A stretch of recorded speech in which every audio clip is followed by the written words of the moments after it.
operators. Welcome aboard your direct flight to sunny Urzikstan. Please adjust your seat to the upright position and ensure your loadouts are securely stowed in the overhead compartments.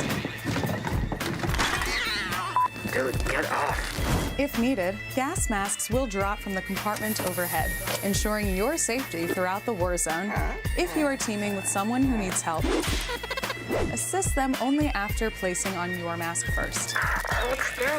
Ensuring headset devices are fully operational for crispy comms. Because nobody likes a silent teammate. In the unlikely event that you land in the gulag, please refer to the safety card in the seat pocket in front of you. This is a battle royale specifically for trios. Call of Duty Warzone Matchpoint will be introduced for the first time, and Solo YOLO will make an appearance. Expansion regions are back, and that means once we land, everyone will be competing for a piece of the massive $1 million prize pool. Thank you for flying Urzikstan Airlines. We know you don't have a choice when flying, but we appreciate you choosing to hot drop with us today. Good luck and may the best squad win.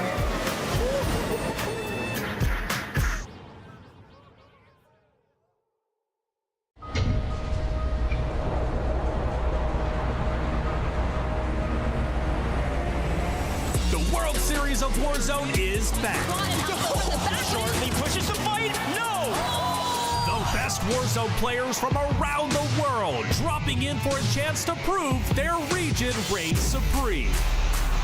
And you have a front row seat to all the action, all the hype, all for the glory. Biffle are your champions. The biggest Warzone competition on the planet just got bigger, bolder, and badder than ever. Go, baby! This is the World Series of Warzone.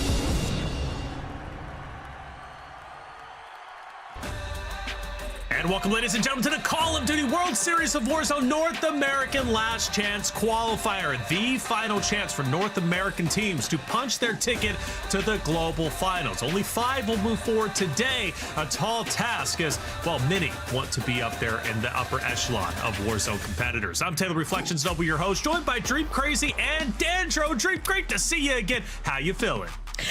Feeling a little nervous today, you guys. As you mentioned, the last chance qualifier. 10 more spots, 5 today, 5 tomorrow. Some teams, too, that you wouldn't even expect to be here, you guys. So yeah. I'm ready to get into it, you guys, and I can't wait for that wildcard map, too. Oh, wild card's going to be nutty. We're going to be calling the, well, at least, of course, Spider Tiffin goes just in a little bit, calling the action all day. Dandro, nervous is the right word, though, right? I mean, we're sending so many teams home. Their hopes and dreams of making it to global finals, well, will end today.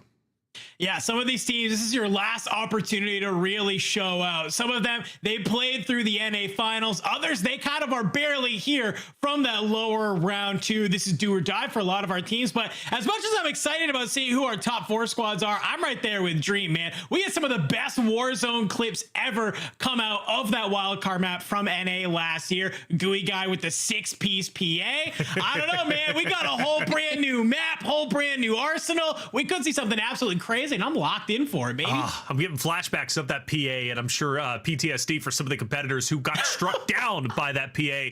Let's talk about North American finals, though, and go a little bit back in time. It was a good time, to say the least. We saw, again, some teams move forward, some incredible teams, one of them being SSD Dream. It seems like they continue to dominate no matter where they go on the global stage. They're going to be playing at global finals.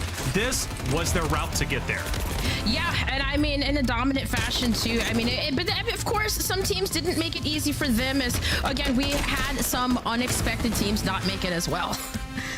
Yeah, it is. And some unexpected teams indeed. Obviously, Team Almond, I know we'll be covering them in just a little bit. They didn't make it, but they did show live, Dandro, towards the end in map number 6. Yeah, map number 6, they kind of come online. Finally, they play like the team we've been waiting for, but it's just a little bit too late. They look a little dejected even after that win. I know that they're on the regain, though, and I gotta imagine today will be a different story. I'm also looking at teams like Tommy and also Team Rated. Those are 2 absolute heavy hitter squads that I think we're all a little bit surprised to see here in the LCQ. So a lot of teams here today looking to maybe put a little bit of respect back on their names. Yeah, I think it was called by Goj, you know, change changing of the guard potentially, right? The old guard might be, you know, starting to exit, the new guard starting to come in and take their place. After all, when we talk about the global stage of Warzone in general, the competition is heated up and everybody's been getting better and better. But I did like Huskers. We saw him just a bit ago. He's on that redemption arc and he's going to be at global finals. He's looking to go all the way this time, become a champion. $1 million guaranteed for 2024. First place, $300,000. Literally life-changing money. Sheesh indeed. Top 20 get paid out. Hey, it makes it's a big deal to make it to that global stage. Not only for the prizing, but also for the glory of becoming world champion. But how did we get here? It's been a long and arduous journey. Started off in the in-game open. You had a chance to watch lower round 2, where we saw not only EMEA, but also North America. And that's led us to the last chance qualifier. Last chance qualifier, right? Top 4 teams. They will move forward from the first 5 maps. And then we've got that one wild card map. Now, thing to take note of, there will be 40 teams competing today, but this wild card thing that we have to talk about, right? We know how it goes with the top 4 map, or the top 5 maps, I should say. But talk to me about map number 6 today, Dream. We're talking about wild card, right? It's insane.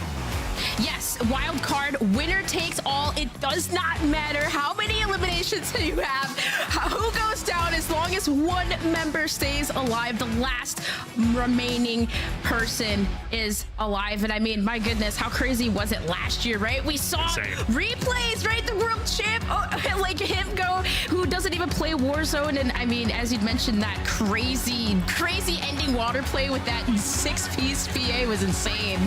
It was insane indeed. Crowder, Nico, Dez, they made it through. That was a massive surprise for us. I was happy to see them actually compete. Dandro, hang it out in the water. Sometimes that's what you got to do, rat it up.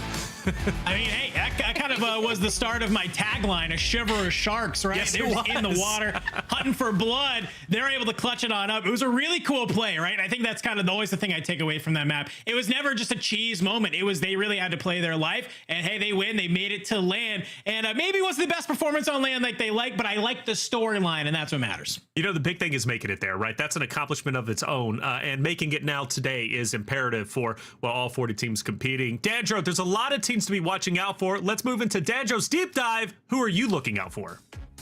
Well, in today's deep dive, Taylor, we are kind of taking a look at some of our teams that made some shifts, right? It was basically roster mania coming in here into the LCQ, because as a reminder to our viewers, some of our teams, you had the opportunity to swap out one singular player coming into today. So I think with some of those shifts, some of these squads here could be causing some chaos on the map for some of our stalwart teams. The first team I want to talk about, it is Team Green Does. They take out Yeeboy, and they're bringing in a player known as Stable J. Now, if you've been watching Warzone this week, you know this name now. Stable J just recently went to the Esports World Cup alongside his brother, Team Destroy, just to kind of be there for his team. But guess what? Destroy gets sick on the way over. Day 1, Stable J has to sub on in. The team's looking at him like, hey, dude, just get as many points as you can, right? I know you weren't expecting to be here. Well, Jay does one even better. He takes a win on map number 2, showcasing he has what it takes to fry out in a lobby of the best of the best. So some of these teams, they're looking at saying, hey, we need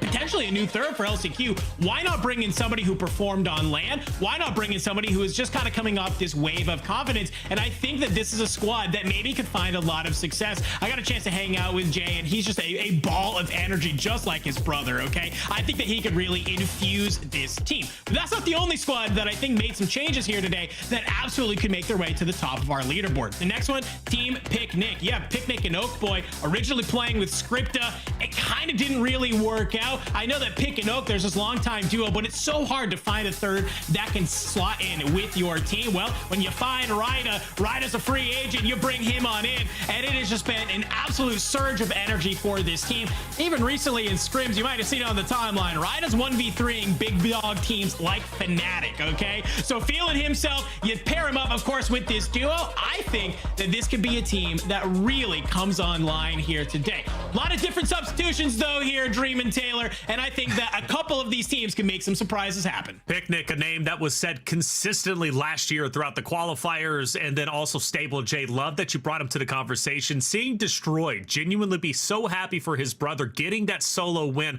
on day one of the Esports World Cup was incredible. Memories he's going to have forever. And his interviewing, by the way, shout out to him. He's a natural on camera. I would love to see him on the global stage, but he's got to make it through today. Let's take a look at the first list of teams 1 through 20. A lot of great names here. Dream, for you, who are you watching out for?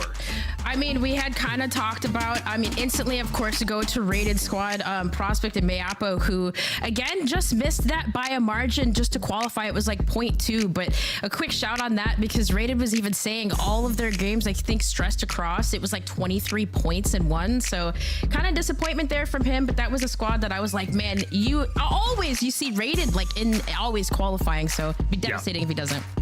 Looking at Believe, Intex, and Mutex. Want to see them go all the way. A scary trio, to say the least, here in the LCQ run. Dandra, I go to you. Who are you watching out for?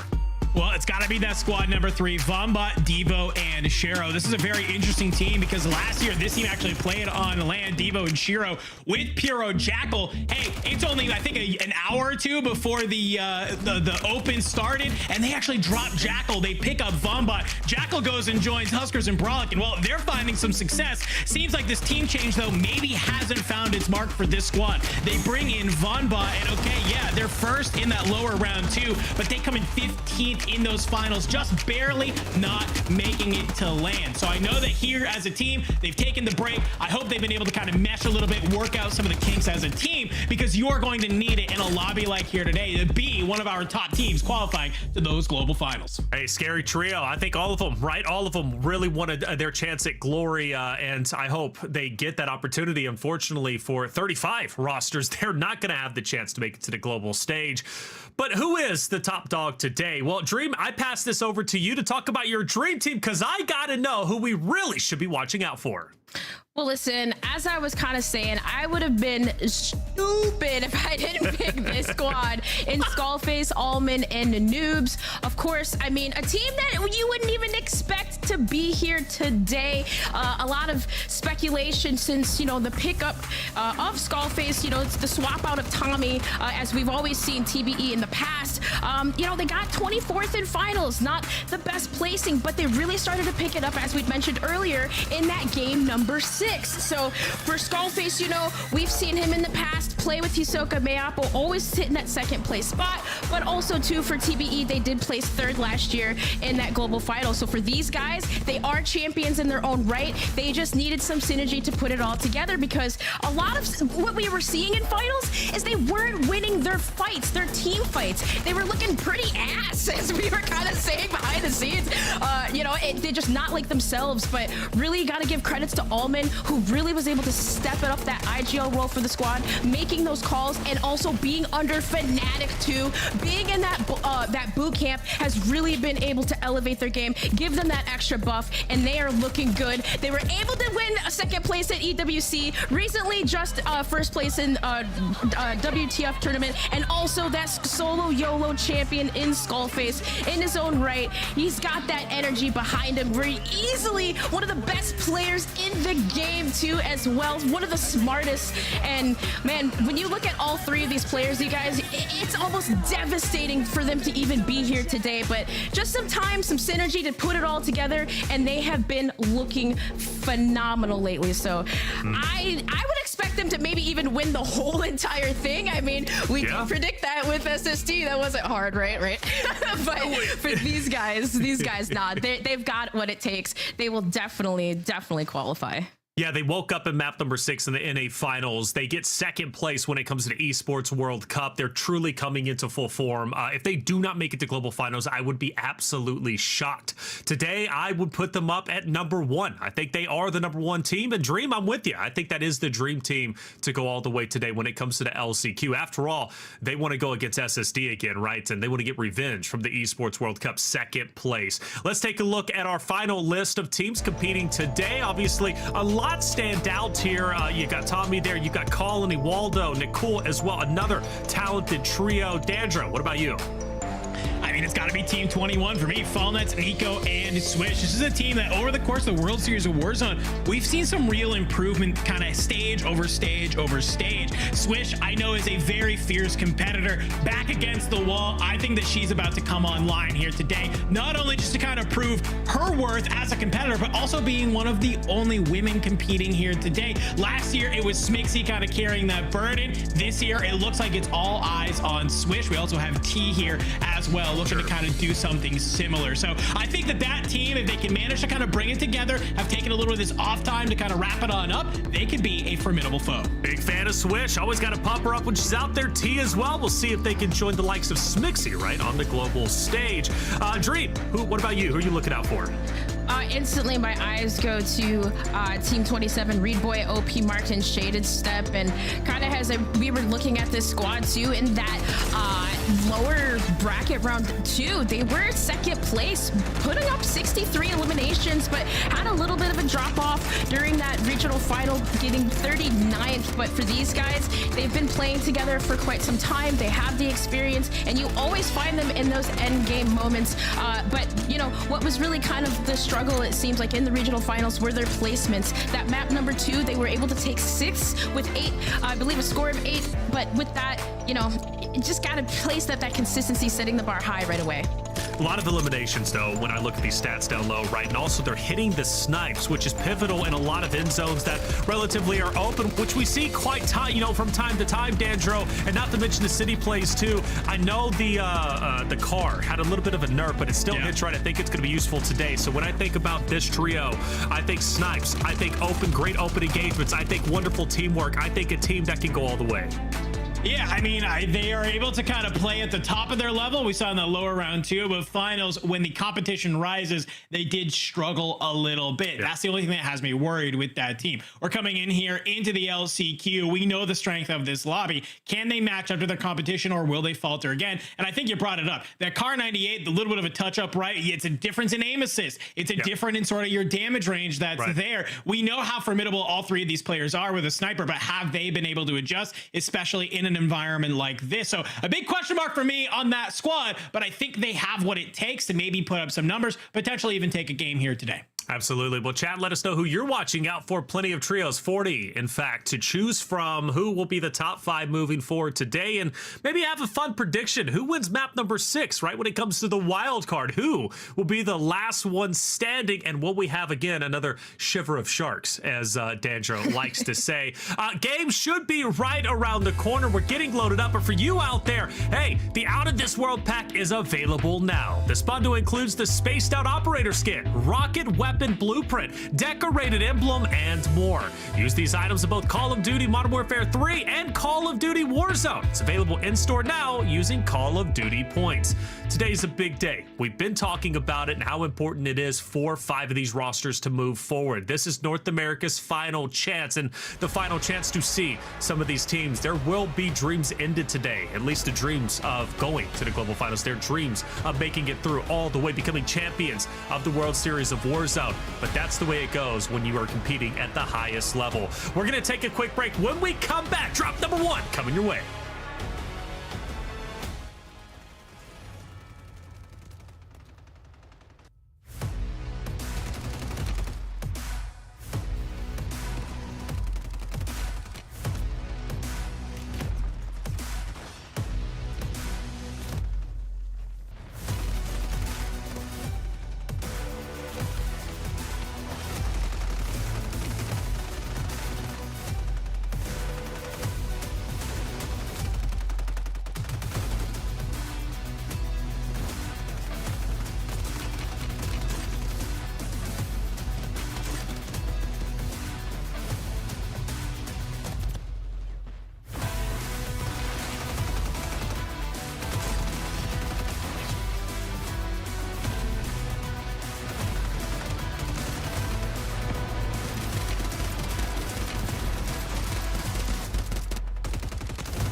Ladies and gentlemen, to the Call of Duty World Series of Warzone North American Last Chance Qualifier, the final chance to punch your ticket to the global finals. I'm your host, Taylor Reflections Noble, joined by Dream Crazy and Dandro. Like I said, game number 1 is getting loaded up. It's right around the corner. 5 games of regular big map action that you know and love.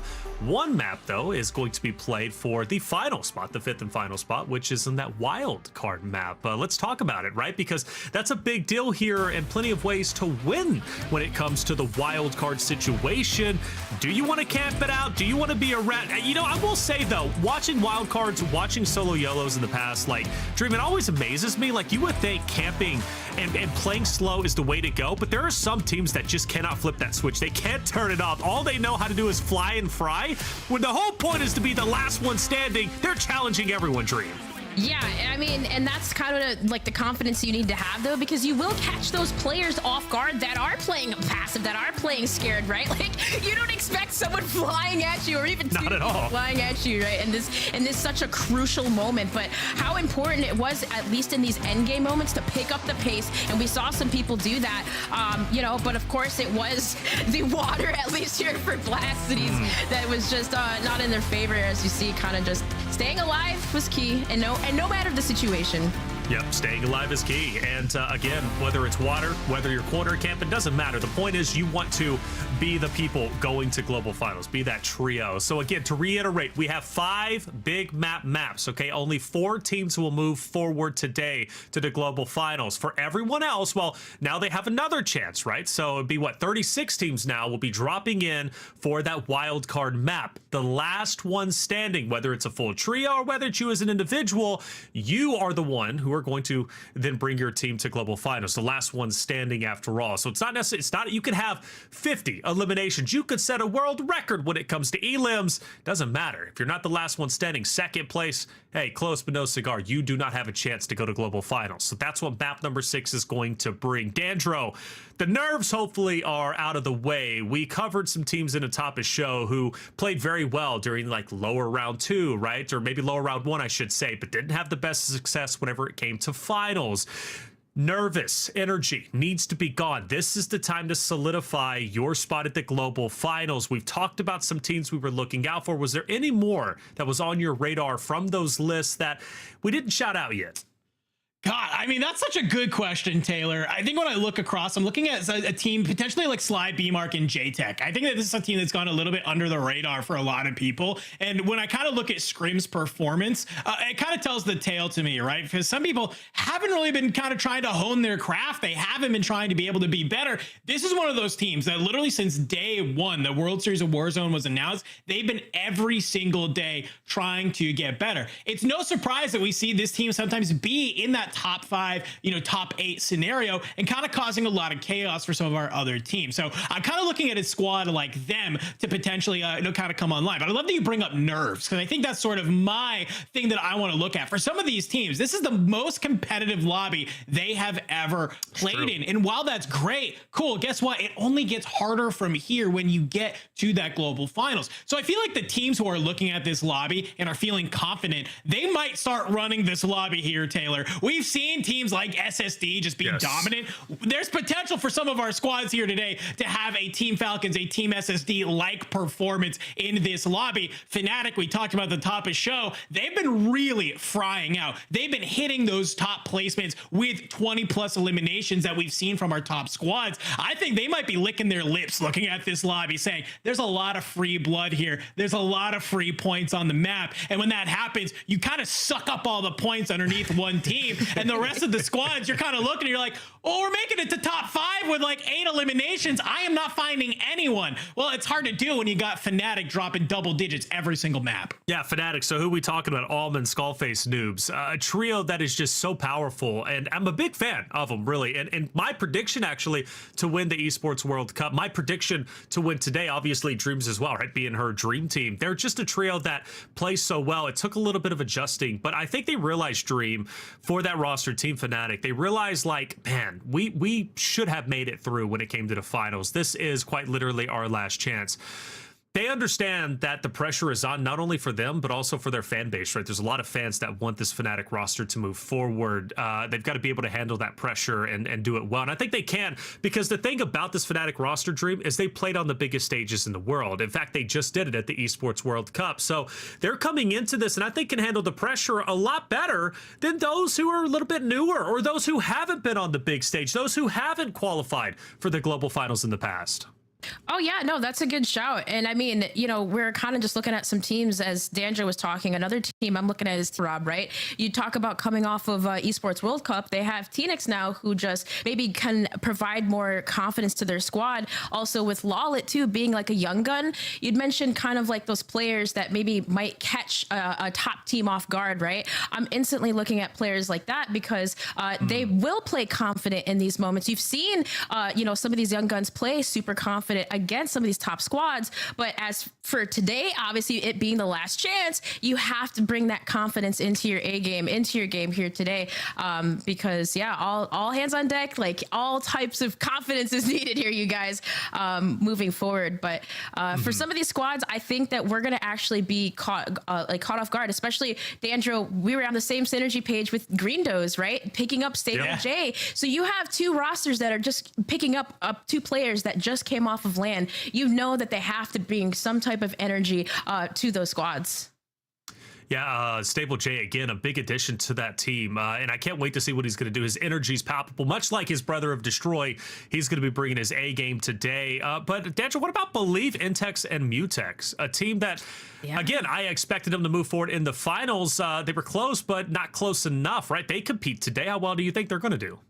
I actually think that this is yet again, I can't keep picking squads and saying they're going to start surprising people because I feel like I'm doing that. But yet again, would not be surprised to see this team really come online, okay? Because when we look at, you know, a past performance recently with the Esports World Cup, they performed really, really good. Right. So obviously, you know, they're playing with Mutex instead of Doggy today, but this team's played really well when it comes to closing out games. I think they have a lot of confidence. I think they're going to be moving around the map very quickly. I think that they might be able to put up some top points today, potentially be one of our top 4 teams moving on. Mutex, big shoes to fill, though, but he can fill them. Z-Dog, he was on fire during the Esports World Cup. Let's bring in our casters. It's time to get drop number 1 underway and start the LCQ for North America. Of course, I'm talking about Spider, Tiff, and Ghosh. How you both feeling? Spider, Tiff, you look great. Hey, thank you guys. I'm feeling good. I'm gonna also go with what Dream said earlier. I'm feeling a bit nervous, right? If we're down to the final 5 slots for North America, Ghosh, it's going to be tough, especially when you get less maps on the top side to do it, and then you never know what to expect on the wild card at the end. I think that's a great shout, Tiff. And I got to say, Taylor didn't even tell me I looked good. I don't know what's going on over the desk, all right? I needed to lock in. But I'm really excited about this as well. Tiff, to go back to your point, this is super important. 5 maps instead of 6. Every team that is here because they struggled in finals or in their lower brackets or wherever they came from. That means they had 2, maybe 3 chalked games. You cannot afford that when you're playing less maps. You need maybe 1 chalked game. Everything else is all about consistency and execution. You've got to be top 4. That is a crazy stat line. It really is. When you start thinking of the average points per game that you're going to need to carry through this series to be able to find yourself in that top 4, I'm looking at north of 20 and even 25 that could come through this. And even then, that might not even be enough, because you think of what we've been witnessing throughout scrims, throughout other tournaments over the past couple of weeks. And well, the Falcons, where they sit is usually around that 33 to 35. And if you want to be able to compete with them on the global LAN, but first you gotta worry about getting there. So we need to see some stats similar to that. Yeah, I think it's a good shout. I think at the end of the day, nobody wants to be the 4th team. They don't want the nerves that happen with that. You want to win it all. But map number 1 for LCQs, it's here. It's time to drop in to Urzikstan.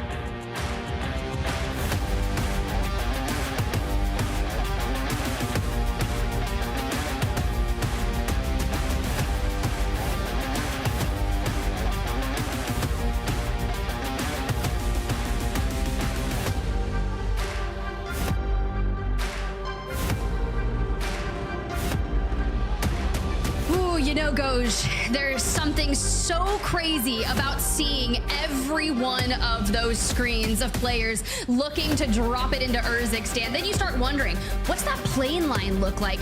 Where is that circle headed to? Well, guys, hear me out.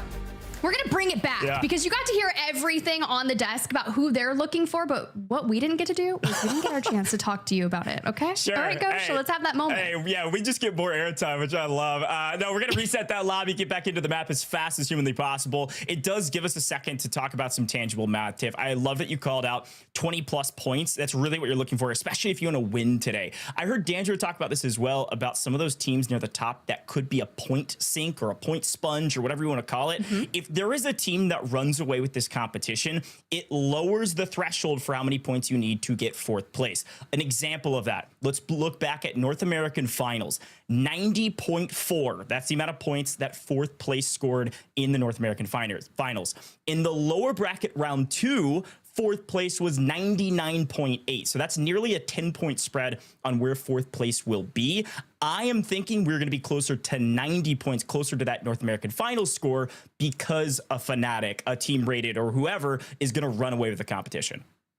You know, you've definitely hit the nail on the head right there. I think we're definitely going to see that. And in terms of our teams that are going to be at the top of the leaderboard after those 5 matches, I do believe that we're going to see triple digits come through, because you're really going to want to kind of front load your series if you can, right? Go hyper aggressive, but kind of thread the needle on being in that right position towards that end game. Because when you start to think about the math, and you're so good at that, right? Not necessarily me, but the average multiplier or kill that's worth at that point, 1.8 is what you want. You want that top 5 every single game if you can manage that. Yeah, and I want to go back to what we're talking about with some of the math, because I think it's so interesting. Again, that 90.4 metric, that's actually 6 games. So since we're playing 5, you do the math on that, you're looking at somewhere around 15 points per game to get fourth today. That means you need to score around 75 points. There's your math. That's what we're looking for. Threshold is around 75 to 80 points is likely going to be our cutoff. But Tiff, we had so much fun casting the wildcard game last year in both EU and in North America.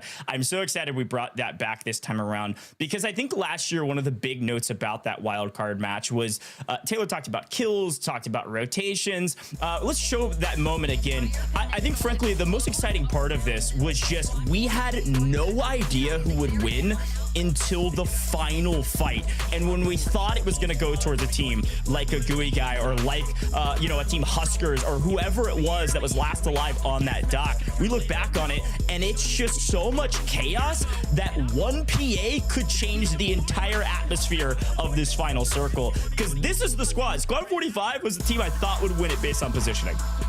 Oh, same. But do you remember, even just before this, we were sitting north of like 20 teams left in this lobby, Husker squad had to rotate from the complete other side. But it was the squads that were lurking in the water. And even though Blast is putting up like double-digit eliminations, just trying to live here on the docks, but because he couldn't get this angle onto Nico, Crowder, and Desmond, they will actually go on to win the game. Clay, like a 1v3, not a chance. But to win the wild card, to take it all, and then to go to the global finals, Nico, Des, they're back today. Can know. There's a lot of people that were in LCQs that made waves in LCQs that are back today.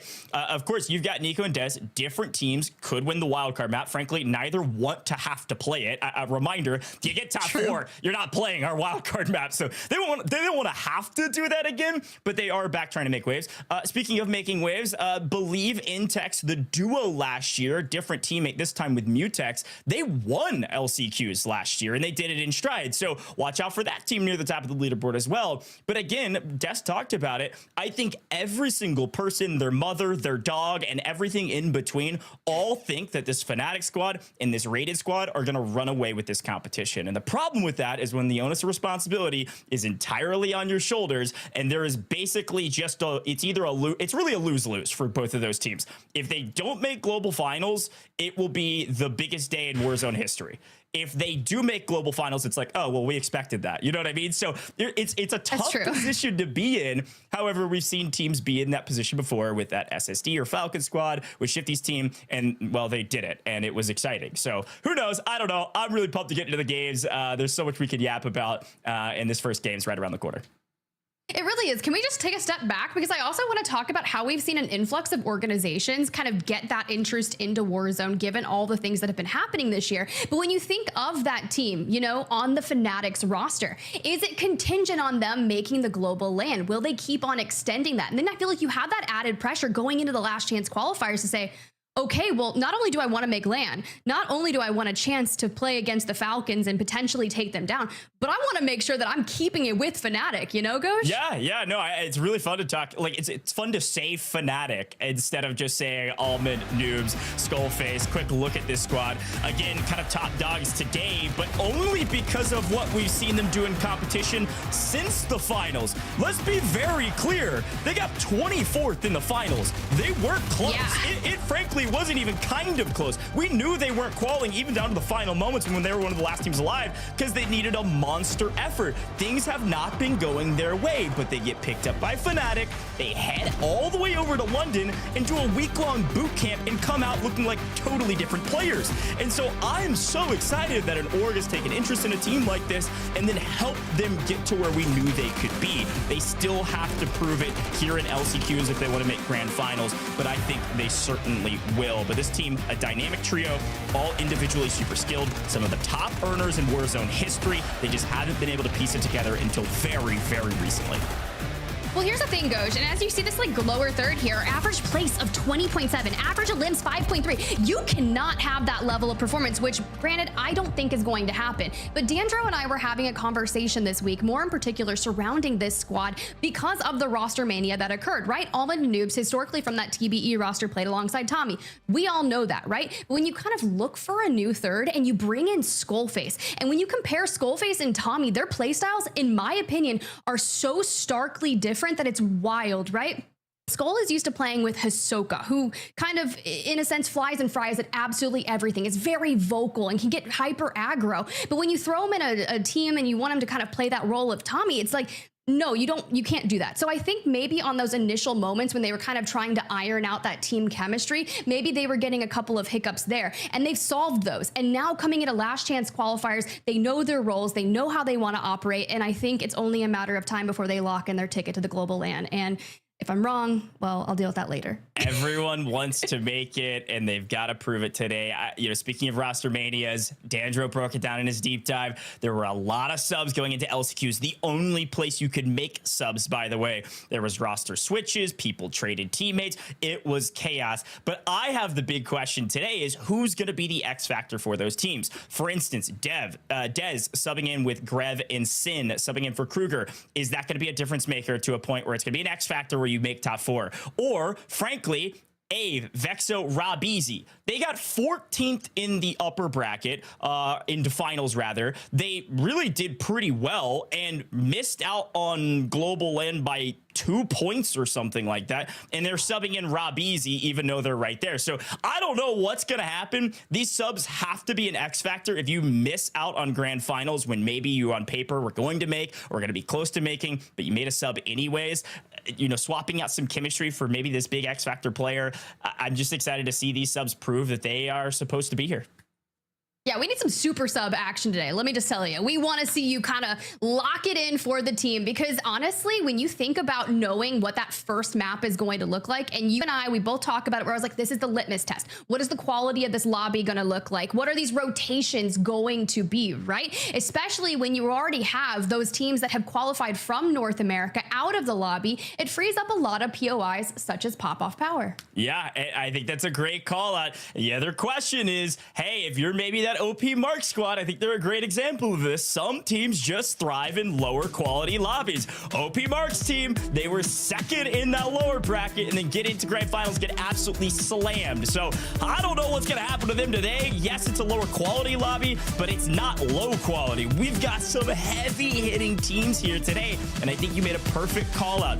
Who are going to be contested off drop? Who have free drop spots because some of the top teams that were contesting them in their finals or lower brackets are out of here, already made it to grand finals. There's a lot of question marks, and maybe, just maybe, even with the subs, teams have completely swapped their strategy and are gonna go for broke here with a high risk, high reward, play edge of zone, and fly and fry. Tiff, any final words before we hop into the very first map? It's finally time for the first game.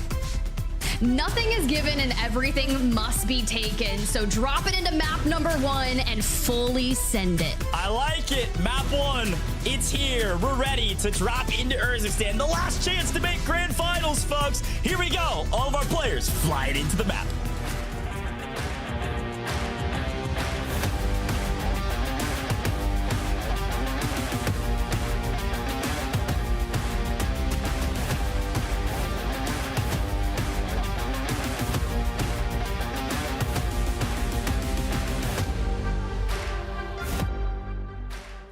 Well, it looks like, Tiff, you and I are going to be dropping in as we are resetting the lobby one more time. Folks at home, thanks for staying patient with us. We're getting everything rocking and rolling, making sure all of our players get in correctly. There is very, very little room for error, Tiff, so we got to make sure it is perfect. Going to be dropping right back into the map here as fast as humanly possible. But excited about this one, Tiff. Excited to get into the first map. We are going to take a very quick break here in the booth. When we come back, drop one should be right around the corner. Don't go anywhere.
and welcome back to the Call of Duty World Series of Warzone North America Last Chance Qualifiers. Now, we baited you a few times, but don't you worry, we're about to get underway. And I couldn't be more excited, Ghost, to kind of get back in us. Look, we got some, I thought we were leaking some operator skins there for a second. Good thing. I love we're it. not. No, they're getting into the lobby. We had to show you. Don't worry, they're getting into the lobby as fast as humanly possible. We're going to get this map ready to rock and roll. You know how it is. Sometimes it just takes us a little bit. So, Tim, we got a chance to talk about a little bit more. Talk about LCQs in an entirety. Again, top 4 making it through 5 maps, and then our wild card map. Everybody wants to make top 4. No one wants to have to play wild card, but when we get there, people are going to get real scrappy and real ratty. I think last time around, we had somewhere around like 40 teams alive going into the 6th, 7th circles. So I'm sure it's going to be a lot of the same. I want to talk a little bit about pacing today, Tiff, because I think LCQs is where things get a bit interesting with the speed of play that is necessary to make global finals. Let's talk about it. You got to get top 4. The score metric is high. You only have 5 games. Do you expect to see the pace of play, the style of play to be high risk, high reward, people just going for gold because frankly you have to?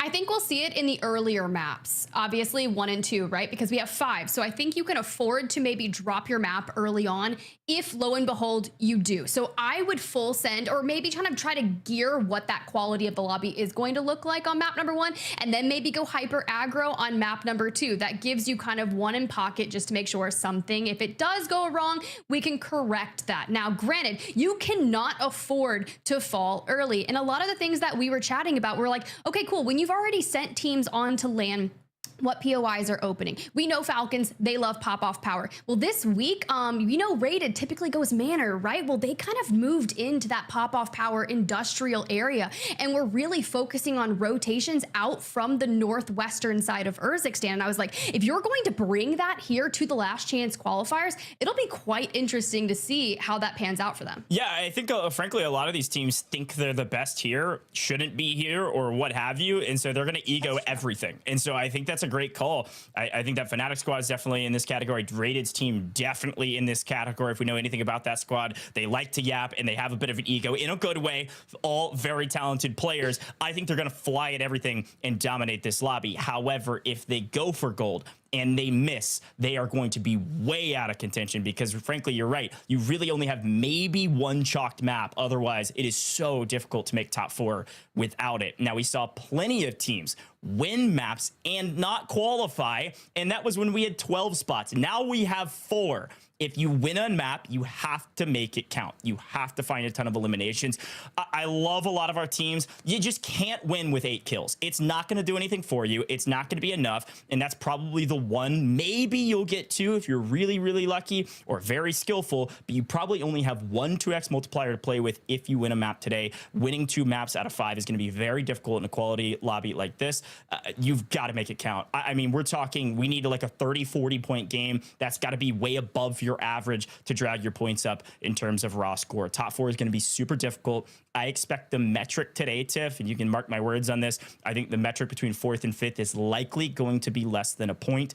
Between 12th and 13th, it was 1.2 points. And so I can only expect to get even more razor thin at the top. It's true. I mean, I'm just looking at the events that I was a part of recently, right? And I was working, like not working, I was working it obviously, but so was the Fnatic playing in it. Now, they were kind of talking about their averages, and we were looking at games that were north of 30 points at the end of the day, and those were not wins.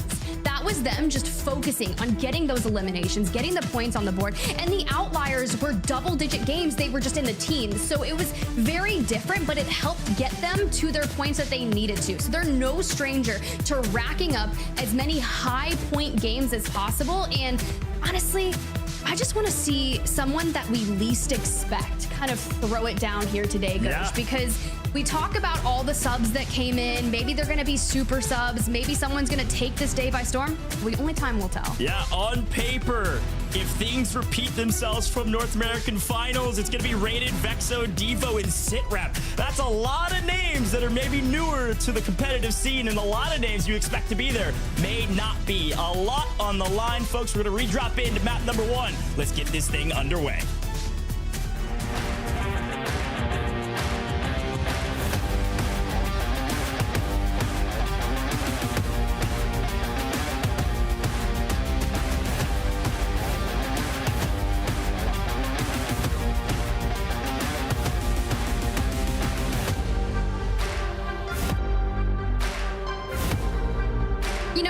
convinced we were just waiting for the most perfect circle that we could possibly get for map number 1 of our North American last chance qualifier. So when we get to see where that plane line starts to head, I'll kind of give you the details. But for now, I was kind of perusing the timeline today, looking at everyone's predictions, because everyone loves predictions. And Super Evan, already locked in for the global LAN, said his top 4 was Fnatic, Rated, Z Colors, and Tekka with a wild card of Nickel. Okay, I like those predictions, and it looks like so far so good, folks. Players dropping in. If you want to know where the circle is, the line, where the teams are at, you can go check it out on YouTube. Call of Duty YouTube channels got our always on map feed that then turns to the leaderboard. Super valuable to have this stream up and that stream up. But here's a quick look at that map if you haven't been able to tap into it yet, and look what is wide open. Pop-Off, Power, and Tip. You called it. It's like you know your stuff. Rated's team, all alone, Pop-Off with no SSD to contest. They're gonna be feeling good.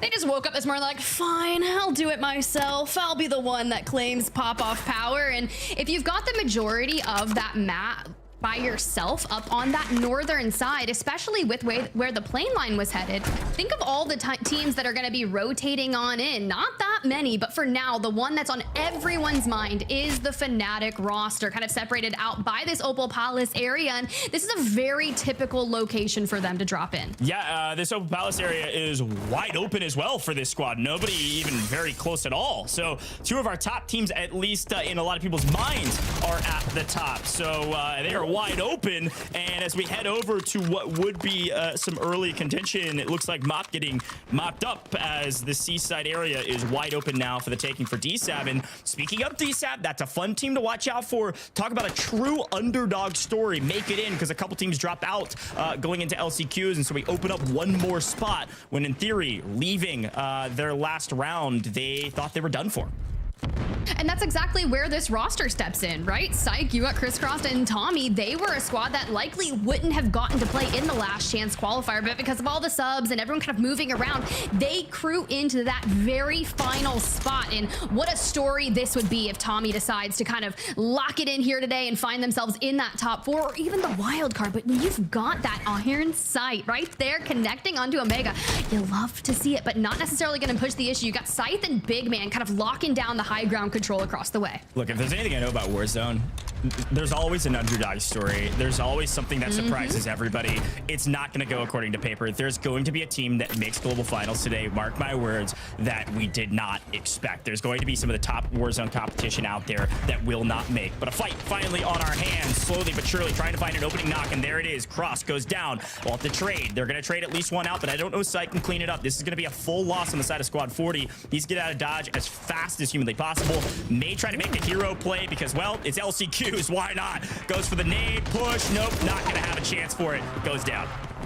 Yo, there were so many things that went wrong right there, but I almost thought for a second when we kind of slid around and turned, I thought we might have been able to pull that together, even with the shoulder peaks, but we'll check in with them later because Joe Gang on the screen already put in one elimination and just kind of trying to find the angles, the pathways across. Finesse, though, opening things up with that knock onto Oakboy, but Ryder coming back with the trades. Yeah, talk about a true underdog story. Winning this encounter is a massive boon for this team. Seeded 39th going into this. They were 36th in lower bracket round 2. They sub out one of their teammates and pick up Joe Gang, who was dropped going into this, would have been seeded 2nd with that Vexo team, but was dropped by his team, so he gets picked up by this squad. This squad is one to keep our eyes out for if they start slaying out, because that is a crazy story to go from way down to the bottom of the leaderboard in lower bracket round 2 all the way to potentially making global finals. Watch out. Could be a crazy moment for the history books. But speaking of the history books, looks like we already got a couple teams fully wiped, and I'm looking at OP marked out of here. Looks like Quay out of here. 2 teams out, at least out of the lobby for now, if they can't get back from the gulag. Well, those gulags are going to be pretty hot this early on, but I love that we kind of had already seen a team clear out Rostava's shops, right? There's just not that many teams that have found themselves up to that northwestern side of things. Another squad that did is maybe that team Mutex landing all the way up in Kotovo blocks have already started to carve their way back in for Sitrep, Exact, Sneely. Teams like this have to kind of navigate through that center of Urzikstan, and depending on where that circle starts to pull in production, I love it with that mini map right there. You can see they've got the the majority of that northern side of Old Town to themselves. The teams that are going to be still in Pop-Av rated. Yes, you get that POI to yourself, but what you're not getting are these early game eliminations that maybe you get scrappy with some ground loot and you feel confident with the SMG or the AR that you pick up and you're like, all right, cool, let's throw down. You're not going to get that opportunity. Yeah, this Team 4, frankly, I think it's bad news that they're so alone. They need kills, and they know it. So that's why they're hopping to the vehicle to rotate. They're going to try to get to a better spot across the river here up towards Popov is where we expect this circle to go. And as we continue to swing around to different teams, Team 5 on your screen. This is Tommy, the now second highest earner in Warzone history, now falling behind Biffle after his success recently at EWC. Needs to make a move to global finals with this kind of new squad. And well, he sends out the two young guns from Australia playing in North America this time around, as all of a sudden we swap back over to Joe Gang, and well, our underdog story being cut short quickly by one of our top dogs, Intex, Mutex, cut down that Alexander team. Yeah, they rotate all the way down from that northwestern side, but let's see here about Joe Gang in the Gulag, and then I'll kind of chat about their rotation. You got Sin, BKF on the opposing side. Joe takes some nice, good shots, but unfortunately cannot get the job done. Gets a little windy there in the Gulag. Not sure who let the draft in, but we'll see if Finesse can make their way out. Yeah, two players in the Gulag here. They're going to be hanging out for a little while. Off screen, several fights happening as Old Town is slowly but surely getting more and more contested. You got several teams up in military trying to make their way potentially towards Popov. You never know with these circles. It could pull to the far eastern side, up towards the main, as it were, of Urzikstan, way up there where Dandro lives. But continue with our action as our players rotate heavily across this map, way on the outside. This is south of military. This is Tommy, about to run into this J-Tech team. Seemingly have their sights locked onto him, likely a UAV in the air. Spotted one, no connection yet. Not sure if I'm excited about this rotation where you're trying to kind of clear out this side. Obs is doing a great job of holding this area because you're going to have that high ground onto that B-Mark roster. Now, you did see just before coming on over here that they were throwing down mortars over towards that team's Stemper to kind of just say, do not push over here. We're kind of preoccupied with this opposing squad. So that gives them a little more uncontested time. Now, granted, as soon as they get into that engagement, there's a likelihood of that third party. So you have to start thinking about your fight timings. For this squad, Tenix, Lawlet, Super Rob, kind of on that southern side of the zone where the majority of our squads are going to be rotating in. It's the same thing for them. That timing is of the essence, and they've lost the high ground there for Clutch Belkin. Now, how do you navigate around that? Another X Factor, omit Tenix, a sub onto this squad. A long-standing trio actually subs out one of their players for Tenix, trying to make a move. Unfortunately, a couple C4s do not land where they should. Tenix falls as well. It's all up to Lawlet to run away. This is one of our very, very few console players still in this competition. Readboy, the other, and I think the only other still in this competition, both trying to make global finals. I don't know what are they gonna do if they make land? Are they gonna play on PC or like bring a console or something? I don't know what's gonna happen. Maybe they'll feel like they get buffed if they make globals. You know, I didn't even think about that. And Tommy here on your screen, the trophy system goes down, but not before that thermite does a little bit of work. The self-res comes in, but now we've got to worry about how do we reset? How do we approach this? Because it's very typical of how Tommy likes to organize his plays, right? Strategic, cerebral, Teeny, Obs, Tommy looking for the entryways, and we just get onto the catwalk. Goodbye, accept, and there's a squad wipe. There they are. They're looking a little bit more in final form right now. I like it. A big take, by the way, on the edge of zone. The problem is they got a lot of work still to ahead of them. Look at all the teams that are having to rotate around this military base area, and this Tommy team is the furthest team on the outside of the eastern side of the map. So they got 1, 2, 3, 4 teams ahead of them, likely able to hold them as the new zone will come in shortly. Watch out, that Tommy squad definitely not out of hot water yet, but that's exactly where they want to be. They want kills. And speaking of kills, this team on your screen, I think they're on like 7, 8 something in total. Looking pretty strong so far. I see at least 6, and they've got that Stable J Green Doze roster in their sights on that rotation. Well, let's see how it goes. Got to get Almond back on in the fray. You can see that kind of on the bottom right-hand side and on main of what occurred there. For now, Noob Skullface looking for a reset. They've got plenty of cash, and as they kind of work up that way towards the eastern side of Lowtown, they're getting mirrored. And that's what's scary as that circle keeps pulling on north, and you're trying to hit a reset. How do you do it without forcing yourself into a potential 2v3? Yeah, what we didn't see here is that Tommy's team rotated way out on the outskirts of the zone all the way to the north side of military base. So they were south, now they're up north. The problem is still not out of hot water, still along sightline, still a team ahead of them holding. And now that we lose one, here comes the onslaught. Rob, IQ, Solidify, pushing the equation, trying to make a move. Teeny on the hold here. They've got a nice perspective looking over. They have to get a knock and a cleanup to make this a free and clear victory to rotate into new. Still getting held. Off screen, what you didn't see, that Fnatic team, Team 12, the team that we expected to be at the top. Sure, 7 eliminations. Unfortunately, they fell in 33rd. They are out of this lobby. Almond in the lobby waiting for the next map. See, that's what I was telling you. They were getting mirrored on that rotation up, looking for the regain, and you find yourself in a 2v3. That squad mirroring them, Team Z colors. That's the one that Super Ebb was like, this is going to be an integral squad to the LCQs. But Teeny falls, Obs back in it alongside Tommy. We're stacking this staircase, and it's getting a little too mixy for our liking. Obs cannot withhold and suppress while Tommy finishes that plates. C4 is going to have to do the brunt of the work there, but you don't see a hit marker. Now, Tommy, not necessarily in shambles, but this is what makes a good player great. It's these moments where you have to really ice it up in a fight and find that cash to get your squad back. Frankly, about a step and a half away from winning this full team fight and wiping that number 9 squad there in the salmon color. That's Omega running away. A sub for that team as well. Another X Factor looking to make some waves here today after getting dropped by his team. But Tommy on 3, this team looking fairly strong. The problem is now got to get to a buy station and doesn't have enough cash to get a teammate back. So a long road ahead of Tommy to get back into this map with still 32 teams remaining. We're not even into the first multiplier yet. 1.2x doesn't start till 30th. Long way to go.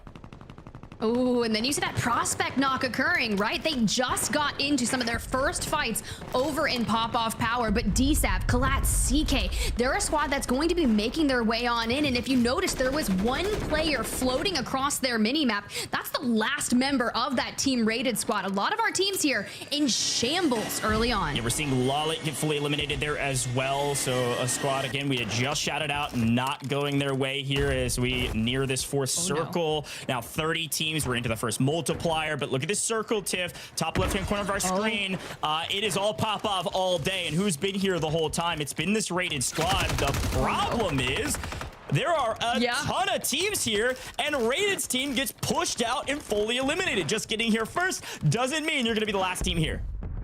Yeah, when you get your numbers kind of dwindled by the rosters that are rotating in that have already been fighting in this lobby, DSAB, they make a great team call out there to just kind of push that last remaining player. So not only do we have the Fnatic roster down and out, but hopefully Rated squad survives gulags, or maybe they're okay. We'll get confirmation of whether they're full out or not. But you made a comm earlier before this map, right? It's talking about maybe the lower threshold of the lobby because we've already kind of locked in our best teams to land, right? Well, something that you have to think about when it comes to, you know, lower, I hate calling it lower quality, it's just not, but you never know what's going to happen. These teams have everything to gain and nothing to lose. So they're going to be chowing everything. They're going to be making these plays that you just wouldn't expect in a normal tournament, right?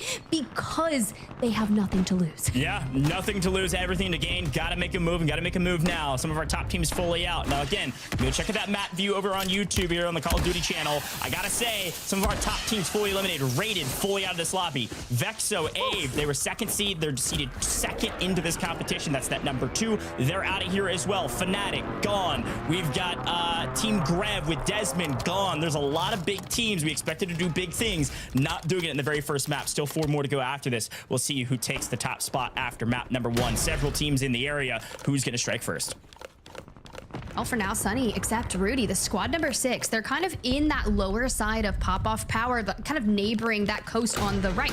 Now, the big issue about that right-hand side is you've got that bridge in play, and there is a squad on that bridge, and that's going to be Team Z Colors, the one that's already taken down Fnatic. And if you take down Fnatic in a lobby, you're like, all right, this is my game. And as you can see, the biggest course of action for some of our teams that are working on that rotate on out, I'm talking about Team Tommy from Military Base.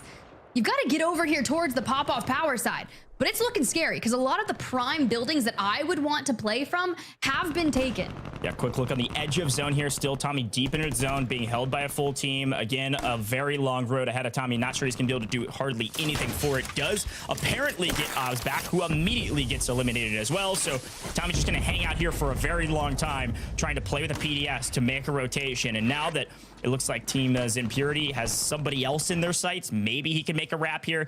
Doesn't have a gas mask. He's going to come in right behind this team. Should be able to just barely sneak in for now. But frankly, I don't even know if this matters. I don't think Tommy will ever make it to a top 10 situation. However, there is a classic saying. At this point, it's got to be a proverb of Call of Duty. You never count out Tommy, ever. So we'll check back with him later to see if he can make it. Never count out that man. He always makes it work eventually. Ooh, and then we get a full north pull here. So squad number 6 on your screen is going to have a massive rotation. You have Team Z colors on that bridge, but something that Team Tommy did kind of once he got Obs back, Obs made a play to land on the other side of the water. Yes, they kind of fell there, and that's all right. They get the reset. Now Tommy's able to cross the water and hit a regain alongside him. And as soon as I say that, gets picked by Greendos and Ryda. All right, that's the last time I say anything nice. Look, you never count out Tommy. Unfortunately, that was the rotate of death. There was just no way they were making it through that one. Several teams falling in the kill feed as well, but much except look around the corner. Where will I find my first target? A full team of 3 means all you need is a knock, and then you full send these teams. You need kills, not just placement, and this team certainly knows it. Coming in seeded 6th, an opportunity to make well, frankly, make some waves on the timeline. I think a lot of folks not looking for this team to do a ton today. Certainly could be a team that could win it all if they can piece it all together in the very first map. Put some points on the board early, but here we go. Valid hands, ST on the rotate. Valid, a sub for their team, looking to be an X Factor, unfortunately cut down immediately. Sir Taylor in trouble, likely fully eliminated. See ya, IQ on the other side. One of these squads, I think a lot of folks call them the Underhorse, bringing in to solidify. They could make waves, but they are a very hot or a very cold team. They're either going to dominate or they are going to immensely struggle. Watch out for that trio. Yeah, and we're still just trying to get in on the northern side of things. You got the remnants of Team Big Man just on the opposite side of the bridge here. For Crafty and Zen, I think they're going to have no problem to kind of wrap up this roster. A lot of damage there, but all right, we'll see if we can connect it. Gotta throw the munitions box down, a resupply up on the lethals. But on the other side of things, we sit on Accept for so long, but they're finally starting to get into that action gauge. They've got the gas at their backs, nowhere else to go but forward. And that Devo roster out towards their left could throw a wrench into their rotation plan. Wait, actually, we're collapsing on the left side. Go, Sonny. Yeah, this is a big rotation. This is going to make or break their first map. They're able to get loadout, get resources, get locked and loaded, but there are so many teams in their way, and we continue to pull north. Quick look at the map there. It is all the way at the very top of Urzikstan. I'm talking almost out of pop-off power, even touching the out-of-bounds zone, all right? So we are way up. Everybody's got to rotate up and through. The only teams there, Team 31, Team 4, those are going to be your top 2 teams already in position. That sit rep already there with Exact and Sneely. They went very, very early. And then Team 31, that's going to be Rumble, as you see several teams falling in the kill feed. Now, there's a really good reason why they went to the north early, that Team Exact. But for now, let's worry about Team J-Tech. J-Tech on 4 eliminations, Slide on 3. We're sitting at north of 7, and we finally found ourselves into that 1.4x multiplier. So make it all count, but we still have to move. 1 PDS down being used here. We have a heck of a rotation just ahead of us to that north. And yes, you get to zone early, but what can you do when you have to hold it? You're likely going to have to coexist in some of these buildings in the north. Yeah, this rotation, they likely go out left and north here to the western side of the zone, and they're going to run into likely that Believe Mutex squad that is slaying out in the kill feed. That is Team 11 in the kind of deep orange. They're in trouble on edge. They're going to run right in and likely third party that team if they can make this rotation. They're going to make it as slow as they can, though, with the PDS, because every place will matter. We're looking at top 10. That's our next multiplier. That's 1.6. It's a big one for a lot of these teams that have a ton of points on the leaderboard already, looking to maximize their kills. You see Team 14, Riaz fully eliminated. Another top team out before the big multipliers, likely not near the top of the leaderboard, going into map number 2. Still a lot of ground to make up, still a lot of work to do, and this B-Mark team going to do everything they can after they lose 1, though. Who is there on the other side, Tiff? It's Exact, already in position, holding that spot. Will be able to hold on with the high ground. And they need to. Slide B Mark just trying to delay the inevitable. They're going to have to go for a full wrap, but have not been able to get there just yet. At the very least, make it into that top 10. Get the 1.6x multiplier and let your kills do the work. Unfortunately, you go down just before it. We run out of resources, nothing's left, but look at that Clutch Belk Assault Lovey roster. They start chaining those smokes together to kind of make a Hail Mary run towards the north, and now they're effectively gatekeeping that Sneely roster. Here we go, squad 26, Stable J destroys brother, made waves on land, trying to make waves here in the final zone. 9 teams remaining, we're in the 1.6 multiplier. Stable J, no kills to his name, but the team has a couple, several downs, but not a single elimination. I don't think they're gonna have enough kills to really make a difference on this leaderboard, but they would love to win map 1 to make a statement that they're here to play and here to compete. There are several teams now going to rotate to them. Look at this next zone. It rotates all the way back down into Popov, right on top of that Future Has Game team. Baba Huff is in the perfect position to win it all. We got vehicles roaming the edge of zone looking for any kill we can get our hand on. This Stable J team has a long way to run and a lot of teams in the way, but it's Future Has Game that I've got my eyes on, and they are in trouble because Clutch Belk and Exact both want that high ground position on the other side of the zone. And here comes that full push by Sitrep and Exact, and they's just trying to hold down. Now, you mentioned it, right? Stable J can clutch up on land. Can he clutch up here? Can he pick up some more eliminations, knowing that there's only a potential for 6 more? Wow. Also, what is this Cars KD? What is this LTV doing here? We are taking it around the building, hitting that final wrap as Exact makes that control of the mobile buy station. They've got all 3 members upstanding. This could be theirs to win. It's Exact to win and theirs to lose. They have player advantage, they have position. It's a 3v1 v2, an easy win for them. Make that actually a 3v1 v1. This is theirs in a body bag. They're gonna walk home with a victory. The big question in my mind is how many eliminations do they have? I think they only have like 7. Again, you gotta make your 2x multipliers count. They need both of these kills and the win to make this a decent game, barely above average what we expect the threshold to be. But here we go, C4 is the push coming out. Gonna play trades here. They should win this no problem as long as they don't sell. A couple people floating down below. Now reminder, top 5s are all the same multipliers, so second, third doesn't matter. Looking for the kills here, Tiff.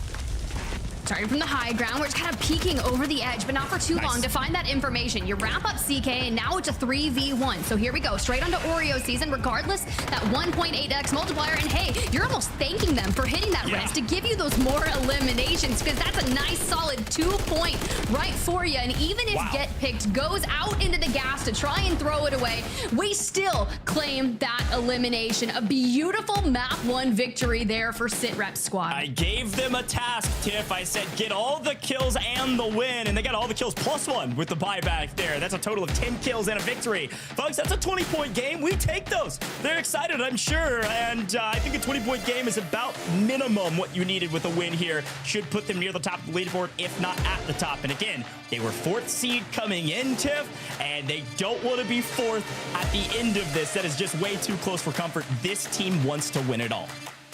Yeah, and this was just such a brilliant way to open things up, and I'd love to go ahead and kind of look back at this last stand, kind of bring it on out. You can see Loner, Clown, chowing Oreo season for that high ground. Oreo season wraps that one up, takes that win, gets more eliminations, and a squad wipe there. CK just kind of on that low ground. There's really not much CK can do here, right? Especially when you've got a trio and a solo left, and they know that. They're doing the math at all times. So what you would want in this opportunity here is to look for an easy third party where someone's already done the brunt of the damage, and you can kind of just go in and try to take angles and clean things up.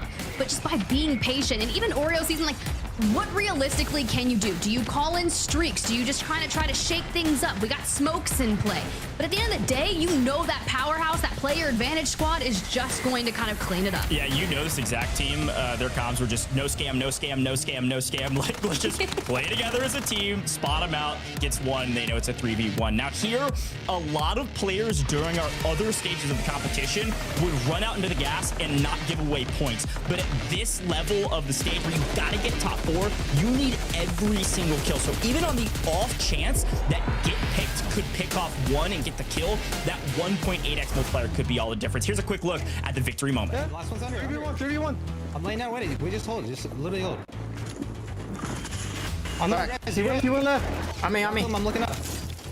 Nice. Try to shoot this kid. Try to shoot this kid so we get it. Broken.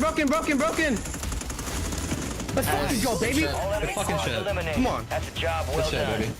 I know the kills weren't there, you know what I'm saying? But like, we'll take it. You know what I mean? Yep. We'll take it, bro. It's 20 points. Let's go. Yep. Well, you heard it. You know, I know the kills weren't there, but we'll take it. And you want to know the exact moment they won that game?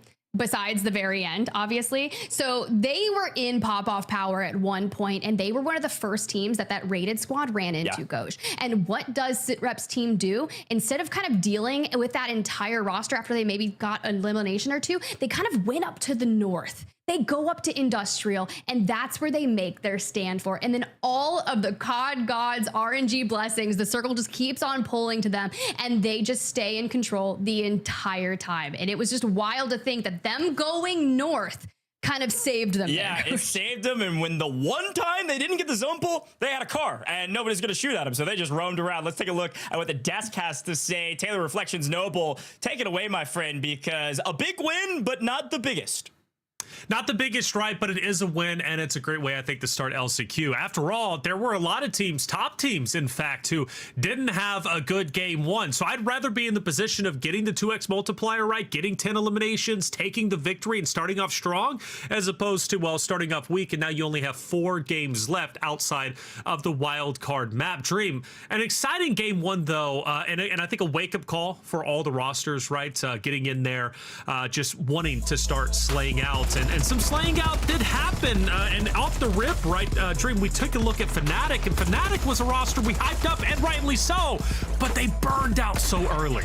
Yeah, and we were talking about some of these rosters. I mean, we had Raided's team who landed pop-off powder and powder. Power got wiped out early, but Fnatic too, right? We kind of look at that regain scenario and how far they had to push, but that's where the gulags are super important. Sure. And I believe Noobs was the only one to win the gulag. They did recover or try to at Hadipwa Farms, but then that rotation pulling all the way far north, that was troublesome. And also coming in contact with Z Colors as well, that seems to be their team kryptonite. Dandro is, well, that rotation is extremely hard when you have that team on your back. Yeah, I mean, when you're having to go through that wide open area, kind of pulling up to pop off, it is so tough. I mean, if you are one of those teams who was, like you mentioned, playing the sort of military side or even down towards Old Town, you have to cross this water and you have this just like big open gap of wide open space that you have to figure out how you want to play through if you're going to try and get in here to this sort of end zone. So I think we saw a lot of teams get caught because they made their way across the water. That was great, but they didn't want to commit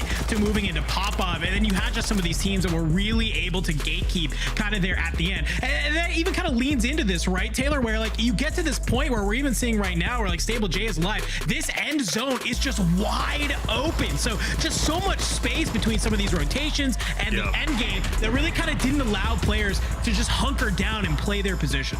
Yeah, they tried to hug those hardcover POIs as long as they possibly could. Obviously, you had one here in the end zone, but for a large portion of the final zones, the moving zone specifically, it was just wide open.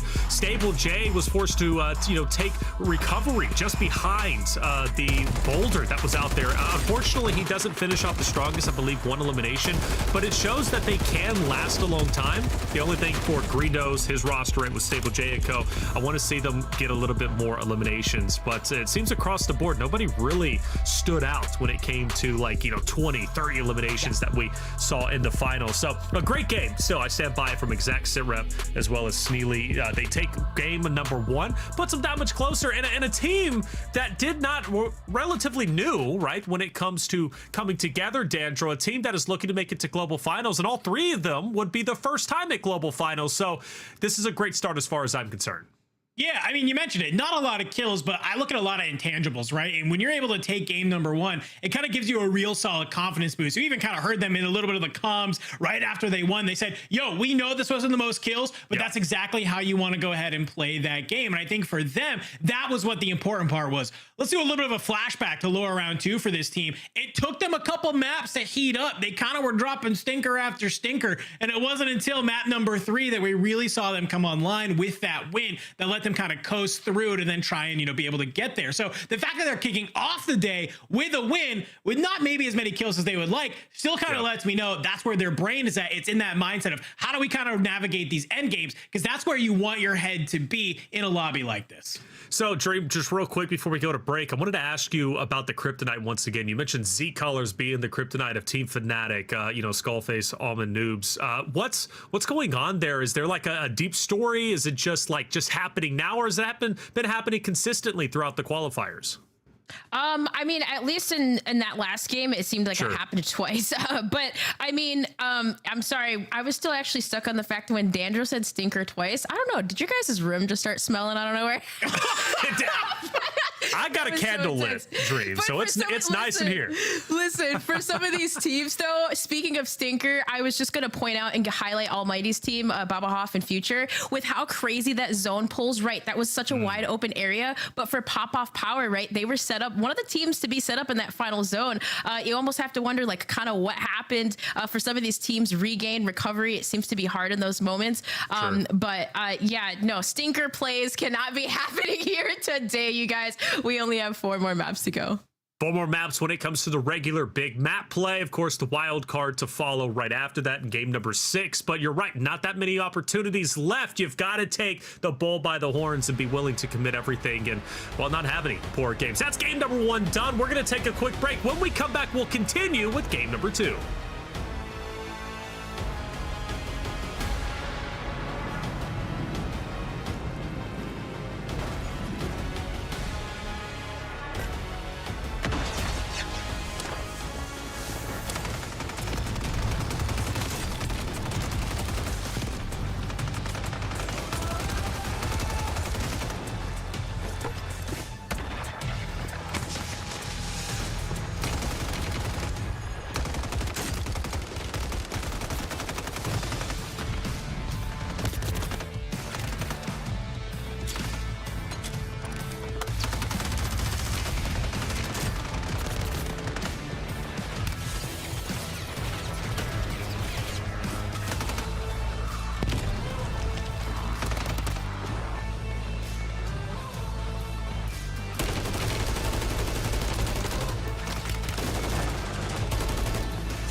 Welcome back, everybody, to the Call of Duty World Series of Warzone North American Last Chance Qualifiers. I'm Taylor Reflections Double, joined by Dream Crazy and Dandro. Game 2 is around the corner, but first we have to figure out how Game 1 ended up unfolding. Let's take a look at our standings and see who ends up on top. And was it enough for the crew of Sneely, Sitrep, and Exact to lock in first place, right? And it actually wasn't, so this is cool. Whoa. Dream, I'm gonna pass this talking point to you. Number 1, who are we looking at?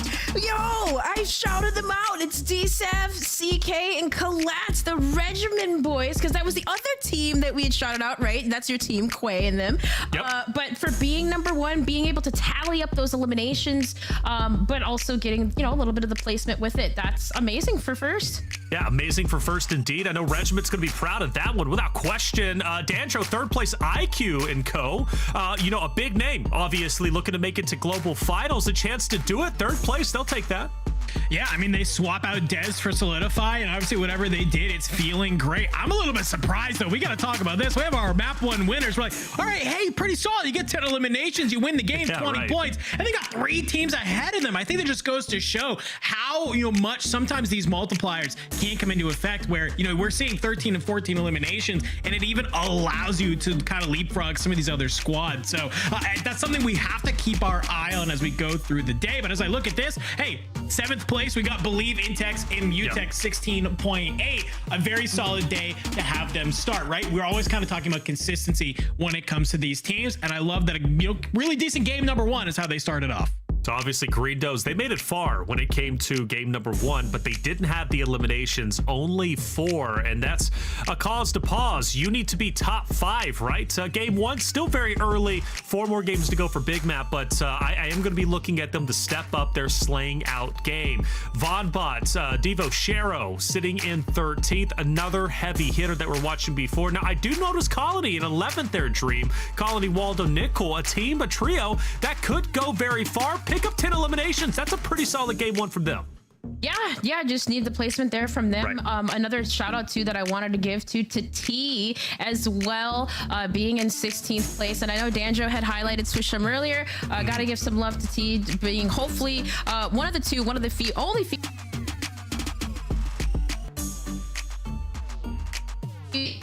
Yeah. That's well.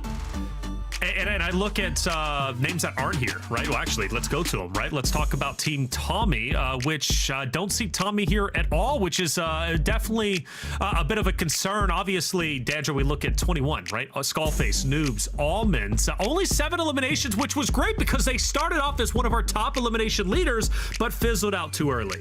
Yeah, 7 eliminations. You love to have it. I was looking at our map feed and I was like, yo, these boys are cooking really early on. 7 eliminations. That's exactly how you want to see it. I would have been curious, could they have been one of those teams that could have really kind of run the map if they were to make it on through? But Dream kind of made a really great point that it's just a couple of late rotations. It's just tough for them to make it on out. So I love the speed that they're starting the game with. I'd like to see them keep the momentum here in the next map. Talking about momentum, let's bring in one of our game 1 winners, and let's talk to Exact, who start off very strong, currently 4th place. A big game, 10 eliminations. You did say it at the end. Hey, 10 elims. We weren't there in the slaying category, but we're looking to step it up. But either way, Exact, you're looking good. This is the LCQs.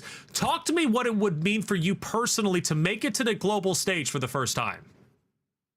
Yeah, I think it would be huge for all 3 of us. Obviously, me and both of my teammates have never been. We're going to have to do better than map 1. We'll take it. It was nice to get a little bit momentum, I guess. But obviously, like you guys were talking about, we want to up our slaying, and I think we'll do that. So your roster, you 3 come together. What's the history between you 3, and what was the ideology, right, in forming as this trio? So we came together, no chemistry. This is my first time playing with both of these guys. So, and for all of us, so it was kind of a last minute throw together. So I think we're all pretty happy with how we've been doing. Well, with that being said, I mean, kind of with that end game moments, you guys obviously were able to put it together. Walk us through kind of like the comms, like what was it like? Because you saw, I think it was Sit Rep driving around, like, the zone was pulling so far south. Like, walk us through those final moments. Yeah, honestly, I think we all took turns like on the wheel right there. It just kind of got a little chaotic, but as you saw, somehow we pulled it through. I mean, in one last little quick here, my guy, obviously it took a little bit for you guys to heat up in lower round 2. Winning game number 1, that's a great way to do it. What was different between then and now to kind of prep for the day? Honestly, I think we just been focusing heavily on our rotations. Like for that zone specifically, we had to rotate across the entire map. And so that's why the kills didn't really get to come for us, because we were trying to heavy prioritize just making it there and setting up for giving ourselves a good chance. So that's why, again, like it was a super low kill game, but I don't really expect that to happen for every single map, Fair enough. Exact. I wish you the best of luck. I believe you're getting ready for game number 2. You've got 3 more maps, or 4 more maps, I should say, excuse me, to secure top 4. I wish you the best of luck, brother. Yep. Thank you guys so much. I appreciate it. Of course, exact. There it is. No chemistry coming into it. They formed relatively quickly, but man, they're making it look good. They just got to pick up those eliminations. Let's bring in our casters for game number 2. Keep the ball rolling. Spider, Tiff, Goj, I'm ready to see who's going to finish at the top after game 2. So I'll have you all tell the story. All right, well, let's do it. I mean, Goj, bring it in, right? Hopefully we can just kind of see it. But to be fair, it was really good hearing from Exact there. And honestly, very humble. And you can tell he is just locked in, right? Especially after that match win and finding themselves in 4th place. We were talking about averages just before map number 1. And that's very on par with what we were assuming. Yeah, frankly, they were the benchmark. They were 4th coming into this from a seeding standpoint. And they are 4th after game 1 with a victory. They know what they need to do. They know how to score more points, and I can only expect that they do that here in the next couple maps. They were the benchmark before, now, and maybe forevermore. Who knows? Maybe they end up in 4th at the end of the day, Tiff, but I am excited to get into map number 2, and I think there was something extremely important in what he said. Because of the rotation we had to take, there weren't a ton of kills for us to find until the final moments. That is going to be the story of a lot of these teams. A lot of these teams that are avoiding a lot of fights in the mid game are going to come up short when it comes to points. You need a lot of points to make top 4. You see it, 20 points gets you 4th right now. Maybe that'll drop a little bit, but I'm just excited to see maybe, just maybe, some surprises happen in making global finals.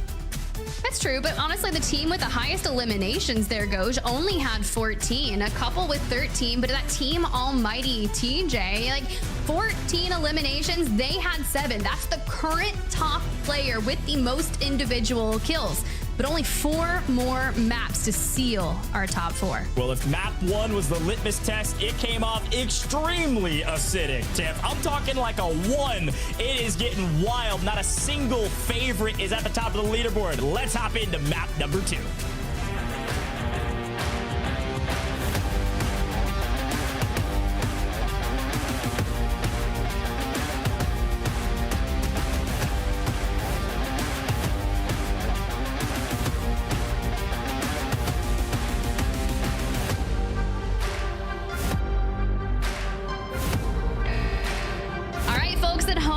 Your favorite is not in the top 4. I need y'all to sound off in chat. Give them all of the energy that you can possibly muster, because while we're centering up that first circle over Urzikstan, our plane line going from that farthest southwest up towards ending in military base, and let's see if we witness any changes. We talk about those rotations, but a lot of same that we've been witnessing, right? That rated roster that started in Power is gonna lock it in there, but for your team that won map number 1, Team Sitrep on the screen, locking it into Riverside. This just goes to show you where they start versus where they ended up by Industrial. Yeah, it's such a great shot. He said they had to move the entirety of the map, and it certainly is close, right? Up here on the kind of north side of City, had to make a wide, long rotation all the way up to Popov, so it looks like they're fairly uncontested now, which doesn't bode well for some of those early kills they want. So it seems like there's several pieces of action on screen. And Alexander squad, pretty solid, strong map 1, not too bad, and seems like they are only contested right now by that Ryda team, who we are expecting big things from. Ryda, a little bit of a chance for redemption, being able to play in LCQs. I do love a good redemption, but for now, turn your attention back up towards that military base side of things, that roster. Now, we saw this occur, a lot of early action for Tommy Syke and Crisscross, but we're looking for angles there onto the roster just on the other side of them. It's going to be, let's see, Erase, Solidify, IQ. A scary, formidable team to go up against. So you're going to have to figure out a way to rip one off an angle and skew that number into your favor. Yeah, I don't know that they're going to find it without loadout as well. So the long angle held by a Bruin with a couple attachments. Seems like the first shots have gone out. Both teams aware of each other's presence, but who will strike first? Could be here for a while. Tommy not wanting to show first blood. Again, this is kind of where you set the tone for your map. If you lose 1 here, lose 2, maybe all 3 go to the gulag, you're going to be in a stabilization blender all map long. And you got Crisscross. Is certainly not breaking any ankles right now, just holding some of these long angles. Bruin in hand, connects for a few. And right now, here comes the push. Top of the building. Eyes set by their long anchor. Finds one down below. Crack shields both ways. Tommy falls. Not the way you wanted this encounter to go. Not the way you would like to take this fight as Syke. You lose your anchor as the team swings back onto your solo. They read this team like a book.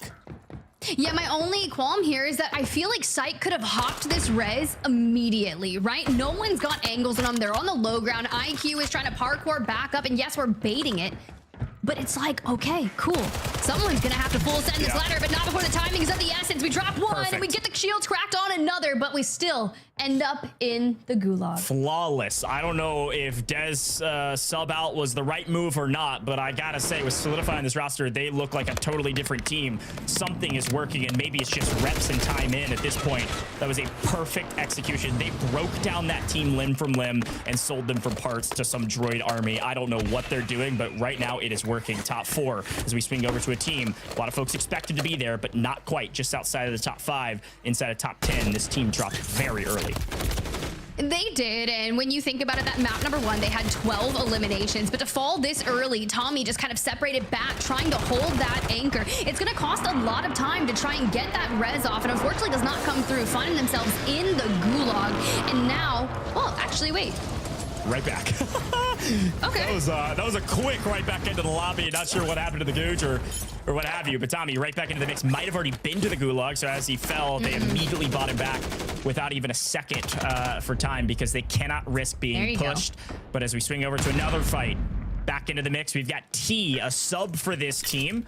Swapping teams. There were all types of roster mania. We broke down the top of the show. Go back and watch it during a break. Icy Scopes, a sub for this mop squad. The battle of the X Factors, who will get the better of each other. All right, so here we go, just kind of working on up, and yeah, we do get that gulag down on that bottom right-hand side, and he was just like, see ya, sure. I'm going back to Urzikstan. You can stay down there and try to whatever you gotta do. That explains the quickness. Yeah. That explains it all. Doesn't even waste a single bullet, just sprints for the zip and gets out of there. That's funny, but yeah, this fight is a weird layer cake where you got a couple different angles you have to fight from. Does make a push and opens up the window, but unfortunately almost gets cut down. Very well executed to get out over this wall so they don't lose their life. And now they're going to sprint out of here. I think this is the right call. If this Icy Scopes team can full wrap out of here, this fight's going to take like 5 minutes, Tiff, if they would have stuck on top of that building. They know they got work to do, and right now they're just wasting time. You need a ton of eliminations. Right now, the metric per game is 20 points as we see several teams being eliminated, several fights happening, and here's one of them. Grev in trouble, goes down as you see that Sway team push forward. And it might keep skewing more northbound. Greb Dez in the gulag. Sin trying to make that last stand, but can't do it. Sunny, Rudy, except on your screen. Now, this was one of those squads that was finding themselves in a lot of power positions in that first map, but was really not getting into the engagement. So to already kick things off, and you can see that Fnatic roster on the opposing side. Skullface to the gulag. Yeah, that is brutal. Now, we didn't see the total team tally tick down, which means we know they're in the gulag. They are not fully eliminated. If you're a big fan of the Fnatic team, here they are. Here's the gulag look. Couple players in the gulag, a couple players getting back. News wins that without even hardly losing a single iota of health. Right back in. They're fine, but a frustrating start for a couple other teams. You see that Super Rob team get fully eliminated as well. Fnatic back into the stabilization blender. This is much more reminiscent of NA finals than it is EWC. All right, well, rated first time on main here. Over in power, they've got that colony. Watch Waldo.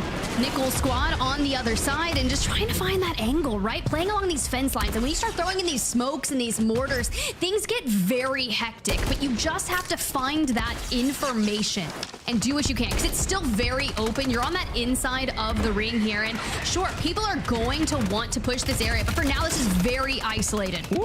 Oh. Nice shots from Colony. Does get traded out from Mayapo, one of the top slayers in the game. When things are going their way, this team is one to watch out for. A lot of folks' favorites. They should win this fight, but not without losing a bit of blood. Rated, fully eliminated, which means Mayapo Prospect have to make a play here on Waldo, and Nick Cool still lurking around the far right-hand side. Nick Cool is their IGL. He's got to be yelling at Waldo to back up and get back to him. It's a true 2v2, and this might be a massive breakdown from that rated squad against Nick Cool and Waldo. A great IGL call means Prospect is in trouble here, Tiff. Yeah, with Nick Cool on the high ground like that, just taking those angles, it really breaks down a lot of that. So Prospect kind of deciding to disengage and try to pull it back to a more favorable position. And that is going to provide a lot of room for pursuit. Rated, though, still up and at it. We're just waiting to see, can Mayapo come back from the gulag? And then we have the utter breakdown. Rated, fully eliminated. Mayapo and Prospect on must-win gulags. Yeah, this is brutal for a lot of teams. You can already notice 3 squads fully eliminated out of that lobby. The question is who? Team Grev, Desmond, Grev, Sin out of this lobby. 0 points to their name besides maybe a single elimination. But Mayapo is trying to make sure that they're not the next team. As you see, Finesse's squad fully eliminated out of this lobby. 36 teams remaining. Things are starting to heat up, and Mayapo makes it look easy. Right back into the map he goes. All right, well, if Prospect wins here, it makes things so much easier. I mean, he's got a ton of cash for the regain. Just need to kind of deal the finishing blow here to Rob Easy, but we're focusing on that reload. Get all the bullets you can. Slide, keep those concrete barriers, but the prone and the dead center, the smokes, this is just a legendary breakdown. We're talking the squad that came in first seed, just barely hanging alive. 1.2 points away from already having a ticket to global finals. Now struggling here in our LCQ. Still a lot of ground that they can run, but it's slowly getting smaller and smaller. The runway is, well, not very long in LCQ. It's only 5 games total. And the first map wasn't great. And game 2 certainly not looking great either. Collapse squad, DSAV, again, on paper, shouldn't be here. A spot opened up, they got in, and they're at the top of the leaderboard. Talk about Warzone craziness. This is what always happens in Warzone competition. There's always an underdog, and apparently this DSAV team is an underdog for the beginning of the tournament, but not for now, as we swing back to some more action. Oh, Sir Taylor here in the building, trying to take angles, but you've got Leonard, Clown, Little Mario looking for a play. They know someone is here, but they just have to lay eyes on him, and immediately throwing that trophy system down before the push, and well, not much you can do there for Sir Taylor. Okay, Little Mario, I see you. Edge of zone, though, still a lot of ground to run here as we make this big rotation. You can see they're way over by Outpost, way over by Cargo. They're gonna have to run through Cargo, nearly isolated on that far western side of the map as we swing over to a couple more teams deeper inside the zone. We are headed to Old Town, Low Town area. The question is, where will the final couple circles be? Everybody having to cross the outskirts of the rivers that surround these 2 POIs, coming from City, coming from Cargo, coming from Popov.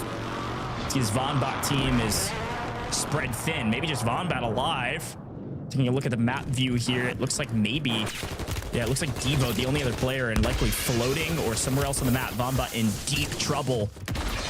Dominated in lower bracket round 2 and said, I want scrims. This wasn't even a competition. And then really struggled in the finals and seemingly struggling here today again.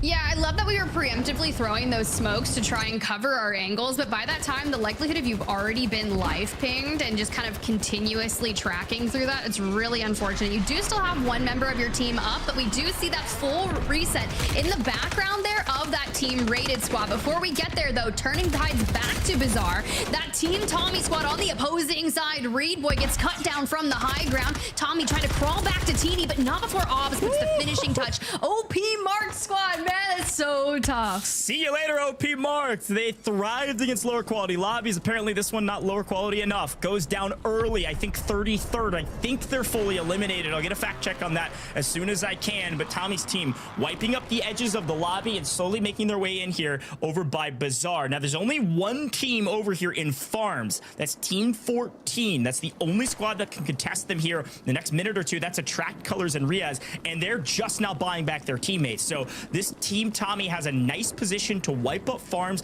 and maybe cross a bridge straight into Team 7, which will be that Team B Mark team that's going to be lurking and waiting for the rotation. So yet again, Team Tommy hunting edge of zone, working their way in and have to fight through some of the teams that are going to try to hold them. It's gonna be a really tough, right? When you've got B-Mark in 9th place, you've got Z-Colors in 10th, and Tommy in 13th, all coming in from that right-hand side of things. Now, when you do have that squad that's on that inside of the circle, you have the mobile buy station there to kind of protect. And a lot of teams in that area could look to rotate and make a play for that, but not before it's defended. We do see that regain occur over on that northwestern side of Old Town. That's gonna be team rated. And even then, we see Mutex, Intex, Believe kind of in this big fight on that northern side, the top of Old Town. Now, they've been landing on that northwestern side and kind of continuing this rotation in. With the Mutex on 2, I would love to see them get some more because they're just on that outskirts of top 4. Just on the outskirts of top 4, you saw that green 5 on that map view. That's that Tommy team that had to either rotate up north or south to rotate to the west into our POIs of choice, which is Low Town and Old Town right now. This Believe squad, again, a top contender, a team that a lot of folks have on the prediction list. A lot of folks assume to be maybe third, fourth in this competition. Still got a lot of ground to make up, but seemingly things are going their way this time around. About 7 eliminations between the 3 of them as they address this Fnatic team that has barely been able to restabilize and find their footing in this map. Fnatic only on 4. This is a battle of some of Warzone's finest. Here over by Fire. This could be a big one, especially where they're located on the map, Tiff. Up by Opal, here on the north side of our zone. This is going to open up a window of opportunity to make it to end the game. There is a gigantic runway all the way to what would be the final circle if they can take out their opposition. It's a question of who moves first. It's true, and a lot of the circles that we see in this area do tend to pull toward the northern side. Should it be that, this is going to be such a priority rotation for them, because just south of these buildings that they're controlling, there's still a zip in play. So it's going to be dangerous to try and make a move for that, but you could also decide to kind of just axe it down, deny other teams, because these fights that we typically see between Fire and this culmination of buildings over here, they get drawn out. But what Fnatic is doing is they're starting to close the gap. They want to get that distance and take control of this Team Mutex roster. And with Almond grabbing that knock on to Believe, that's kind of the opening war cry for that Fnatic roster. Signal flare in the air. Are you going to full 3 push in and risk the 2v3? I certainly would. The problem is, we've got Skullface way on the other side of the building, likely covering the retreat, maybe, from this Mutex team. Here they go, trying to make a wrap here with some smokes. To readdress this fight from another angle, or maybe push the anchor. Skullface is lying in wait, but can't quite get shots down on this duo. They're able to make it into this next building. They've completely avoided the gaze of the Fnatic team. Fnatic's more worried about attracting colors rotate again. Finally, Skullface spots him up, but it's too late. Mutex team out of here. They're going to take the zip and leave, likely, or head underground to rotate out. A missed opportunity for a full team wipe as they lie in wait for a potential another. And there's only going to be so many opportunities to be able to hit that buy station back unless you have a mobile that you can throw. Now, granted, that's going to take time, and teams are going to want to shoot that out. So we consider that a victory there for that Fnatic roster. The issue with that is they were only able to grab 1 elimination before that team runs away. I do see an opening knock on to attract the full, doesn't come through, and it does decide to center on up Overload Town. Now, chat, if you guys want layer cake end game action, we're about to be in for a treat. Yeah, this is a quick aerial view of that Old Town side. All of these teams having to rotate into Low Town. All of these teams likely going to fight each other as they rotate in, and only a couple teams smart enough to rotate very early. It's Rated already out of Dodge and into the new, coming in from Old Town. The first team there, which means they likely will be able to hold a lot of these squads. This aerial cam is showing us where all of these teams are located. You see Schween way on the right-hand side, lurking and waiting, doesn't have a team to really fight with, as the full team of 3 solidify IQ and Arrays. Really the only team that can make waves on this side of the map, trying to find a couple eliminations, and they're able to do it at least on 1, picking up Magoo. That is a full team wipe, by the way, on that Magoo team. Future has game out of here as well. We're into the 5th circle. Our Gulag long gone, and only 24 teams remaining. All of these kills certainly going to pay off, as you see Mutex getting right back into the mix, even with 2 finding a couple eliminations. Ooh, we'll check it in here with that Oreo season roster. Did see them into the end game of map number 1. So we know they're relatively consistent there, but currently sitting on 6th place overall in the leaderboard with 15 eliminations. We'll check back in with them later, because Lowtown, it's about to get mixy, and J-Tech, B-Mark, Sly. We knew they were into the top 10, but you're going to have to stay alive for just a little bit longer and look for some more squad wipes. And speaking of squad wipes, did you check that kill feed there, Ghosh? Did you see what I see? Team Tommy down and out. A lot of top value teams getting fully eliminated, and it's all about the top 4. This Dame Different squad, we're in trouble for a moment here. You see that Mutex team, by the way, with the duo. They found some early engagement. They found kills, but unfortunately can't find the placement. They've fallen 21st out of the lobby as well. Some of our top teams fully eliminated before any sizable multipliers. We're just now into the 1.4x. That Mutex team didn't even get 1.4. They got a 1.2. We are in trouble if we're dropping 2 maps out of 5. We're in shambles, and you know, a lot of that started when they hit that disengage from the Fnatic roster. Fnatic ends up running into them again. They get all those eliminations, but then you kind of see in some utter breakdowns of a lot of our top teams as they're working their way into Lowtown. And this squad, yes, we still have to figure out how we're going to cross that waterway, because everyone is going to be looking at you. And do you PDS play it? Do you try to stock up 7 smokes? Like, what are we going to do to cross this water? Because everyone is moving ahead of you. By the way, exact sit rep Sneely fully eliminated as well at about 19th place. So maybe they found more kills than they did last time, but certainly not a better placement or even rivaling their first map win. We will see a new winner in map number 2, and I don't know it's going to be this squad. Way out on the edge of zone, a full team of 3 pushing them. Here comes Rob. Here comes IQ. Watch out, Colony 2K in trouble here with Waldo. Going to be pushed by a full team of 3. What can they do with the PDS? Not a ton of resources, not a ton of plates. Frankly, not a single plate to the side of Watch Waldo. In trouble in the gas and gets eliminated with a nasty wipe and a wrap from Solidify. I'm telling you, this IQ Arrays Solidify team is looking strong, but they still have a lot of ground to wrap here. Look at the rotation they have to make. They lose 1 in process. They got to go over the water or over the bridge. And it looks like they're going to do a little bit of both.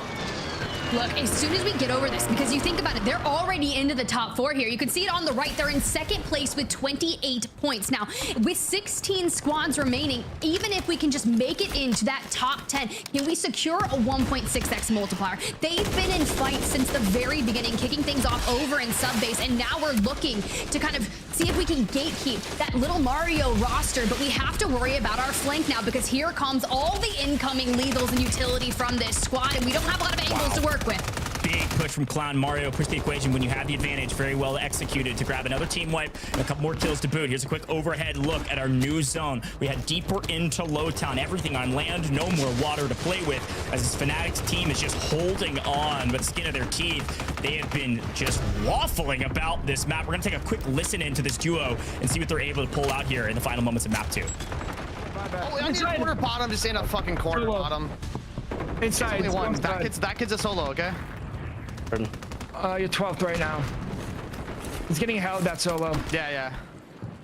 He went back outer. Yeah. Above you. Behind you. Yeah, you need tents if you can get it somehow. Come on.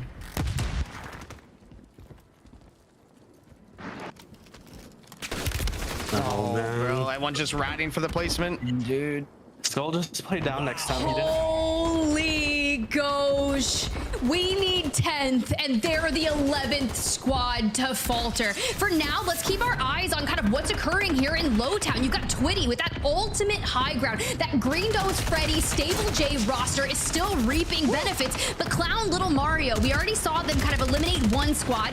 Clown's on 5. Could be the big game that they need to take over the top of the leaderboard if we can stabilize. That circle pull not in their favor at all. Yeah, they're just so deep inside of gas. I mean, there's a lot of PDSs being burned here before we even make it to our new zone, and the only team inside that new zone is Squad 7. You see B-Mark, J-Tech lighting up the kill feed right now, holding down the edge of new. You see Fade's team fully eliminated. B-Mark squad is hanging out in the gas, way out on the other side, and they've got 1 roamer up into the mix, but this is the fight at hand, way deep in the gas, fighting for not only position, multipliers. They need a kill here. They need a full wipe. We're looking for top 5 for the 1.8x. They got a ton of kills to boot, and they're going to hang on to it. There it is. They've secured it. We lose Icy-Scopes, which means we get top 5. Now Lil Mario and Clown just have the rest of this map to play around with. Get as many kills as you can. You're not going to win, but with like a couple more, and it's not like you're going to get any. Not the swing into a full squad Rida and Picnic on that opposing side. We do have selves, but we do not get them to come through. Down to the final 3. That Dame Different roster we were hanging in with, Stable J and Freddy, and Slide and B-Mark have to come off that high ground. We jump on down. You see that 1v1 with Freddy. Freddy takes it. Slide now down and out, and Freddy and Stable J have reunited on up. The 2v3v1. Dame Different cleans up the bottom squad and doesn't lose a player for it. They've got player advantage. They've got an opportunity to win it all. Dame gets 1. Dame looking for the 2nd. They get Stable J and they win it all. now they get 21st in lower bracket round 1, sneak into the next competition because a team drops out, and then they win map 2. Right now, LCQ is the story of the underdogs. A massive victory for the Devious Gaming squad. Very well done by this trio. Look, that has got to feel so solid. My only concern is how many eliminations did we pull through that? Because we sat on this roster for quite some time right before a lot of those final rotations come through. So let's go ahead and kind of zoom on out, because they are coming from that opposing side where 3 teams are just toppled on over there. You have Little Mario Cloud, you have Oak Boy and Picnic. So these rosters that are kind of trying to finesse their way through the gas, they pick up a couple of those eliminations. And then we see that big jump down by Slide to get an earlier read. Had Slide won that initial 1v1 onto Freddy, this could have been just a bit different.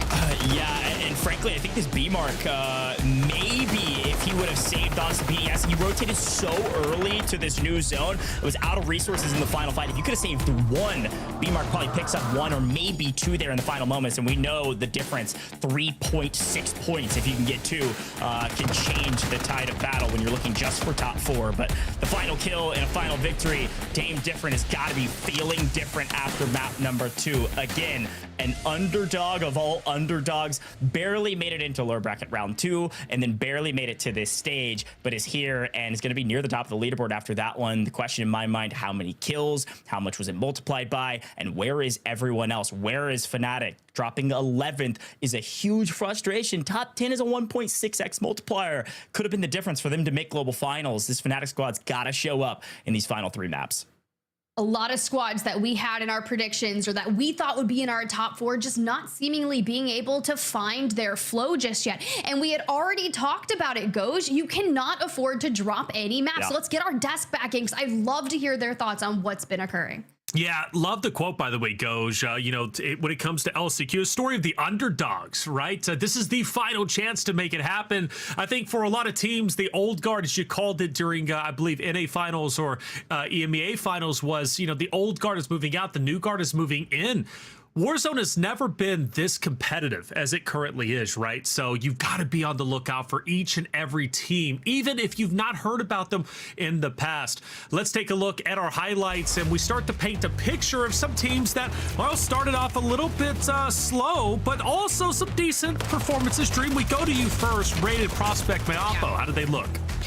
Yeah, I mean, they had a great recovery just from those opening engagements, as we saw kind of at pop-off. It was Nick Cool and co, right, who took them down. And even right here, as we saw kind of like the repositioning from those IGL plays from Nick, it was right here where Prospect got dinked. And yeah, they fell kind of early, but the regain in those moments, you guys, are super crucial. And that's what makes them a great team to even still be able to carry on in those final moments. Yeah, going against Nicole Waldo in that moment, forced to back away. But like you said, right, the regain is incredibly critical, especially when, Danger, you go to zones such as Old and Low Town, right? A zone that we haven't seen, at least to my knowledge, purely on those 2 locations when it comes to the World Series of Warzone broadcast for this year.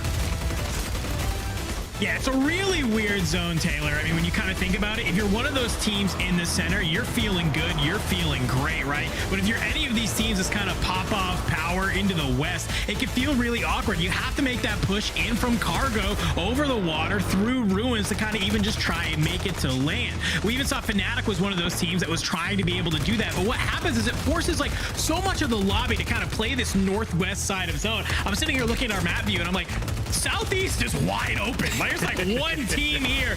Everybody was playing the northwest, and that's why when you're kind of looking here through some of our highlights, why it was just fight after fight after fight, and teams were just going to kind of get picked off left and right. Picked off left and right is what happened, especially towards the end. This trio, famous Dame Souls, who ended up taking the victory. Again, the underdog stream looking to make good on their performance here during the LCQ. The question is, though, obviously, that we all have is like, how many eliminations did they get? Because first place doesn't guarantee you the top of the leaderboard. That was represented by Sneely, sit rep at Exact just a little bit ago, but finishing in 4th place with 10 eliminations. So Dream, great victory, shows good promise about what this trio could do, but if they don't have the eliminations, it's not going to be enough. Yeah, got to carry some type of consistency. But I mean, even being a trio that, you know, you didn't necessarily qualify, you get that opportunity to make it in. Anything can happen, even just playing spoil alert. So to being able to take a win, you got to be proud of yourself. Hopefully carry that momentum into the next game. But that's the name of the game here. Consistency is key. And you guys, I mean, we're already at, what, halfway? Well, we're pretty much almost there, right? We only got a few more drops left. And oh my gosh, you can't fall behind on the leaderboards now. Yeah, I was tuning in the repolls just a little bit ago, obviously doing the watch party. A lot of watch parties. Shout out to everyone who's, you know, supporting the stream and supporting really the scene. Love the watch parties and the insight that they give. Each and every one of you is very unique in that regard. But, you know, he was saying, man, I wish there was more games. The fact that we only have 5 games for Big Map, right, for the LCQ, and then 1 wild card is just crazy because Dandro, 40 teams enter, 5 teams, right? Only 5 get a chance to go to global finals from the stage, but they knew their position when they didn't make it through the NA finals. It's just the way that it goes when it comes to competition. One team, though, Dandro, that I do want to talk about that has been playing very well. It is at the upper echelon of the leaderboard, and that's Clown and the crew. I believe Loner being the sub, correct, coming in for this roster? Yeah, Loner comes in for this roster, and it's kind of a last-minute sub. And, you know, Loner's been around in the Warzone community for a while, okay? So I'm excited to see this sort of sub come in. It's one of those that maybe it'll work. You bring out Fried, you pull in Loner, and, well, I was actually, to be honest with you, this is when I was looking at the list, I was like, I don't know how I feel about this team. That game just kind of gave me a lot of confidence for them. Their positioning was really good, but it was kind of the thing to me. We kind of saw that fight that happened over towards that dock side where they just push on through and just absolutely slam that team. Playing with confidence like that and having just that gun skill in your back pocket feels really good. They were putting up some solid eliminations. They made it deep into that lobby. That's kind of one of those games that, like, yeah, you didn't win it. That's A-okay. But to have the eliminations you had and then make it deep into that multiplier, you're feeling good. That's one of those games that's going to help you really jump up the leaderboard and really put yourself into contention when we get ready to go into game number 3. Well, jump up the leaderboard. Let's find out if Cloud and his crew with the eliminations did jump up, in fact. And yes, they're going to be in first place and by a decent margin, right? Just under 10 points that over IQ, who we had a discussion about when we looked at the standings after game number 1. Big talking point as well. The underdogs who take game 2, Team Dame different, right? Famous, different, Zols, end up in 3rd place. From what I'm hearing, they got 13 eliminations. So only 4 games, or only 4 when it comes to game number 1, but 13 in game number 2, plus the 2x multiplier puts them up in 3rd place. Good on them for doing so. Drew, we go down the list. Who else do we notice? Yeah, and I was gonna say for them, for Dame Different, like that's crazy because they had 25th on that game 1 and then taking that win and able to solidify a 3rd place is crazy from that jump up. But Team Green Does, right? 5th place. Yes. We had to give him a shout out from that swap with Stable J, you know, for Yeeboy. But in those final game moments, we did find them in, you know, placing in really well in that top 5. So for them, that's pretty good. Also, Team Mutex too as well, being in that 9th place spot, keeping that consistency too. And Beat Mark, Dandro, you shouted out them too as well. They've always been in those final end game moments. Yeah, really solid kind of performance of them so far, but looking down through kind of into this lower sort of page on some of the teams that maybe we would expect to be towards the top are Exact Sitrep and Sneely. They had a great map number 1, only 2 eliminations in that game, going down very, very early. Picnic Basket, Oak, and Rida, only 13 eliminations across these first 2 maps. Has me a little bit confused, but 18th, guys. Yes. Fanatics, jumping up. Skullface, Noobs, and Almond. You only got 5 maps here. This is not a team that wants to rely on getting that wild card. This is the make or break moment. It is, and they did jump up because I believe they were on this page just a little bit before, which we will notice. Rated Prospect Mayapa are there. They were a talking point. I think they were on the last page going into it. But jumping up to 18th for Team Fnatic, a big gap, 20 plus points to get up there in the top 4, and that's just even if the other teams aren't even getting any more. But you know, I really do hope they make it through today. But obviously, frustrations during that listen-in, right? They were kind of saying, man, everybody's just ratting up, going for placements, and well, you could tell their mindset is, yeah, placements are there, but they also want to get in your face and slay out. Maybe there needs to be an adjustment. There's only 3 more games to get it done. A lot can change without question. Let's talk to one of our game winners, though. Game 2 winner, I should say. Dame Different, bringing him in. Great to talk to you, man. Sir. So game 2 winner, 13 eliminations, I believe. 3rd place, if I'm not mistaken, 3rd or 4th place. That's got to feel good. Tell me about your story when it comes to Warzone. Yes, sir. Yes, sir. So we're basically DVS. We started like a gaming team back in Verdansk, like a bunch of group of close friends and everything. We started competing, running 2v2s, and we was like, you know, why not? Let's go for World Series this year. We haven't played in like, we basically didn't play Caldera really, so we was like, let's come back, make a run, let's see what we can do. And we're here, baby. We're here. Hey, you're here. More than here, actually. You dominated game number 2. Congratulations on that. You got 3 more games to obviously solidify your top 4 placement so you can move forward to global finals. What would global finals mean to you? We called you the underdogs, right? Because we're always talking about Fnatic and other big name rosters. What does it mean to you to be the underdogs that potentially could be the big dogs on the global stage? You know, we love being underdogs. That's, you know, that means you just got to come here and prove everybody wrong, you know, showcase your worth, let them know, you know, you're here to play, you know, we're not here to come just lay down, and we're here to win. We're here to win. We came to win. Most importantly, we came to have fun, but we're here to win, though. We're here to win.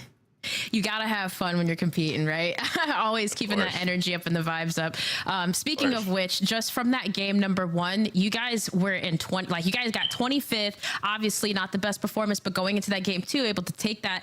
What did you guys like change? Like, what was the comms like? The communication? Like, what did you guys need to do in that game number 2 where you're like, yeah, we're winning this?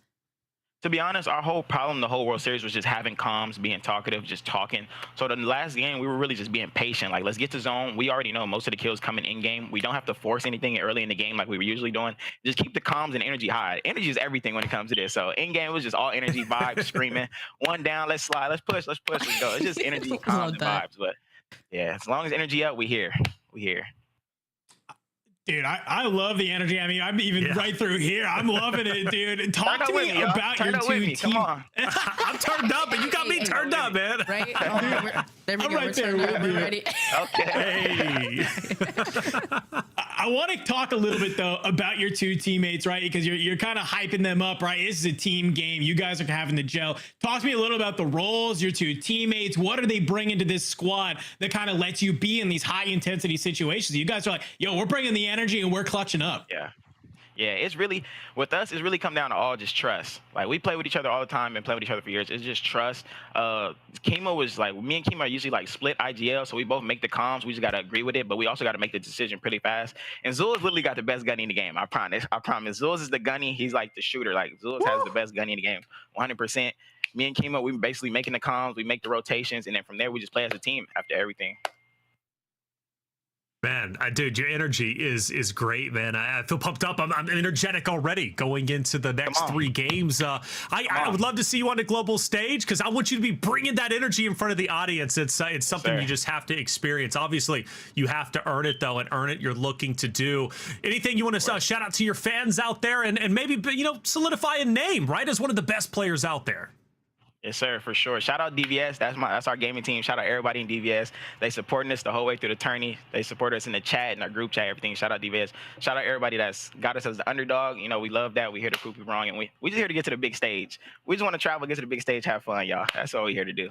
We're here to have fun. Very simple, right? Travel, go to the big stage, and just have fun. Dame Different, I appreciate the interview, man, and I wish you the best of luck going forward for your next 3 games. I appreciate all of you guys. Thank you.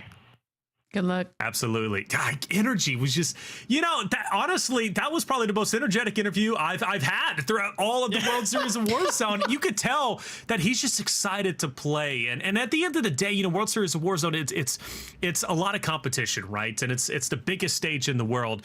But, you know, he accepts the fact that, you know, you're also just playing a game and you're having fun. And when you're having fun, you're playing well. So the vibes on that team must be at an all-time high, Dream.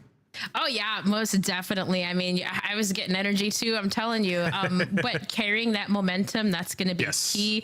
But for those guys, yes, you have to be feeling good after that, especially again, coming from a 25th placement to a win. But yeah, kind of leading. What I'm curious though, one thing that he said, you guys, that I was like, ooh, in those end game moments that will be really tricky is having those split IGLs. They have to agree almost on everything in those chaotic moments. To be able to do that is you know, you got to give him a pat on the back. It's very hard to do, but that's carrying for like moving forward. That's what's going to be key, is just, you know, agreeing and being on the same page, because you guys know how hard it is.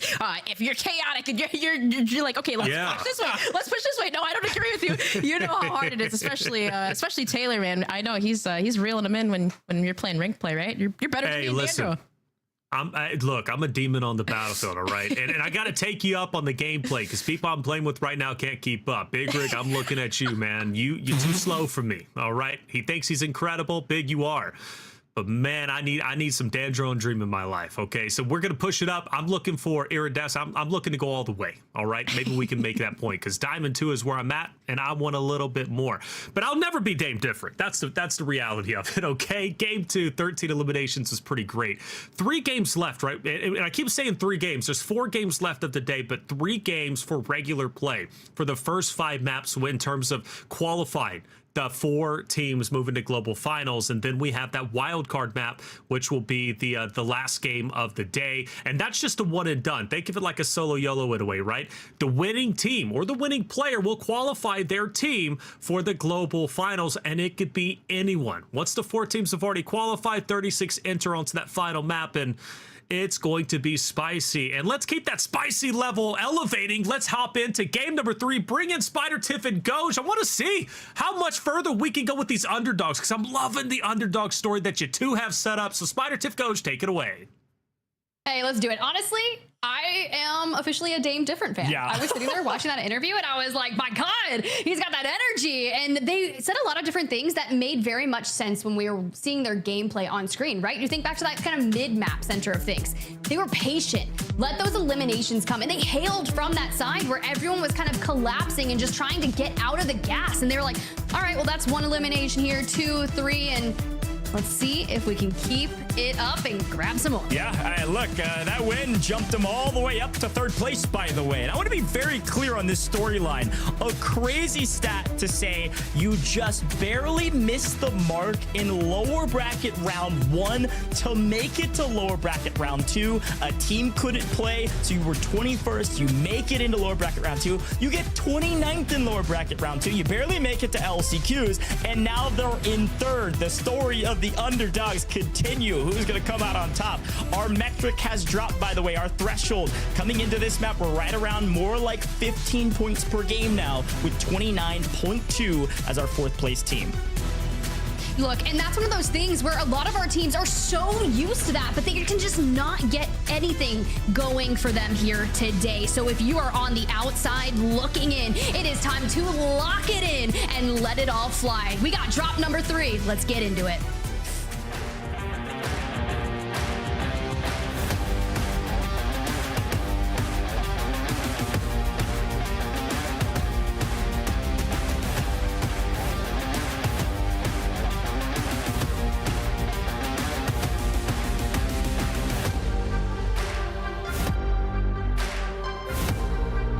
Well, wake up, folks. You're not in a fever dream.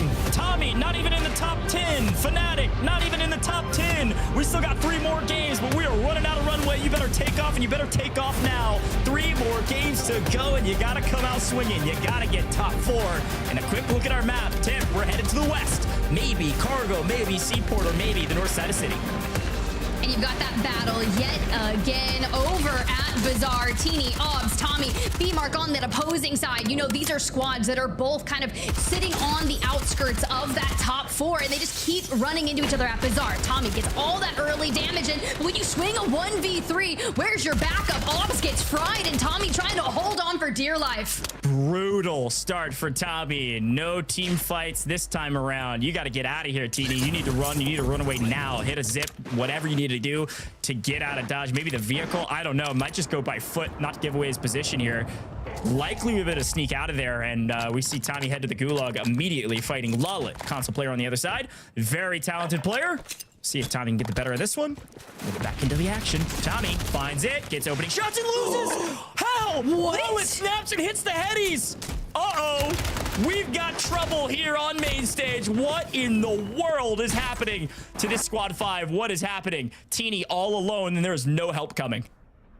Fnatic in the gulag as well. Noobs is the one that took out Tommy's teammate, and now Skullface needs to win here against Future Has Game. There goes the smoke, and now we're dancing. Okay, frag going out.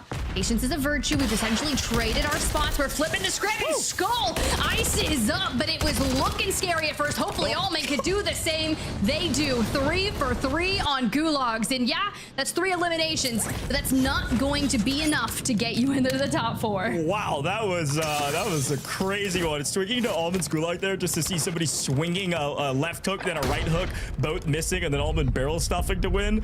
Wow, Sure. This is Warzone, and I am here for it because that was wild. But back to the action. We've got a full restabilization. The top team certainly can get their feet back underneath them. 3 kills, not a bad day in the very beginning of this map, but unfortunately, you've got a lot of ground to make up on this leaderboard, way down at about 18th or so. Going into this map, as we swing over to some of our other teams that are looking for a lot of kills. City, apparently all quiet here, at least on this side of City. Again, you can look at the map view and our leaderboards over there on the Call of Duty YouTube channel. If you're hanging out here with Twitch on, keep it on. You can hang out here with the main broadcast, seeing this amazing codcaster, but YouTube, you can see the map view that we reference often.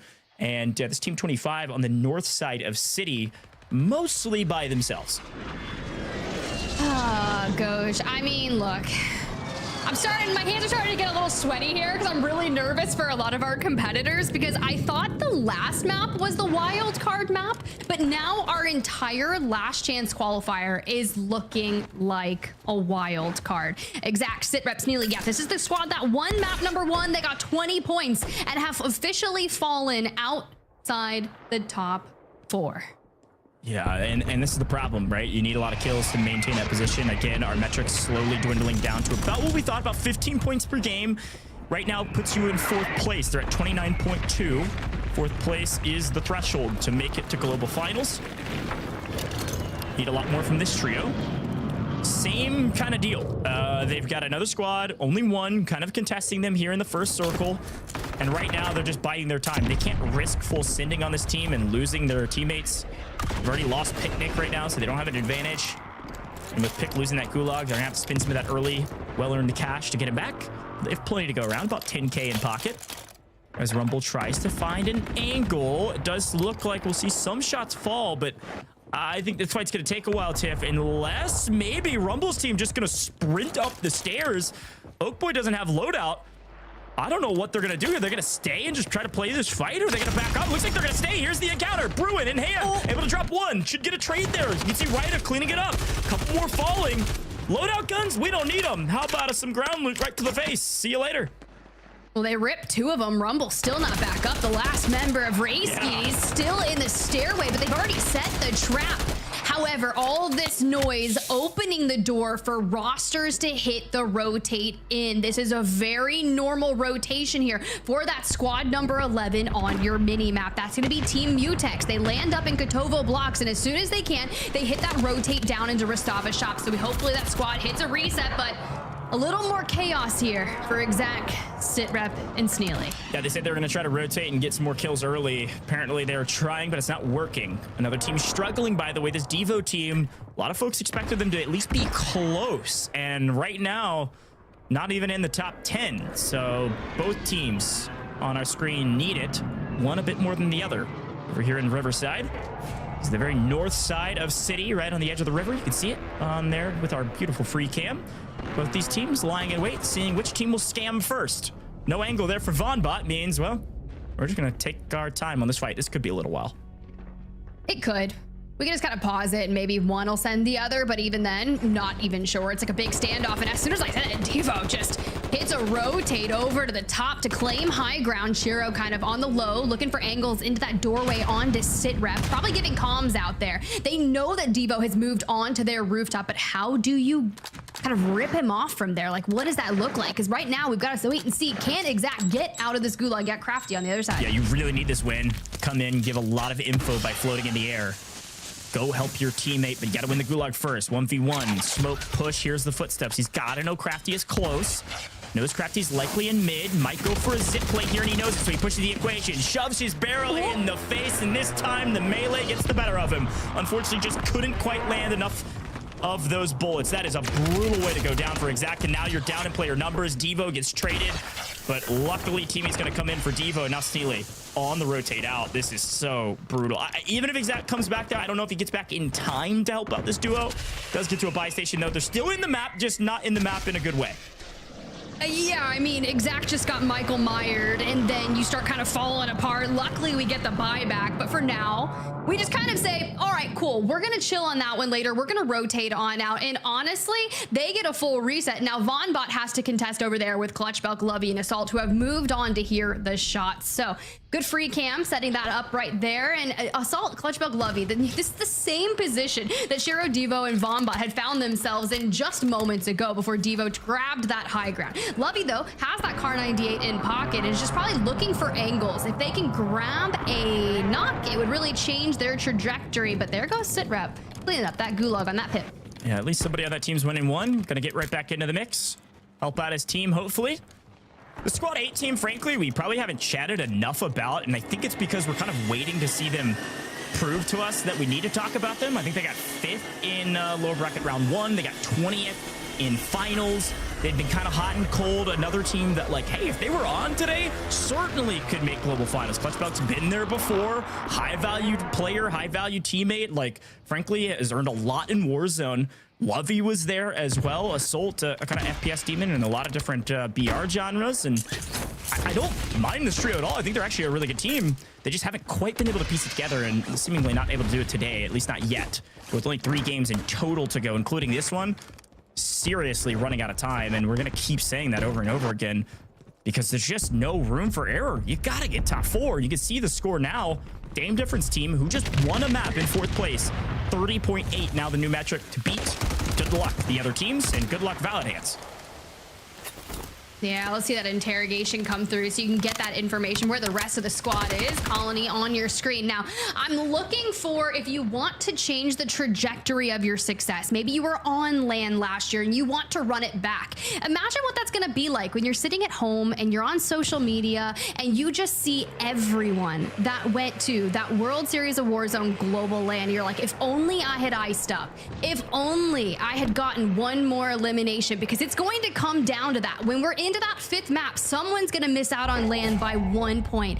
Don't let it be you. You can change it here and now. I want a 20-point elimination win. Yeah, we need a big map. We haven't seen a single, even large map yet in terms of total scores. Yeah. I think the best score today in a map somewhere around like 26 points, which is kind of another day in the office for a lot of the teams that made grand finals already.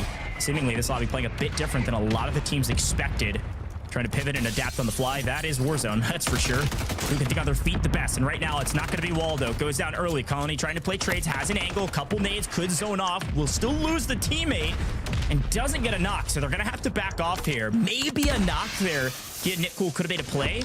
But right now, it is a hunter versus the hunted. And the hunter's certainly this Leonard team. Is Leonard an X-Factor tip? I don't know. But right now, things are going that way. As Clown cleans up this Nitcool team in style. Yes, Leonard cleans it up. See ya.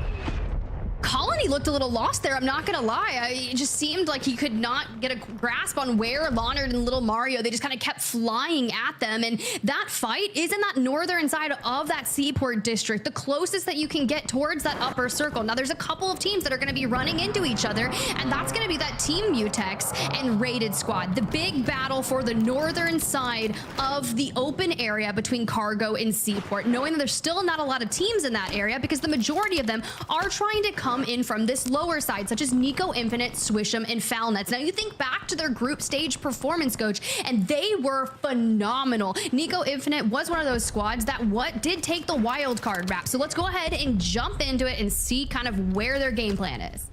These guys are looking over, though. Something that sucks. Okay, I have 2 breacher drones I could maybe hit in on green. Yeah, never mind. I'm gonna drone just to get. I'm gonna look ahead for the row, okay? Okay. Trying to find another sub right now. They're all rowing on yellow right now. All running out. Okay, I'm gonna get the grocery store then. We got 2 teams on yellow. Blue, blue. Yeah, I hear that. I hear you on yellow. Like, are they like on top and below? Yeah, on top and below, and like side buildings. Can we rotate through the restaurant? You guys look good in restaurant. Restaurant's clear. Okay. And even fire looks clear too. Okay. I'm gonna try to fly up over to Nico. I just got sniped. Good. I only have. I don't have any more plates. I have a play box. Come here. Yep. Get in there. Right. A lot of plates in here, guys. Just pick up stuff. Like, loot around. decent comms. Love an opportunity to listen into some strategies here as we see other teams getting wiped in the kill feed. You get a chance to hear what this team is thinking. Right now, though, they're in 33rd. Tiff. They have eight points in 2 games. Frankly, Nico Infinite, they made land last year in the wildcard game. Right now, if they can't get anything going in this map, it might have to be the wildcard game again for this team. They are so far down the leaderboard. They need a banger, and they're just not moving fast enough right now in City because there's so many different angles you can get shot from. It's the one problem with that area. Sometimes you can get really bogged down in the swamp that is City. But back to the action we go, and it seems like they're trying to find it. So we switch back to them on the edge of some of these fights. Well, here it is.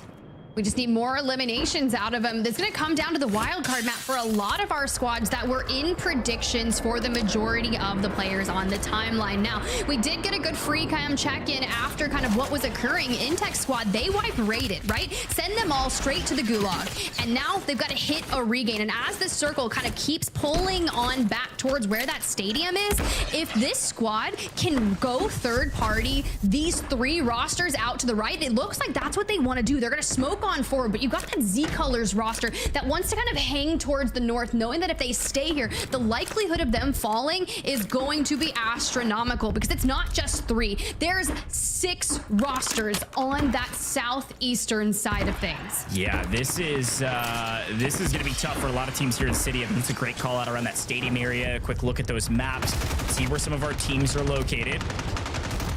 And Nico in trouble, though. We're going to stick with this fight as UAVs does get dropped, looking for a couple trades. They're getting a lot of aggressive comms, I can only imagine, but unfortunately can't get anything going. There's just too much action to handle. Switch, the only player last alive. And here comes Quay to come clean her up. I know Switch has played with this Quay and Taj duo before. I'm sure that's got to be frustrating to lose to the hands of people that you like playing with, but unfortunately it wasn't close. A nice full team wipe and a clean wipe there from Taj, Quay, and Ludvent, who really need another big game as well down near the bottom of the leaderboard.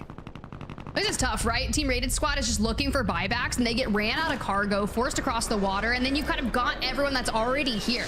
That Vexo, Ave, Rabizi squad is really contending here with Emrias, Z Colors, and Attract. Now, that's a squad that should, in my opinion, be one of the 4 that moves on from here. On paper, they are phenomenal. They have looked really good, but these squads that do tend to be the favorites cannot get things moving. Those underdogs, as we've stated, that we're just consistently looking over are coming out to say, no, this is why you need to notice us, because we know we deserve a spot on the global land, and we are going to show you why we deserve it. That Tommy and Ob's Teeny squad, whoa, I want to see it. I want to see it. Yeah, I want to see it too. And as we swing over to our second seed here with Rob Easy up on top of this Attract team, I just saw Team Rated, I think, get full wiped, or at least close to it. Yep. Maybe just snuck back into the lobby. I'm not positive. I'm looking at our map view. I don't see them. I think Team Rated is out of here. Things completely falling apart for the Rated team. See if maybe some of our on-paper favorites, maybe some of our prediction favorites can make a move. Right now, almost none of them. I don't think a single person that anybody I've talked to is predicted to make global finals through LCQs is even inside the top 10. Maybe Mutex's team was like 9th going into this lobby. Definitely a battle of the underdogs, but still plenty of map to be played. Moving 5th into 6th circle. This is the big one. We're going to be moving right on top of that stadium, right on top of that soccer or football, depending on where you're from, pitch. That's where a lot of the action's going to be, which means a ton of teams, 1, 2, 3, maybe like 9 of these teams are going to have to rotate in from the edge of zone, some of them having to cross the water. Yeah, do we revisit Super Evans predictions? Top 4, Fnatic, Rated, Z Colors, Tekka, Wildcard, Nikul. I mean, come on. Yeah. Let's see here, because none of those are there. And right now, Rabizi, Vexo, and Ave. I don't know if we take that fight. I think it's great that we kind of drop some streaks and start rotating. You can see that Dame Different squad that just won a map and had 26 points is going to be one of the squads just on the other side of this. We pop in the LTV, but we are drawing so much attention, and we're going straight on that Dame Different roster. All right, DVS, boys. I need you to stand up, get loud, because Dame is going under siege, but he should thank all the squads that are going to be potentially shooting this squad in the back because they are able to maneuver just away further. A lot of folks want Alb in the grand finals. Won't be seeing him in the end circle of this map. That's squad 14 out of here with Colors, Gonzo Ball, and about, what, 23rd place. Still a ton of teams and a ton of multipliers to boot. Terrorize gone as well. IQ gone. That's a big team inside the top 4. Fully eliminated. This is going to open up a window of opportunity for some more folks to make it into that top 4 threshold. You can see Mutex's team creeping up the leaderboard, likely having a good game right now, but all eyes on this Vexo squad as they try to wipe last map winners. After a great interview, can't get things going in this team fight. That might be a full wipe. There it is. See you later. Squad 27 is out of here as well. That's OP Mark fully eliminated. Everything falling apart for a lot of these squads. Everything's falling apart for a lot of the squads, but can we talk about the macro that Stable J and Freddy have? Consistently always in the mix. We just need some eliminations for them. And speaking of elimination, Fnatic? Yeah. Hello? The Bridge of Death can't get control of that? I gotta say, it's because of that Squad 17 rotating on top or underneath that Sunny team. I was gonna call out Squad 6 in the pink. They had placed perfectly in the zone pulled across the bridge, but because it didn't, they got a terrible zone, and they're having to make a rotate of death. But apparently, the death is coming at their hands instead. Crossing the bridge and taking out the teams holding them was not on my playbill for the drama we're watching right now in this incredible theater. This is unreal. This is also unreal. We've got trophies, we've got LTVs through the water. I don't know what kind of Fast and the Furious film this is, but I'm nervous. Mutex about to emerge from the great depths beyond, wraps up some cleans up, but does fall right to the chaos. Now, believe last standing, denied, halted. You're not rotating in, and Tommy just on the outskirts of the gas, just trying to keep it together for that roster. As 15th place or so, as Future's team betters their chances by trying to make top 10, playing edge of zone, new zone, not a lot of cover, way out in the middle of the street. Let's see who gets in late and goes early. You can see Squad 36 making a big rotation here. Could play spoiler, could play third-party fights. Picnic picking up a couple of eliminations. Here comes Twitty back into the mix. PDS, portable buy. They've got all the resources they need and more. The problem is they got a full team of 3 staring them down, so they're going to lose one and have to rotate the other way. Hey, they get the buyback though. There goes the PDS, but just not within the right amount of time. We do have that self-res locked in, and Fades can give comms, but I don't think he's gonna last much longer. Maybe 20 HP. We're diving, we're trying to survive, and everything is breaking out into the biggest chaos I've ever seen. Wheel, Scripto, one of the only buildings alongside Stable J and Freddy, and Tommy has to push in for a 1v2, brings in the streaks, and just trying to stay out of dodge from them. Future, Twitty. 7 squads left. This is a big map for Future. They're looking to push up into the top 4. They were a little ways out of that. Inside top 10, I believe, going into this one, or rather that 36 squad on the far right-hand side. I think they were 6 actually going into this one as well. So both these teams need to have a big game. Stable J, though, you're right. About to make top 5 again? 3 maps in a row? Apparently the X factor when it comes to IGLing, I don't know, but job's not done. Gotta get top 5 for the 1.8x multiplier. Right now, everybody's scrambling for resources. Future goes for the zone and the zone only. Problem is not a ton of resources, maybe just one more PDS, and that's it. Thinks better of it, doubles back to his team, and it's Future has game. Now holding zone, now in the new, holding down Vonbot, not letting him get a single inch. Future goes the distance and picks up the elimination. Now the final 3 teams, Almighty TJ getting punished as Future tries to back up, get to his team, and right now with 3 teams remaining and 7 players, I think it's a 3v2v2. Yeah, but Green Dose's squad just focuses on that wrap. You've got that duo that has already secured themselves a spot in the next zone, while the other 2 squads are just full focusing on each other. If they get so weak from this fight and delay their rotation, I would love to see Freddy and Stable J break this squad down. It's a 2v3 Goj, and here comes the equipment. Angles are being held. Freddy on 4, but not when you've got 2 looking for a wrap. Freddy opens up things with a knock, but Stable J gets shredded out. It's Freddy v2. It's Freddy v2, and C4 certainly help, but how about a barrel stuff? Can we go 1v2? Not quite. No Seagar yet against Stable Stable J falls in second. Amazing consistency, but it is Future Has Game, Baba Huff, and Almighty TJ on top with the monster effort. This is a big map for them. Future comes in as the sub for Tappa. He plays for wins, and apparently he's gonna get paid for one here in the third game. What a way to do this. Has some Kim with 20. These two have played together quite a bit, but unfortunately, Baba Huff, Future Has Game, Almighty TJ, they have a great map. They had a great map. They've been pretty consistent throughout, and you kind of see this last stand here. Stable J and Freddy, they win a 2v1 against Tommy, who was just trying to keep alive. You got Oakboy Ryda kind of on that outer side of gas. They had continuously been fighting against Almighty TJ, Baba Huff, and Future Has Game. One thing, though, I will say the resilience that squad has shown here with all the smokes, the PDSs, and just stabilizing on the inside of the gas against that duo. I was nervous, right? Because even if you have one or two get traded out there, Freddy and Stable J, they win this.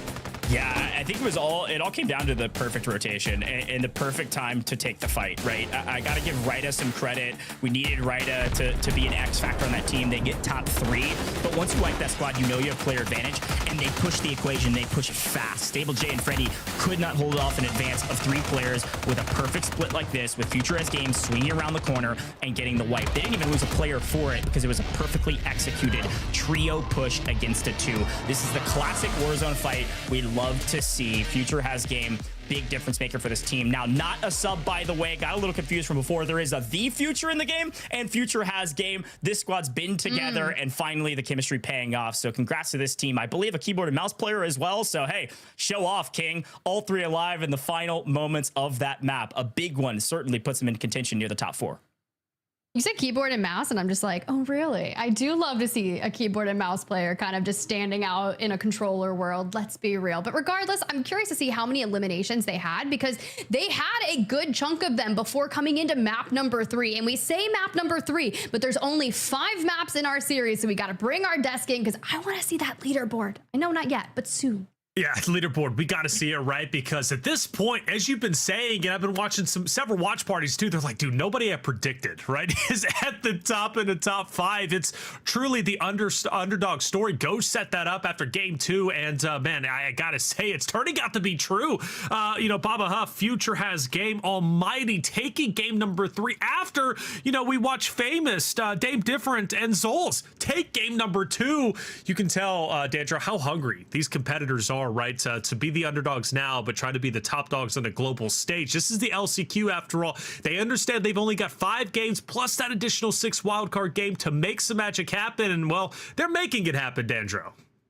That is the beauty of the World Series of Warzone, Taylor Reflections Noble, is that we can have these teams who maybe when people look at a roster, they look at a team list, they say, oh, there's no way this team is quality. Look at all these heavy hitters we have. Well, hey, you had to earn your spot to be here. And I know this is the LCQ, so earning your spot feels a little bit weird, but you've had to play through so many games of Warzone to get to this point. Yep. And to see some of these teams be able to take games and play consistently against this lobby, it's fantastic. We heard from Dame himself in that interview, like, yo, we're hungry, we want to make it to that land. And right. I know that's the sentiment a lot of these teams have, and I know Baba Huff, Future, and Enco, they're definitely on that same wavelength. I don't think anybody would have expected them to take a game, let alone be competitive in a lobby like this. Let's start taking a look at our highlights, because game 3 was a big wake-up call for several teams out there, and the first one is right on your screen. Dream, talk to me about Tommy and their recovery. Yeah, this was crazy here too, because being eliminated by J-Tech, but also losing the goo and being in that Fnatic gulag, losing to Noobs. But for Team Tommy, they were able to recover, and that's shout outs to Teeny being able to stay alive and recover for his teammates. But for some of these teams, as you guys mentioned, the underdog story, it's devastating for some of these top players, but we do have such an influx of new players shining.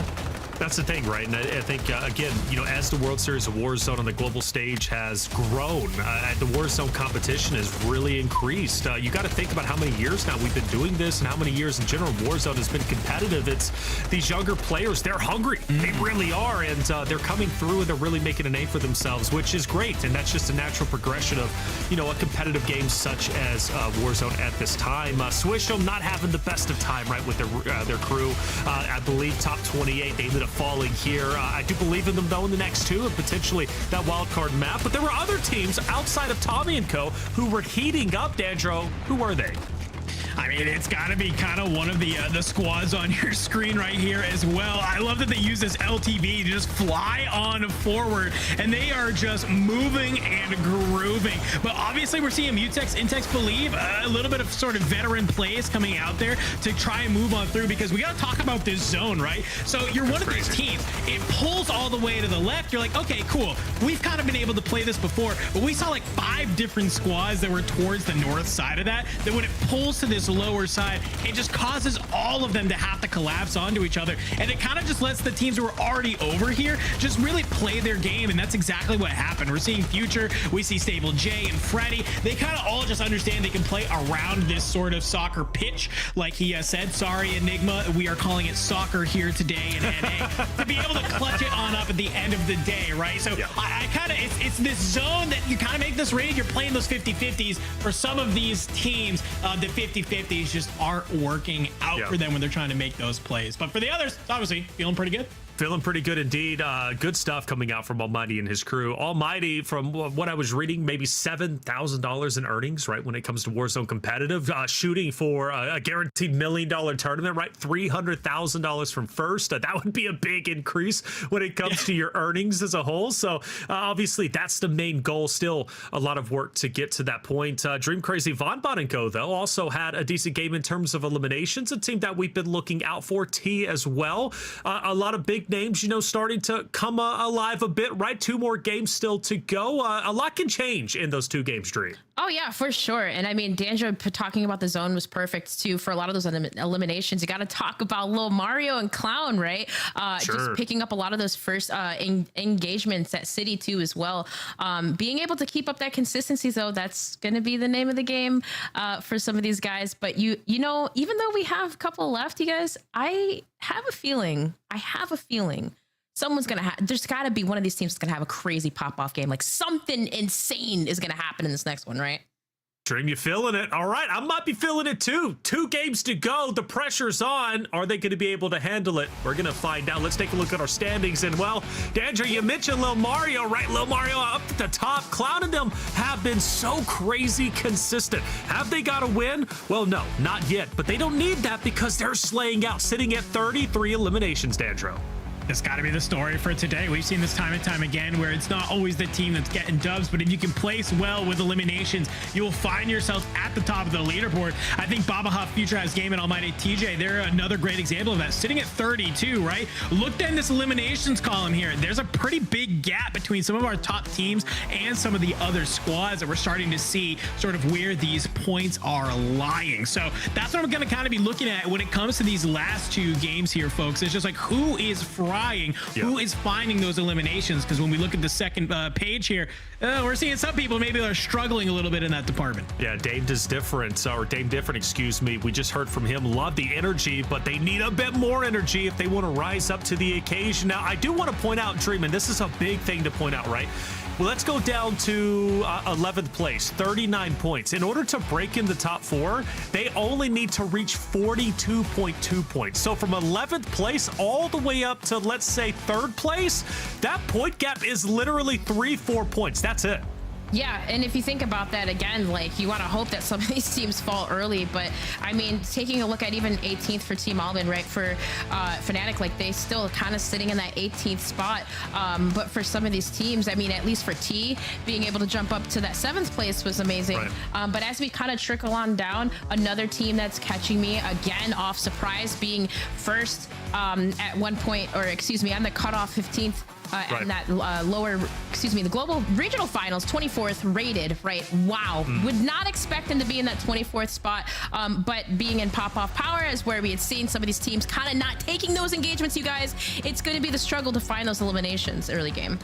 Yeah, it's getting to a do or die point, right? I mean, we have 2 more games to go for the regular big map games, and then you have the wild card. I'm going to keep reiterating that just in case some new viewers are coming through and you really understand what's at play here, right? Only 5 teams move forward today from the LCQ, from the NA side of things over towards global finals. There's only 2 maps to earn your top 4 position and be done with the day, right? And understand that now you're going to global finals. Your work is still ahead of you, but at least right now you could rest easy. You don't want to risk it all in the wild card game, right? Because there's so many random factors there. But Danjo, the reality is some of our biggest names in Warzone history could very well be playing for an RNG spot, right? For that wild card map. We're talking about Fnatic with Almond and crew. We're talking about Rated, right? We're talking about who knows, even because the points are so close from 11th place all the way up to 3rd. We could be looking at Exact, Vonbot, Picnic, like all these rosters could very well be putting their tournament lives on the line, rather, in one wildcard map. Yeah, I'm going to be a little bit optimistic here, if I'm being honest with you, Taylor. So when we take a look at that leaderboard, it's easy to kind of look through some of these teams that are on another page, right? And be like, wow, look, they're so far down. They're not going to make it, right? But that's what scares me. Some of these teams that have been here before, back against the wall, it would not be surprising to see like a Fnatic, to see Team Rated drop like a 20 or 30 point win, right? To see them, just see them have this insane monster game that puts them right into the conversation. So we still have 2 maps to go. I definitely think it's still possible for one of these teams to really just light it up on one of these maps and maybe just have a solid map number 5 to make sure they are not trying to vie for one of those final few spots. And again, that's that pressure handling it. Look, from 11th up to 3rd, we could even put 18th place with Fnatic. The point spread isn't that large. One good game puts them back up in the top 4. Anything is possible. Keep the dream alive. Well, let's talk about a team that's looking to progress their dream forward to the global stage. Let's bring in Almighty TJ. Big W after game number 3. Hey, man, good stuff for first and foremost, Almighty. Another a guy who's looking to prove himself as one of the best Warzone players out there. What does that win mean to you? I mean, for us, man, it just lights the field. You know what I mean? You know, it's a lot of grinding we got to do. You know what I mean? Ain't shit over yet. So, you know, it feels nice, but, you know, we still got more work to do. More work to do. Well, tell me a little bit about you and your story when it comes to Warzone competitive. You're one of the underdog teams looking to be the top dogs. What does Warzone mean to you, and where did you get started? Where I got started, bro, I started playing, I would say like CMG wagers back in the day, bro, you know, console. You know, all the top dogs, bro, they know who I am. You know what I mean? So I've been around the scene for a minute, putting on for, you know, the brothers and this shit.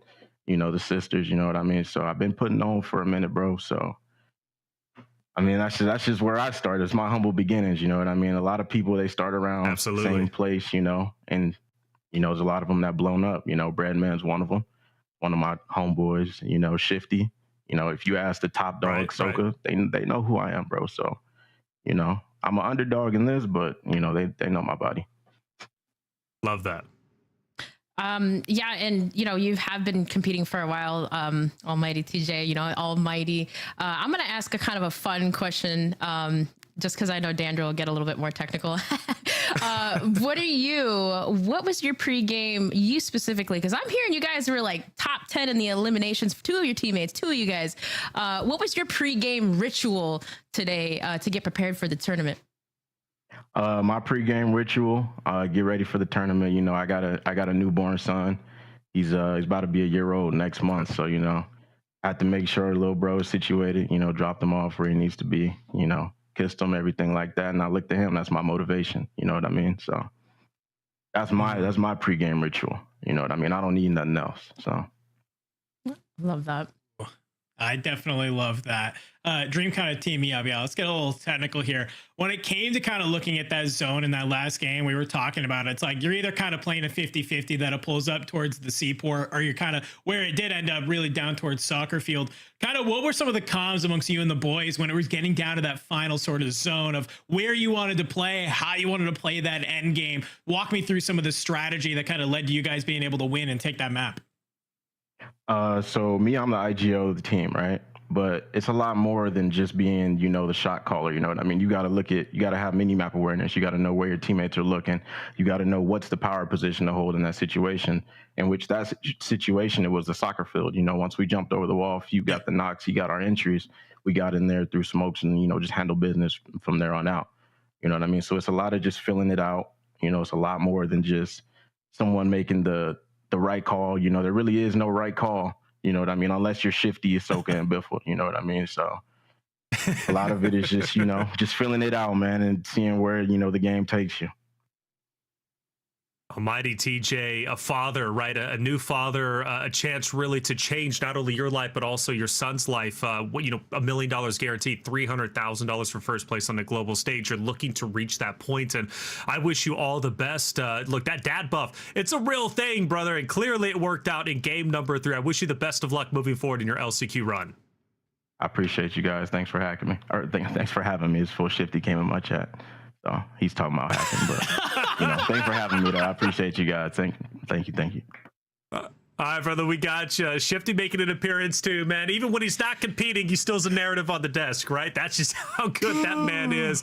Almighty TJ, it's always powerful when you hear someone say, look, my pregame ritual, like you said, Dream, is you asked him, teed him up for that question. Like, I talk to my son, I drop him off where he needs to be, make sure he's good to go, and then I go to work and do my thing. That's a powerful thing. Being a dad, it's not an easy thing to do, especially when you're competing, balancing that time. But Almighty TJ's making it happen, and this could very well be life-changing for him and his family. Let's take a look at our top elimination leaders. Who's leading the charge? Well, no surprise, Cloud. You also throw in Lil Mario in there, right? A team that is at the top, and for good reason. You got 2 of the players sitting in the top 10 elimination leaders, Dream. Yeah, and I mean, we've seen them fry out, slay out. Dandro, that was such a good shout too, just to kind of keep an eye on that. Also to kind of, even in that last game, dropping a lot of eliminations, but also you got to give a shout out to Almighty TJ in that 9th spot with 11. Nice stuff, man. Jesus is King also there in 5th. Devo, Future has game. Again, like a lot of the usual suspects who are at the top, Dandro, right? Slaying out, which we expect to see. But again, just to reiterate, Dandro, how close is that point gap, right? From 11th to 3rd, we're talking just, 3-4 points. Things are starting to get real in our last 2 games. Yeah, it is starting to heat on up, and I think the gap is very close. I'm really excited to look at this leaderboard as we get through these final 2 maps. Yeah. I feel like the one thing that I want to reiterate every single time when we look at these, it's always when we have these leaderboards and the teams at the top, you have at least 2 people frying out, right? I don't care if it's Falcons, I don't care if it's Fnatic and some of the tournaments earlier this week. You always have multiple people when we look at this elimination leaderboard that are up there. So when we kind of have, of course, our team like Lil Mario, Leonard, and Cloud. Lil Mario and Cloud are frying. And I think what's scary to me, guys, is when I look at this, Leonard is not having a great day so far. This guy's eating donuts game number 1, moved over to breadsticks in game number 2. Game number 3, he finally has 2, has a number that's divisible by more than itself. So this team is at the top already with one of their players really kind of not performing well. So if Leonard has a good map, you got Lil Mario and Cloud right there as well. You could have a gap starting to separate this top team from really the rest of the lobby. Yeah, if they have one solid game here in game number 4, right? But if they have a poor game, all of a sudden now you've got 5 teams who are passing you up. That's how close it is. It's going to be wild how this is going to finish out. Again, though, the dream is still a live dream for teams like Fnatic, right? Teams like, Rated, who's looking to be at the top. Anything is possible, especially with the 2x multiplier. But one of the things that's been hindering all those big name rosters is not necessarily eliminations. We know they can slay up, but it's just the placings, even from the listening that we had with Fnatic off of game 2, they're like, man, everybody's ratting up and playing for placings. It's hard for them to break into those zones. I wish them the best of luck, though. 2 more games to go, and let's get started for game number 4. We bring in Spider Tiff and Goj once again. We're getting down to the tail end. The points are close from 11th to 3rd. We'll even throw in number 1 in there, right? 4 points, 10 points separating those. Anybody has the chance. 2 games to grab it. Who will it be? Well, Tiff, Goj, let's find out. It's going to come down to the final game. It's going to come down to the very final moment there, Goj. We have no idea what is going to happen because there are so many teams that have a fighting chance to be able to get into this. And quite frankly, I don't want to see a lot of our on paper heavy hitting rosters by the end of this just being like, look, I just couldn't clutch it up. The time came. I don't care. I don't care if I was just on land, right? Like, gotta do it again. Do you want to get back to the World Series of Warzone Global LAN? I mean, lock it in. Yeah. Lock it in. Well, I think the important note here is that points are way lower than I thought there would be. I thought there was going to be a couple teams that would run away from it. Certainly not the case. The Jess has been talking about this crazy point spread from 4th all the way down to like 11th. They're right. It is ridiculous point spread all the way through, like 2.5, 3 points for all of those spots, which means it is a wide open doorway that somebody's got to run through to make it to global finals. But even first place, Tiff, 57.6 points. We've seen many teams drop point values that high in one single map. Maybe it's this map, and it better be if you're down to the bottom of the leaderboard. Game 4 is here, folks. Time for a banger.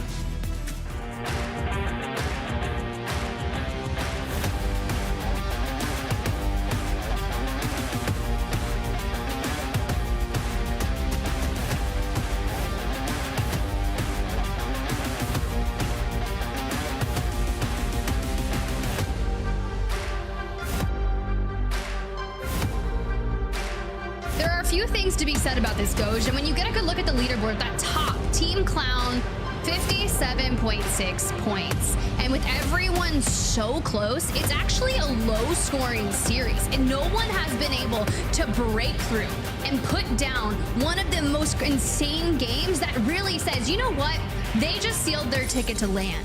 It is not going to be determined yet, and maybe we see here in map number 4 that someone finally makes a play for it. But I wouldn't be surprised if people start making a chow in that pop-off area for squad rated. And you can see how far separated out they landed up there. But for your squad that just took that dub in map number 3 on the screen, Future as Game, Baba Huff, and Almighty TJ, who honestly, I really loved his pregame ritual, Goj. I did. I thought that was the sweetest thing ever, and now I'm rooting for a dub. Yeah, I do it for the family, man. I love that. I think a lot of folks here are trying to do it for the family, and still got a lot of ground for a lot of teams, but this team all the way up in 2nd place now with a decent little margin, 10 points over 3rd. By the way, not shouting them out enough, Picnic Basket, Oakley Boy Rida, welcome to the party, in 3rd place right now, barely warding off their competition on the back of Rida, who was last alive, getting 3rd in that last game. It's the reason they're there. See if they can hold on to it.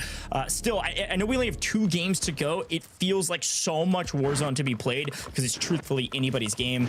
I think this squad, one of those that there was a moment of greatness in some of our other rounds, and then in finals only a couple weeks ago, things did not go their way. Not going their way again today, as they're trying to find some early encounters, try to find some early kills because they certainly need it. Let's kick things off. Let's get that counter UAV ripped out of the sky. Portable radar down, and well, we'll just have to see how all that starts to go through. Early game eliminations are the way to go, but you think of that B-Mark roster who is always kind of fighting over at Bazaar. Team Tommy kind of won for that initial contest on that side of things, and I just witnessed one of JTech's roster lose the gulag. So in shambles early on, and we talk about the pace of play for maybe that map 1, map 2, but it's gonna really start ramping up here. People are going to be in a frenzy, Goj, and I'm nervous. If you haven't kind of found yourselves in the top 5 now and you're not even safe there, what are you going to do to hold on to this? Yeah, and I think the pace of play certainly not being pushed in that fight. Both teams just waiting patiently to try to figure it out as we have a fight for construction. Now, I expected Clutchbelg's team to be here as well. I don't see them currently, so I don't know if they got wiped or they changed up their drop spot. We haven't had a chance to see construction here in a long while, and apparently Teenix jumping into this team as a sub. They said this is where we need to be to find some eliminations. They've already grabbed 1 full team wipe, looking for another. This is really Teed on the other side with UAVs, Magoo. Trio's been playing together for a little while here as T is in trouble. Seems like a couple teams in this area, and so far only 2 of them gonna stay on top, and only a matter of moments before it's just 1. Yeah, very tough. And you can see Nico Infinite Foul Nets wrapping up some eliminations there in the kill feed for them. But we just need to find that angle onto Magoo, Uabs, and Willie Teed. And I love that we're looking for these peaks that you just really can catch people off guard, because if it comes down to it, let it be cheeky. But when you have to like disengage from this fight and go for a reposition, it's not going to be too easy. You can already see Lawlet's kind of pulled off that, and Super Rob is now kind of anchoring down off these stairs. But real conservative play here. Yeah, because they know it's make or break of their tournament, frankly. I mean, you could potentially lose this team fight. They do wipe Magoo. This could be the single-footed move. Here they go. Lawlet, off to the races we go. Takes out another one. Player advantage, keep the push.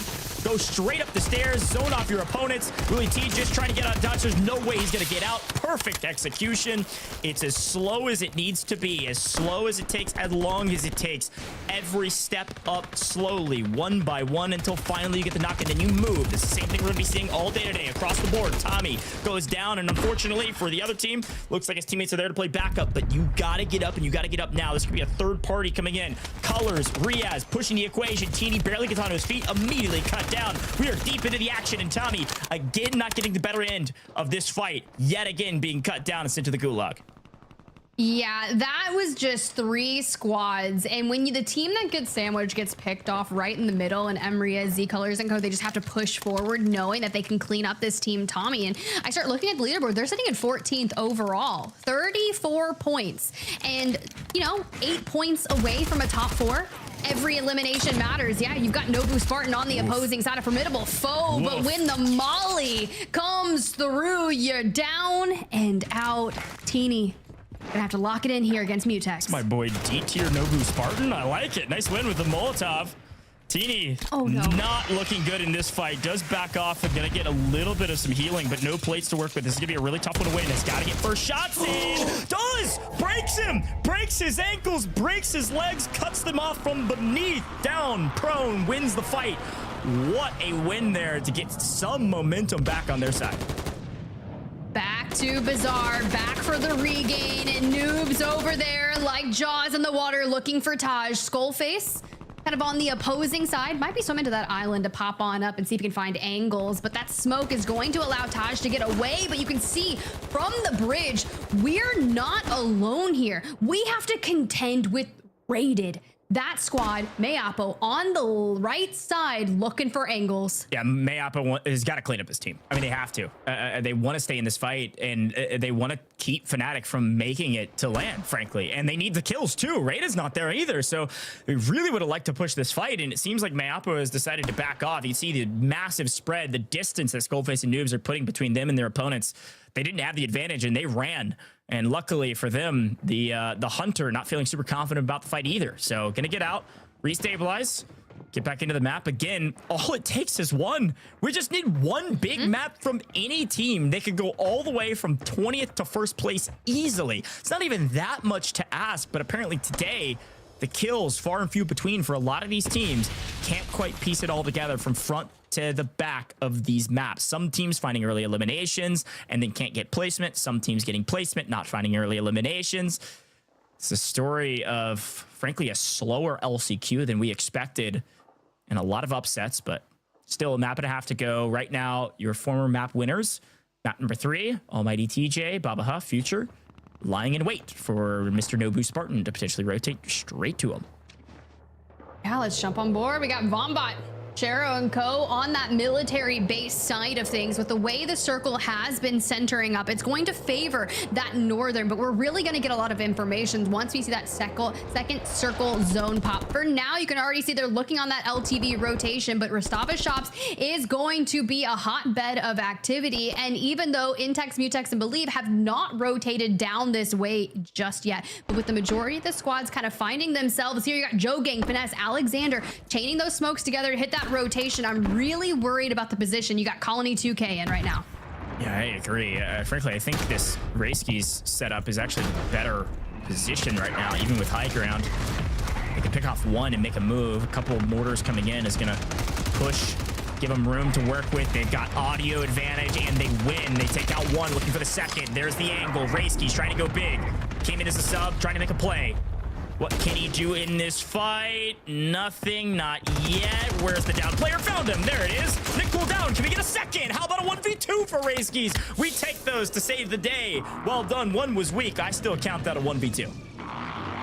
Counted a 1v2. Look, you did enough, but I just saw a full wipe onto Mutex and Intex. So rough start for them. And E700 Funzy on the screen, making a move. And well, we get tapped down by Tappa. Funzy here, the only one still left in the lobby. We try to make a play, but Sway finds it and reads it so well. Quick revive. They're back into the map. All 3 up. The question is, where do you go from here? Here's a quick replay of that double. Looks good to me. I count that as a 2v1. Great tracking to win that fight and use the stairs to your advantage. It's a big win there to get some points on the board early. Now we got to move. We are way outside the zone.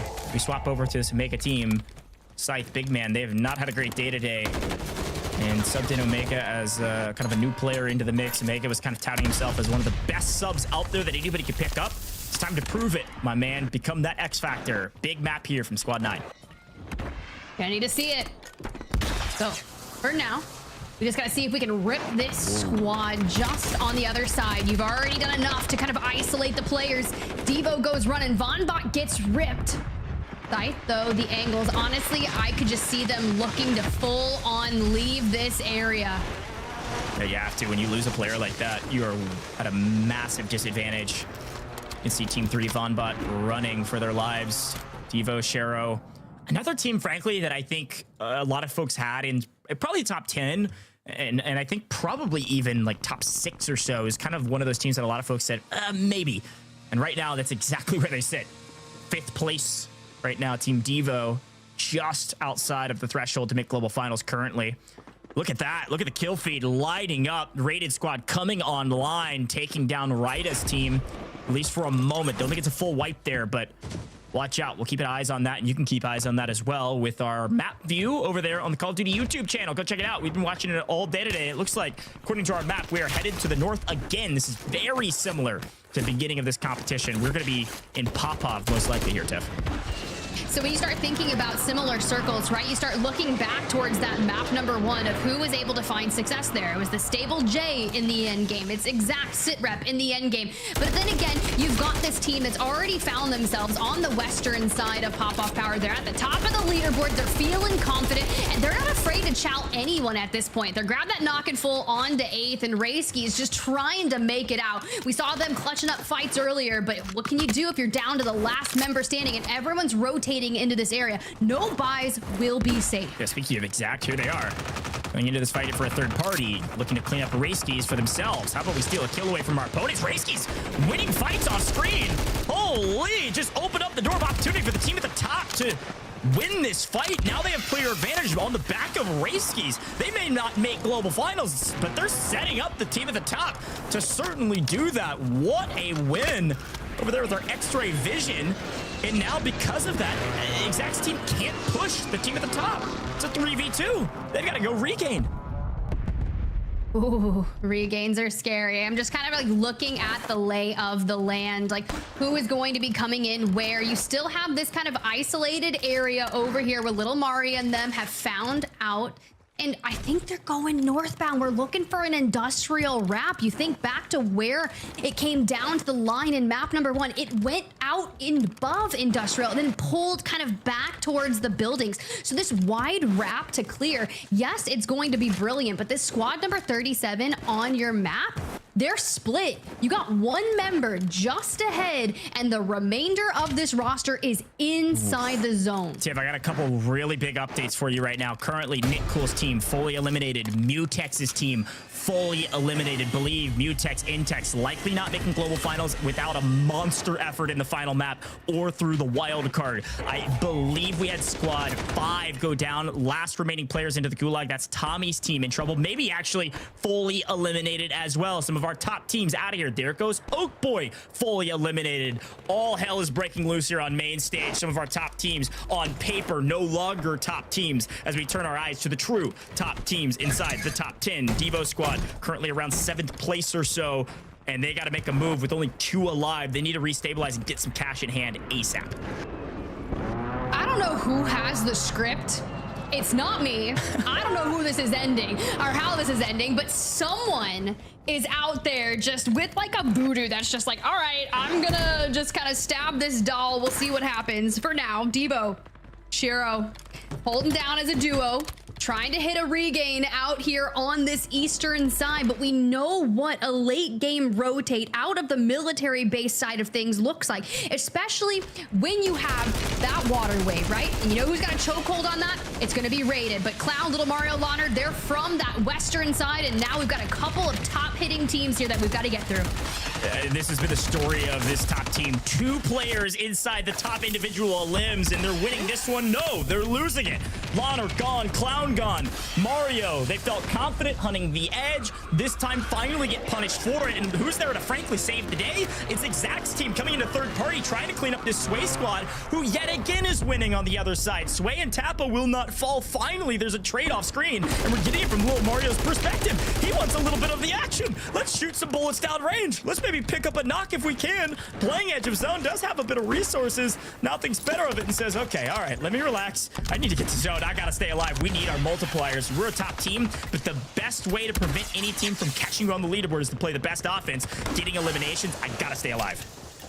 And they said exactly like that. After their map 1 win, the biggest thing was they wanted more eliminations coming into it. It was 10 elims for a 20-point game in map number 1. Sneely has fallen. Zitrep grabs that trade, come through, and Exact in a massive clutch opportunity. Can he do it? Goes on to 5. This is what we needed when we said more eliminations. Exact wins a 1v3 with the help of a third party from distance up on high ground, raining bullets down. Sneely needs to win this. He's got to save Exact's cash, but he doesn't. Exact has to spend his money now to get back only 1 teammate. They're going to be down in players, down in the rotation. A big wrap here to get to cover White out in the open, and he's all by his lonesome. This is going to be brutal for Exact after a monster effort with a little help from another squad. Here he goes, though. This is going to be huge for his team. If they want to make global finals, they need a good game now. The problem is there are still 26 teams remaining. We're looking for 1.4 at top 20. See ya. Oh no, he was working for that buy station, but Dame different out here proving he's different and cleaning that one on up. And Sitrep in 5th place on that overall standings, but a squad that needed to have that banger game on your screen. We've been asking, where are they? When are they going to come online? Rated, Mayapo, Prospect have put themselves in such a power position to just reap all the eliminations, and Rated currently on 4. This is the way to go. We've got to get through this, and there goes Omega. That's another one. Could be an X factor. Unfortunately, there's just no way you're winning a 1v3 there, and this is a perfect rotate back. You got to get back to cover. That bridge was scary. If they would have overextended there, see Team 9 looking over top with the ultimate high. They've got great cover. However, here's the problem with getting here early. They've done this before, now 2 or 3 times, and they've been pushed out early of this game. They weren't winning their ones. They're not winning their true 3v3s when they get to these power positions early. They've got to win this one, and the problem with this position is frankly the only issue with it is if you get third party. Right now, you have the best spot. You just got to cover all of your advances in. You've got to cover all your doorways. You can use these windows. Having a 2-story building like this, they are in the best spot right now, especially if the zone pulls up to the north side where they are. Well, what you need to have happen is all the squads that have found themselves in the top 4 to fall early. You already saw that 5th place squad Sitrep go down in out, and then you need to have a 20 elimination 2x multiplier win.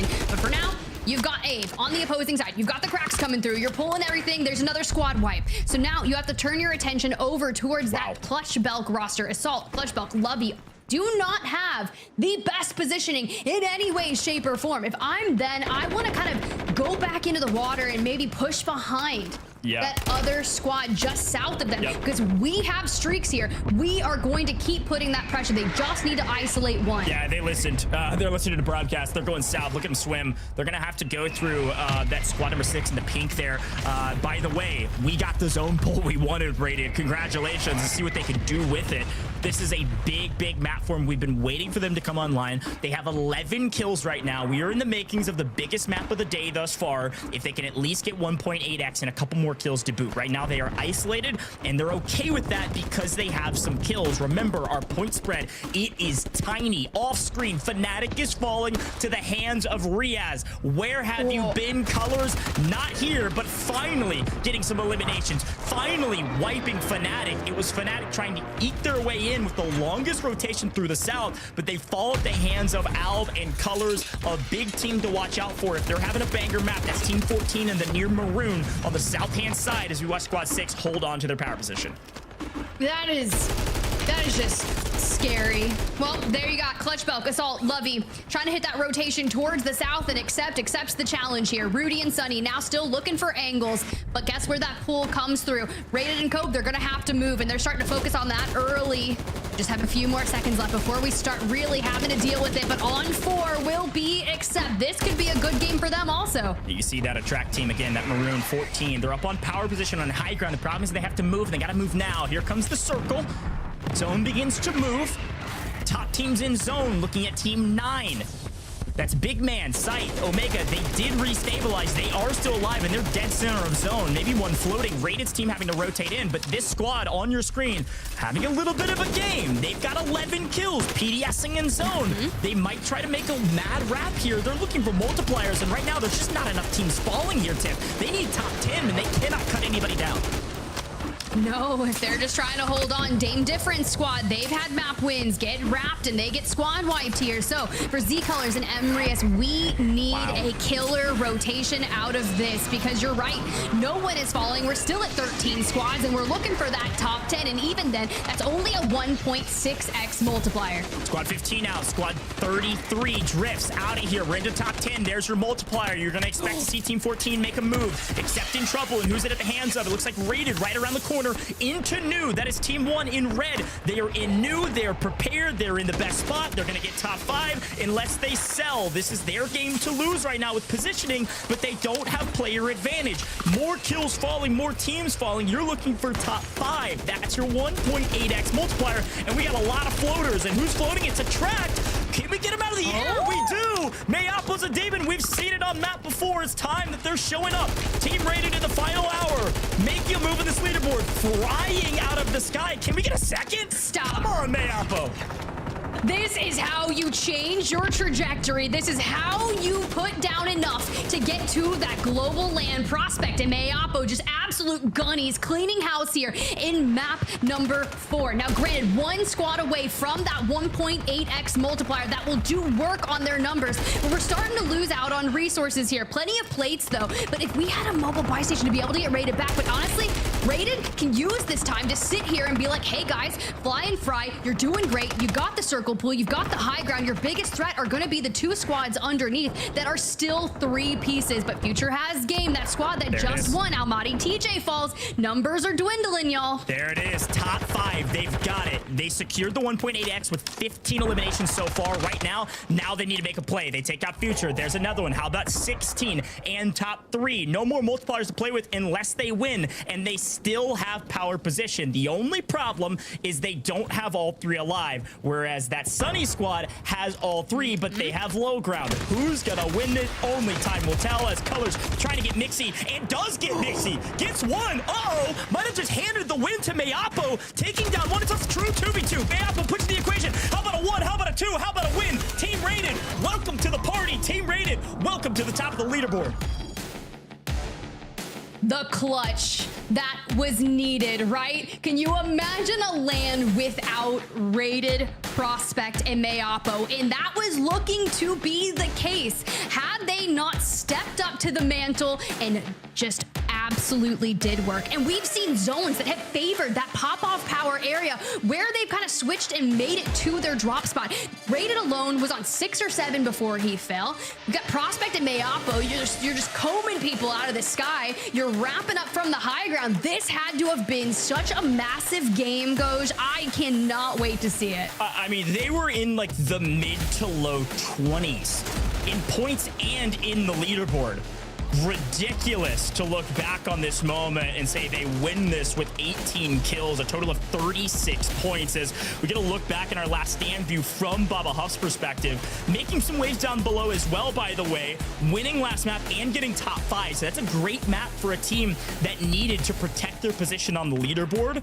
But this moment right here, it came down to resources. Look at their plates. They have literally none across the board. It makes the 1v2 so much easier, but what makes it perfect is that Colors is the one playing spoilers down below. They needed the kill, so Colors gets a 1.8x point value in the final moments and hands the win to Mayapo here, who's going to be able to clean up this 1v2. And it was just frankly because of the zone. Like, he didn't even hardly throw a couple bullets down. That Accept team was just there too early. They spent too many resources and didn't have enough to clutch it up in the final moment. Here's a victory moment from that perspective. Let's hear the caps.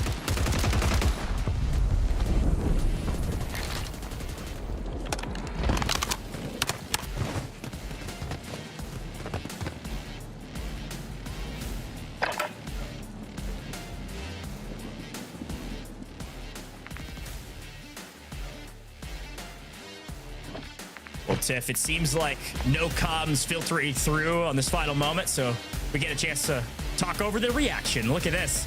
A win there, and frankly, I'd only expect the comms sound something like this. Well, it's about dang time, because they have been wanting it, they've been waiting for it, and they finally took it. Look, we said it. Everything must be taken. Nothing's going to be given just because on paper you've got the qualifications that, you know, you believe to go to that global LAN. But you didn't show up and you got to show out. So getting that map win and starting to turn that trajectory back towards where it's looking likely for them to qualify. But we already talked about where they were prior to that map.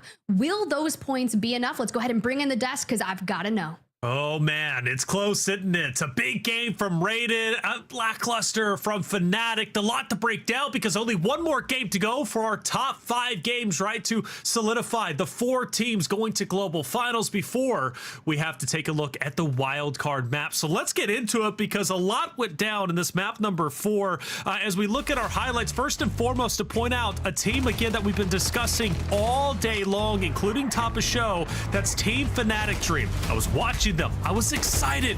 Oh, they're in 8 eliminations. It looks like they could make their deepest run yet, and then they fall without a point multiplier.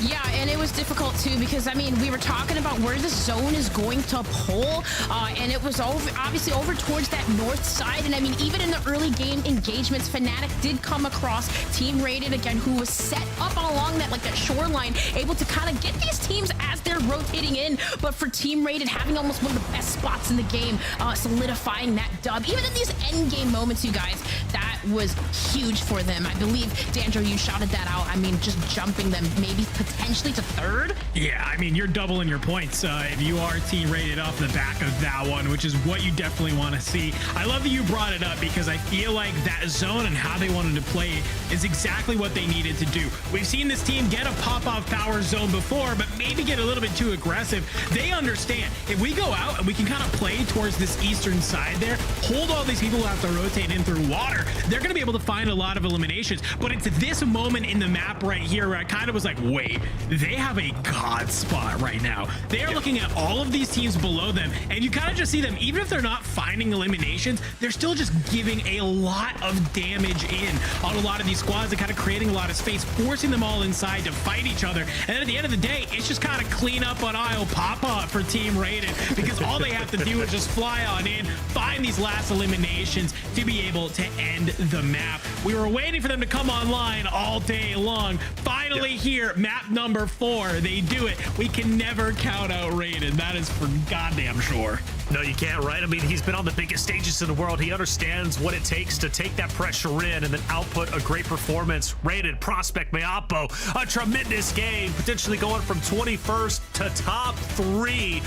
Just barely within that top 4 conversation, but still there at a massive jump. One of the biggest jumps we'll probably see all day today, albeit one more game left. Who knows who's going to be making the jump after this point. But another big game, too, from Big Man and that crew, right? Big Man and them 19 eliminations. They don't get the 2x multiplier for first, but they still made a deep run. Another team that could very well jump up. And Dream, let's not forget, our Game 3 winners with the top 4 performance with several eliminations themselves. Baba Huff, Future Has Game, Almighty TJ, who we just had a chance to speak to. They were in 11th place. That conversation about being 4 points away from breaking in the top 3. Well, with the top 4 performance plus the eliminations, Dream, they could also be in the running for top 4.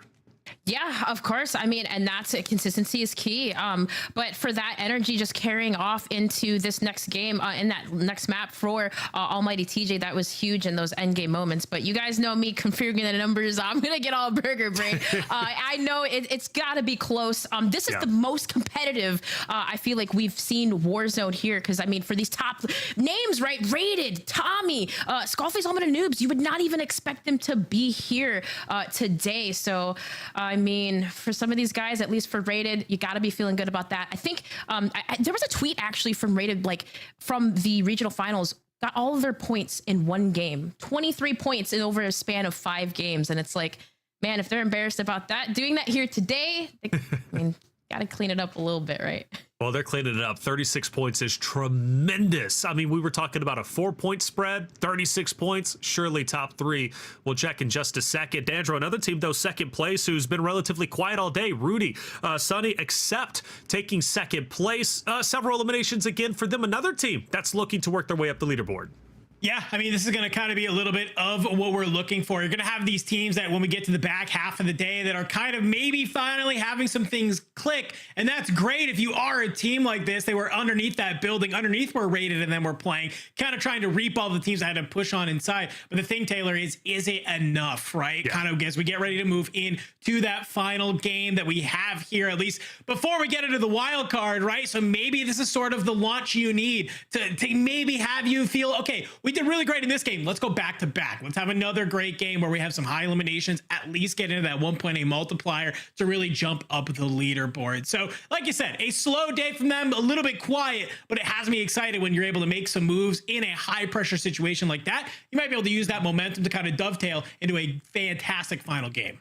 Well, check it out. It is coming up to the final game. That'll be starting relatively shortly. Game number 5 to decide who our top 4 teams will be moving forward to global finals, avoiding that wild card slot. Also, to consider, right, the leaderboard, it's as tight as ever. There's a lot of jumping about. We've got to calculate those scores to make sure we're 100% correct heading into the 5th and final game. Get loud for the team that you're supporting because they're going to need it.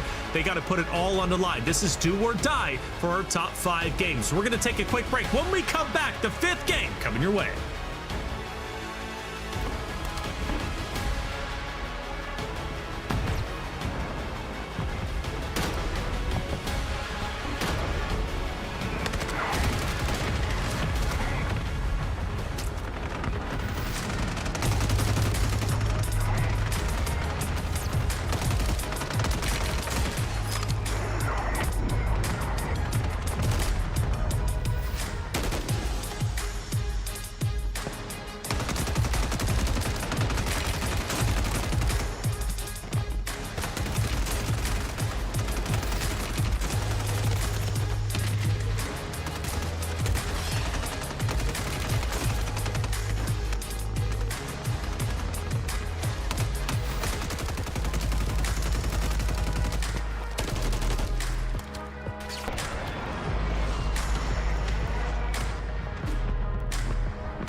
And welcome back, everybody, to the Call of Duty World Series of Warzone North American Last Chance Qualifiers. This is a big moment, the 5th game to solidify your top 4 spots heading into the global finals. We've been calculating the scores behind the scenes, and it's time to see who our top 4 are. Starting off, Baba Hut, Future Has Game, Almighty, TJ, after their game win, game number 3, and then their beautiful top 4 performance in game 4, they hold on to first place. You got Lil Mario in second, Attract and Z Colors and his crew in third, and then Rated, Prospect, Mayapo, they hop from 21st all the way up to number 4.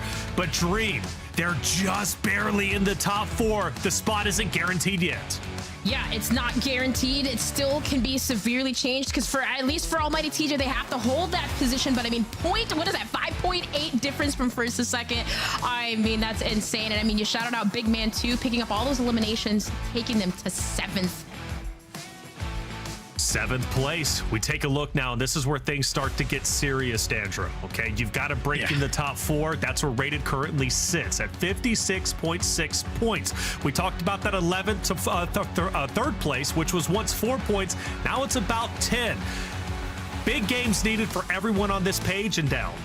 I think that's like the thing I really want to keep in everybody's mind here is that even when we're looking at this basically 11th through 20th, if any of these people basically have a game like Rated just had, 18 to 20 eliminations and a win, you are putting yourself in contention for top 4. Okay, so that's the one thing I want to look here. So when we look at teams like Team Clutch Belt, like IQ, like Fnatic that are here in 17th, 18th, and 19th, they are all very capable of having a game like we just watched Rated have to push themselves up there. So to me, it's still anybody's game. If you're any of these top 4 squads, you're still not even guaranteed to have make it as we get ready to head into the last map.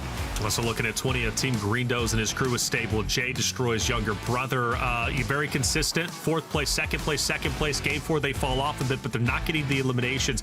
If they can get eliminations on this final game plus the placings they were getting before, they can absolutely jump up the top 4. This is your final page. A lot of heavy hitters here. Team Mutex, Team Colony, Nobu Spartan, who's been a powerhouse team throughout the qualifiers, right? Team Taj, who I'm personally invested because of military, Quay and Taj, right? Big names, but can they go big, or are they going to be going home? We're talking about World Series Warzone dreams either being made here or crushed. Of course, albeit the wild card map, game number 6, the final chance to make it happen. But at least for our regular big map games, this is what it comes down to. It is do or die for all the rosters. And Dandra, I love that point that you made, right? When it comes down from the 1st, 2nd, maybe even 3rd page, takes one big pop-off game like Rated just had with 36 points, 18 eliminations to catapult your way from 20th place all the way up to top 4. Big hits, or big names, I should say. A last-ditch effort for many. Dream. This is a big moment for our heavy hitters, for those who are the underdogs, for those looking to make their dreams come true. Yeah, I'm nervous, you guys. I am super nervous. Even just looking at another one of the squads, right, in Sway and Hun City, who played with Invader last year at Global Finals. Another team that was sitting in that 20th spot. And I mean, goes to show, right? We had Team Greendos that had 2 2nd place finishes, but still in the 20th spot. So a lot of these eliminations, a lot of these teams being forced to fight and engage. I mean, it's going to be do or die here. This is the last and final map before we hit in that wild card, you guys. I'm ready. That's it. Well, for the supporters out there, by the way, Team Almonds, Fnatic, right, when they were playing in the lower round 2, they won the final game. Can they do the same here when it comes to the LCQ? We're about to find all that out and more. Let's bring in our casters for game number 5. Spider, Tiff, Ghost, it's time to end this story. Who will be the top 4 teams? Well, Tiff, Ghost, let's find out. The top 4. How are we already here, Goj? It felt like we just dropped in and kind of kicked off our journey here for the last chance qualifiers. But if you want to avoid going into that wild card map where winner takes all, now's your chance to just kind of lay it all on the line and get into that top 4. I gotta say, Tiff, kind of because of our point spreads, it feels like we almost have 2 wildcard games. Like, just winning this 2x multiplier, if you can find enough kills on the map, that could be enough. This game by itself could be enough to take you all the way to the global finals. You could win a ticket to land just with one good game, and even if it's just your last game. We just saw it from Rated. I love that breakdown. A massive leap from some odd 21st, 22nd place all the way up to 4th. They're in the running, but job's not done. And As a lot of folks say at home, for a monicum of different sports, the best defense is the best offense. All right, you've got to go get kills. This is not a time to sit back on your laurels and play slow. It's high risk, high reward, all day, every day. The last chance to make it into the competition and our mainstay. Here we go. Map number 5 is here.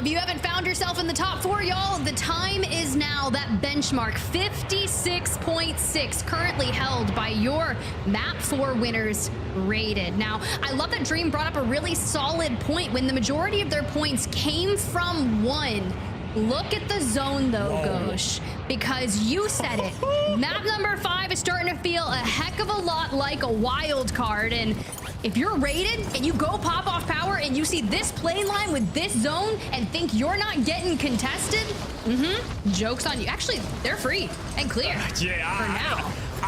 This is nuts, okay? This zone, and look at Rated's drop spot, actually going for, I believe that was the most wanted they picked up off of the ground playing bridge here. They're not going to risk taking that pop-off fight. They're going to be way over on that kind of eastern side of pop-up and then rotate in with theoretical, loot instead of trying to hot drop with somebody else dropping there. But you're right, people are going to change up drop spots. This is why you scrim. This is why you practice. If you see this zone and you get worried, it's because you didn't put the time in, frankly. So a lot of these teams have swapped over to 11 Resort as their backup spot. I see 1, 2, 3, 4, 5, 6, 7 teams in 11 Resort right now, and it's usually 1 or 2. Oh, all right. Well, if you got there early, you better win all your gunfights and make a last stand. We know a squad that loves to land over there is going to be that Intex roster, right? Another squad still not locked into that top 4. And honestly, I was like scrolling through the leaderboard. They were starting outside the top 20. So a team that's going to need to go big is going to be, well, dude, the kill feed just went to T. What is she on right now?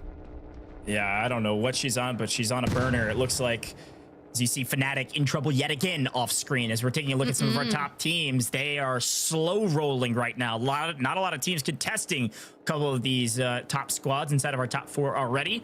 So they need to get a move on, but we got to go check out what's happening across this map because, again, 11 Resort, hotly contested. A lot of teams. I'm looking specifically Team 14. I don't even want to swap to them because they're so far down on the south side of the map. So far. I mean, I'm talking 600-700 meters by themselves right now. That's that Colors team. They have the longest rotation in the game possible from Manor all the way up. But here's that action. We were wondering what was going on with T. It looks like fighting for construction, this time winning in construction. They need a big game to move up this leaderboard, but again, it may only take 1. Honestly, if someone's going to pull all those eliminations, it's going to be her. But you're talking about squads that have been at the top of the leaderboard and want to try and remain there, but are currently in second. Clown, Launard, Little Mario. If they fall in early in any of these and can't get that regain, there's a good chance that they will fall outside of the top 4. So every engagement matters, and they're falling apart, Goj.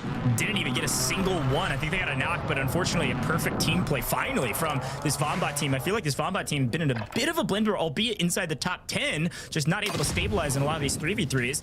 All 3 into the Gulag. Now, there's a moment here where you get, well, at least one of them's gotta win, but you never know. Now, Lauder's gonna try to make it look easy. No, can't quite connect. Just a hair too high. Tanix wins that fight. As much as I don't want to hang out in the Gulag, this could be make or break for this squad. Clown's gotta win here. Little Mario on another Gulag off screen. Clown wins his. Woo!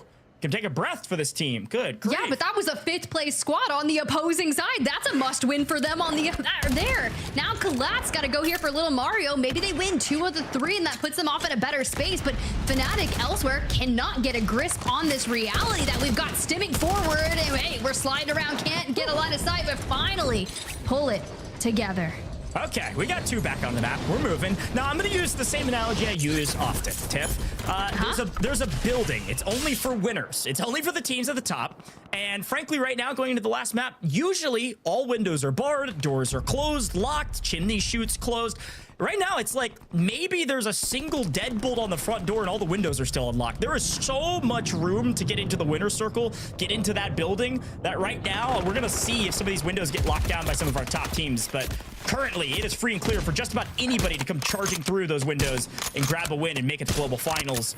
Future's gonna try to do that and maintain his position at the top by just cleaning up a couple kills from distance with a sniper. Ooh, all right, well, here's your team at the top right now. You're right. Draz game on one, hitting for shields on another. I don't know if we're gonna be able to get that. I mean, it looks like we're putting all the work in, but this is where that Car 98K nerf is starting to show.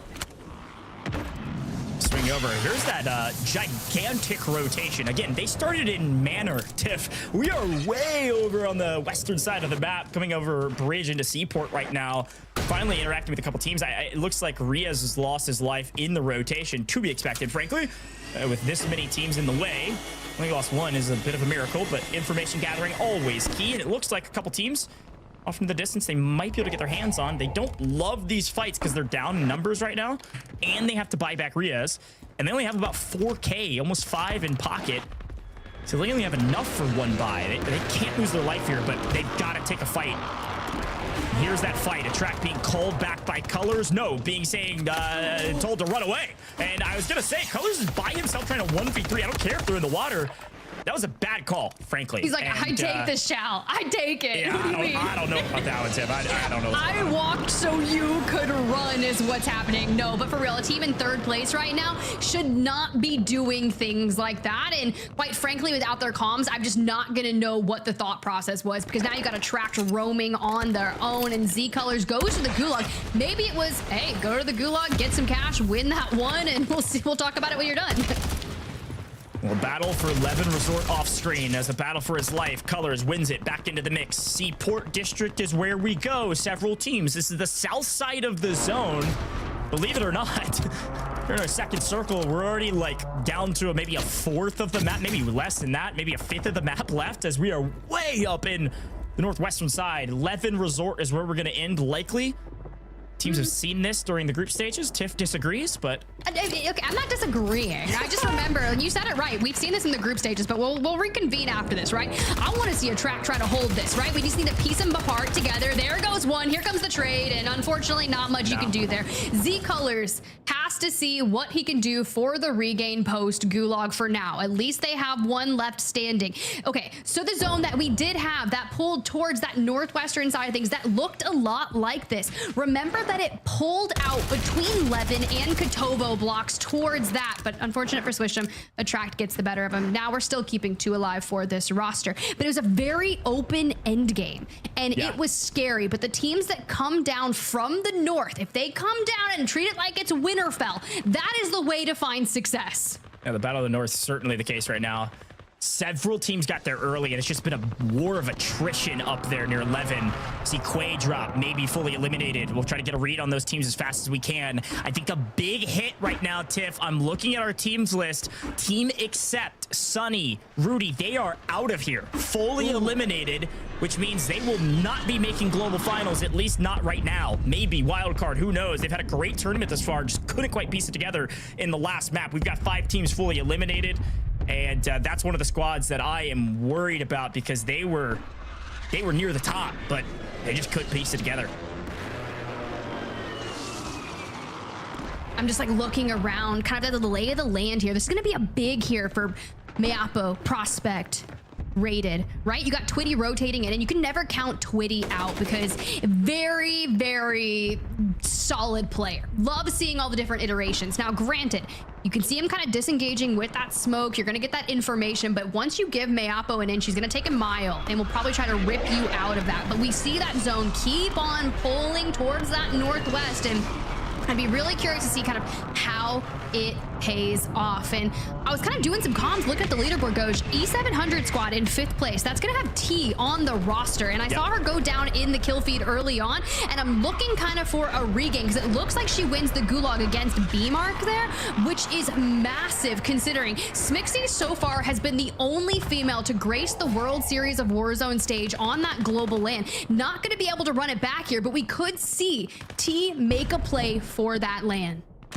certainly could be the case, and unfortunately, unless they win wildcard, it's not looking like we're going to be seeing Mutex and Intex and Believe they're a crazy strong squad that could not get anything going today. I believe was just fully eliminated.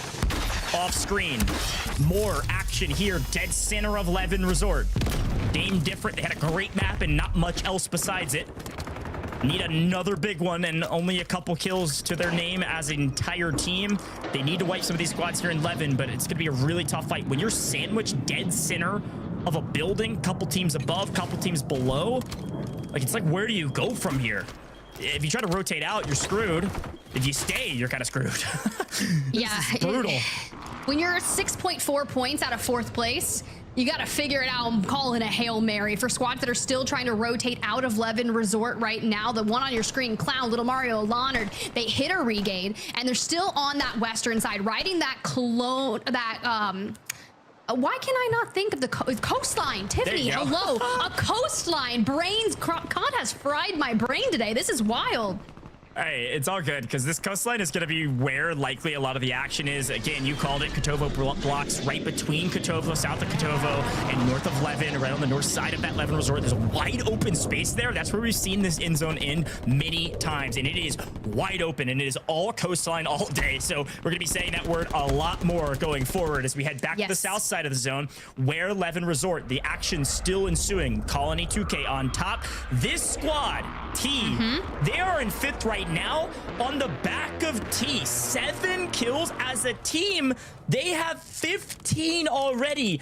All they need is multipliers. I don't even think they need a single kill from here on out. If they can make it to top 10, they make a play for top 4 as long as that window stays unlocked and one of the top teams in front of them goes down early. We see Exact's team fully eliminated in the kill feed by BMark off screen, by the way. I believe out of here, not making it to global finals unless you win wild cards. So right now, all eyes on the squad 16 to make a huge move. T was dropped by her squad going into LCQs as their top slayer gets picked up by the Swansea E700 team, and right now they are right on the brink. Imagine dropping T. Do you know how many tournaments T has won? She's a 2v2 Reaper, and to just be able to know that she's got that gunny and to prove it on a stage like this, wow, we'll have to check back with them later once they're done with their like boys shenanigans, looking like they're about to lay siege to some soups. But for now, Clown, Leonard, Little Mario's job's not done, still trying to hang out on this rotation. But you called it earlier, you're like that Intex roster, they got kind of wiped. Nope, they're back to a full 3 stack, and they will likely be having to deal with this squad on the screen. Tommy Obstini, though, elsewhere has fallen. That's a great shout. Here we go. Big moments for a lot of these teams. Your back's against the wall. What are you able to do? And I did misspeak earlier. It looks like they were fully eliminated, but they just barely snuck into the gulag as it's beginning to close. This Intex squad still can't get anything going, and apparently a little bit of deja vu because Little Mario's going to try to prove what I said earlier to be correct. How about a team wipe from Mario? That's what we're looking for. This Mutex team, they would love to stabilize and drop a banger. I don't think they have very many kills. I think around 6 right now. And they're pretty far down the leaderboard. I mean, they need like a 20-point game or a 20-kill game and a win. If there's any team that can do it, that team certainly can. But you got to make a move now, and they just can't get their feet underneath them. Ooh, those eliminations are paying off for T squad there. They've moved into 3rd on the overall standings and have evicted Team Rated from it. Now, that squad, they're up in a potentially solid spot, but we need eliminations for them. Same with Clown, Leonard, Little Mario. They're about to get really mixy here, but only like 8 points that are separating them in 5th place. So not necessarily safe. And I think I just saw a full squad wipe on Fnatic. I'm going to wait to confirm that, but I think you're right. Fnatic likely not making global finals. Folks at home, it's worth reminding you that there was a lot of roster mania. Team 29, Finessin, Sir Taylor. They've been pretty quiet today, and Tiff, they were the ones that dropped T. They're in last right now.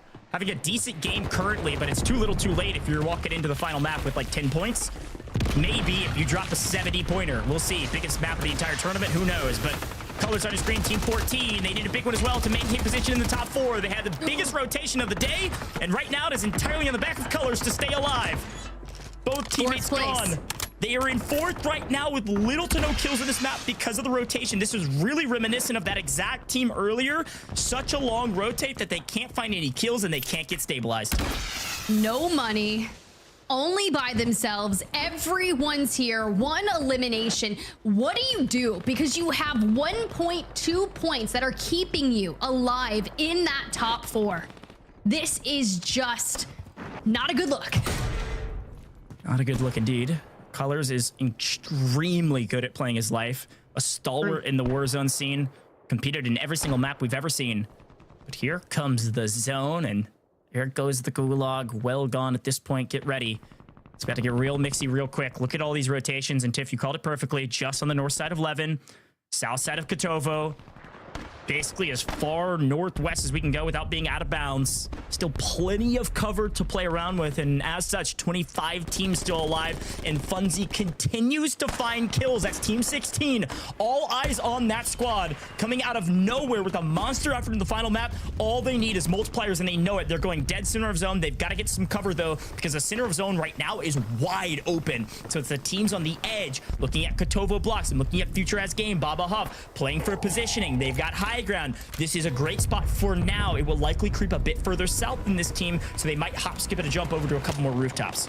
Ooh, keep your eyes. I just said Mayapo get knocked. He's having some issues there on that rotation, knowing the squad number 7 Beam Arc is out here gatekeeping, and it's working to the best of their abilities because you got other squads mirroring that rated roster for Clown, Lawnard, Little Mario. Look, we have been trying to get out of Levin Resort and find a solid area to play from. From there, we found multiple eliminations. We're sitting on about 7, which really is kind of solidifying our spot in the top 4. But you look at the points gap, 7 points between 2nd and 4th, and it's only a matter of time before things get crazy for the squad that is in 5th place.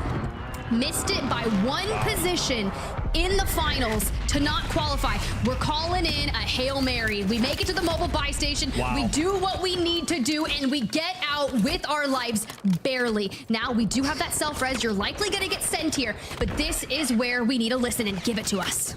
I have 0. I was literally 0. Where's the guy at, though? I can drop you C4s. That's literally it. Just hold it. I have 1 PDS. Let me crawl up on these stairs. The solo though on us, right? Trade him out. No, it's a duo. He's there. I got bunker. Just look where it's going. Look where it's going. Yeah, it's good. We're good. We're good. We're fine. Yeah, I'm good. I'm good. Good job. I have 0 plates too. That kid's there. You need. Are they on the steps? Yeah, on the steps. One more up though. Okay, up one more. Yeah, they're up one more. Trade him out.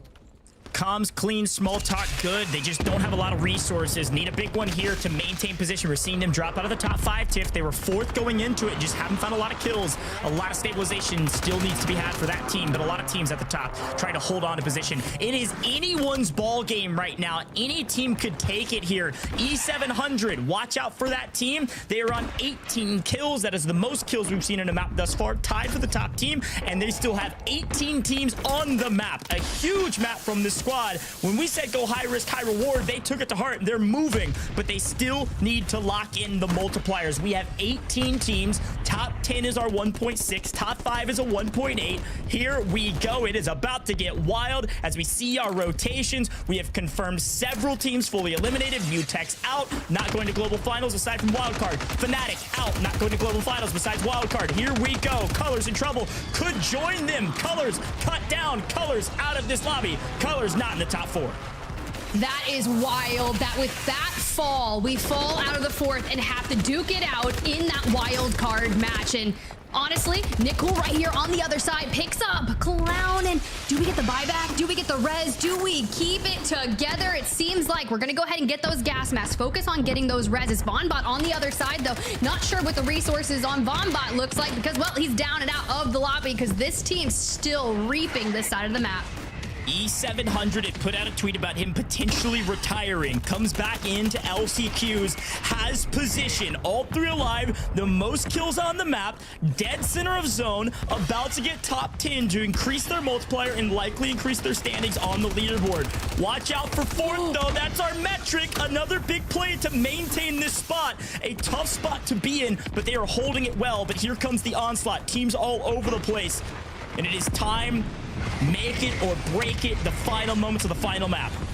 We're about to be in. We are in that 1.6x multiplier, and that's a full wipe onto Rated. They're in 5th place. There's no chance for them. Fnatic, Rated, a lot of these big names go into wild card, but this squad having a hell of a game could do enough to lock in the top 4. Yes, we lose out on T, but Funzy and E700 are having a game, and they can do it. This B-Mark squad, though, this is the squad that wiped Rated, and they're on the other side of Funzy here, and likelihood of them getting gate kept is scary. Funzy, though, just able to get it on out and can maybe turn this into their favor.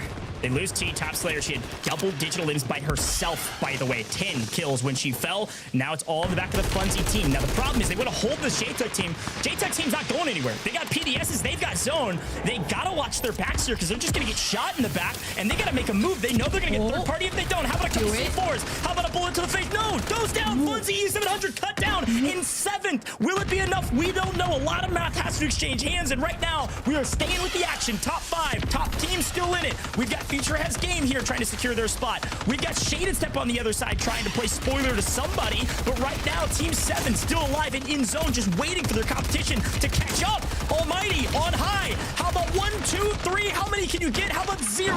Baba Huff last alive with nothing to his name besides a couple thermites. And the problem is, for Shaded Step, how about the third party? Here comes Team 7. Here comes B-Mark to play cleanup. The janitors have arrived, and it is all Baba Huff all day. Can't get it done. Slide. JTech, Team 7, they win it all, and will it be enough to carry them to the global finals? Tiff, wow, what a way to finish. Zone positioning pays off. Slide, B-Mark, JTech with a monster effort in the final map.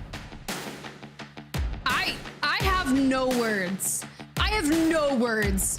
Almighty TJ, the entire time, had worked that Kotovo blocks area. They were there since pretty much the dawn of time. So then when we see the zone start pulling in, this squad, Slide, B-Mark, J-Tech, are out there holding kind of that right side of Kotovo blocks, maybe a couple buildings over. This is the squad that was really kind of throwing a wrench in Team Rated's rotation. They start breaking them down, and that forces them further south to hit that regame, and inevitably doubles down and takes them out again. But as we look back at this last stand, Funzy and E700 now, they've had one of the best games of the day already.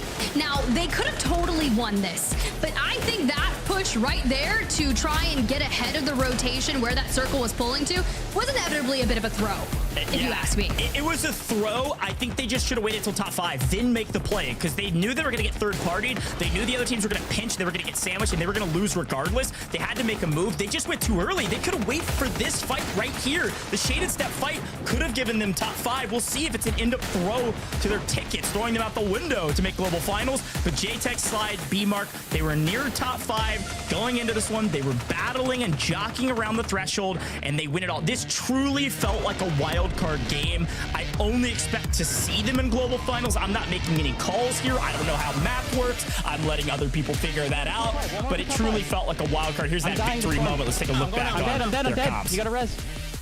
Res him. 3v3. Take your time. We third this. You guys gotta come to me. Come on. I'm throwing nades. I got a knock. I'm throwing a trophy. Knocked another. Got the full. It's two solos. Okay, let him fight. We need these kills, low key. We need the kills. Yeah, come on. One kid. Let's fucking go! Come on! Come the fuck on! Let's fucking go!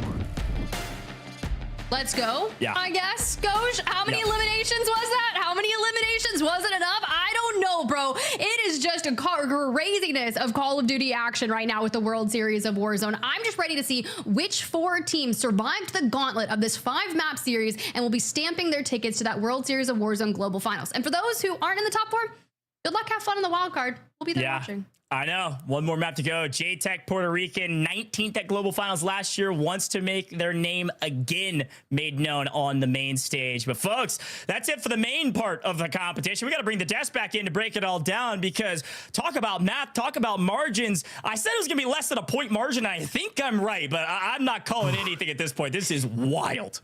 Yeah, unofficially it might be. So many teams went massive in that final game. You can tell how, I mean, really the moment they were trying to own it, right? We're tallying the scores up, but it's like, I was looking, Dandro, at constant just, 10 eliminations plus 15, right nearing 20. In fact, unofficially, I believe J-Tech and his crew secure the Map 5 win. I want to say unofficially 21 eliminations, Dandro. One of the biggest games we've seen today, one of the most important times to do it. We look at our replays. Let's talk about that game and how many teams were just going off. I mean, it was just every POV. We could sense that everybody was trying to play their life, was trying to manage to stay alive, but also push the equation on some of these other teams and really have to get those eliminations. I think we noticed a lot of these squads realize if we want to kind of jump our way into the top, it's not just going to be with 8 eliminations and a win. You had to hit those double digits, the upper double digits at that, to be able to make it on in.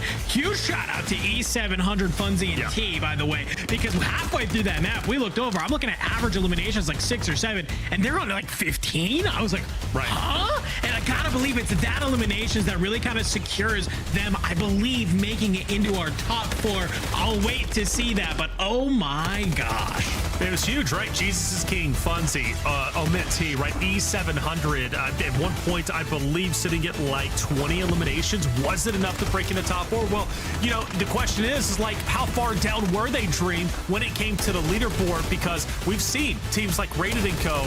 go up from 21st all the way up to top 4, but you just never know because, like Go said, it can come down to mere points. Here they are, E700, right, making that push, and they get finished off shortly after this because that final zone was just chaos. But another team, Almighty TJ, right, we had a chance to talk to him, Dream. They get second place in this game, but more importantly, I think they just got top 4.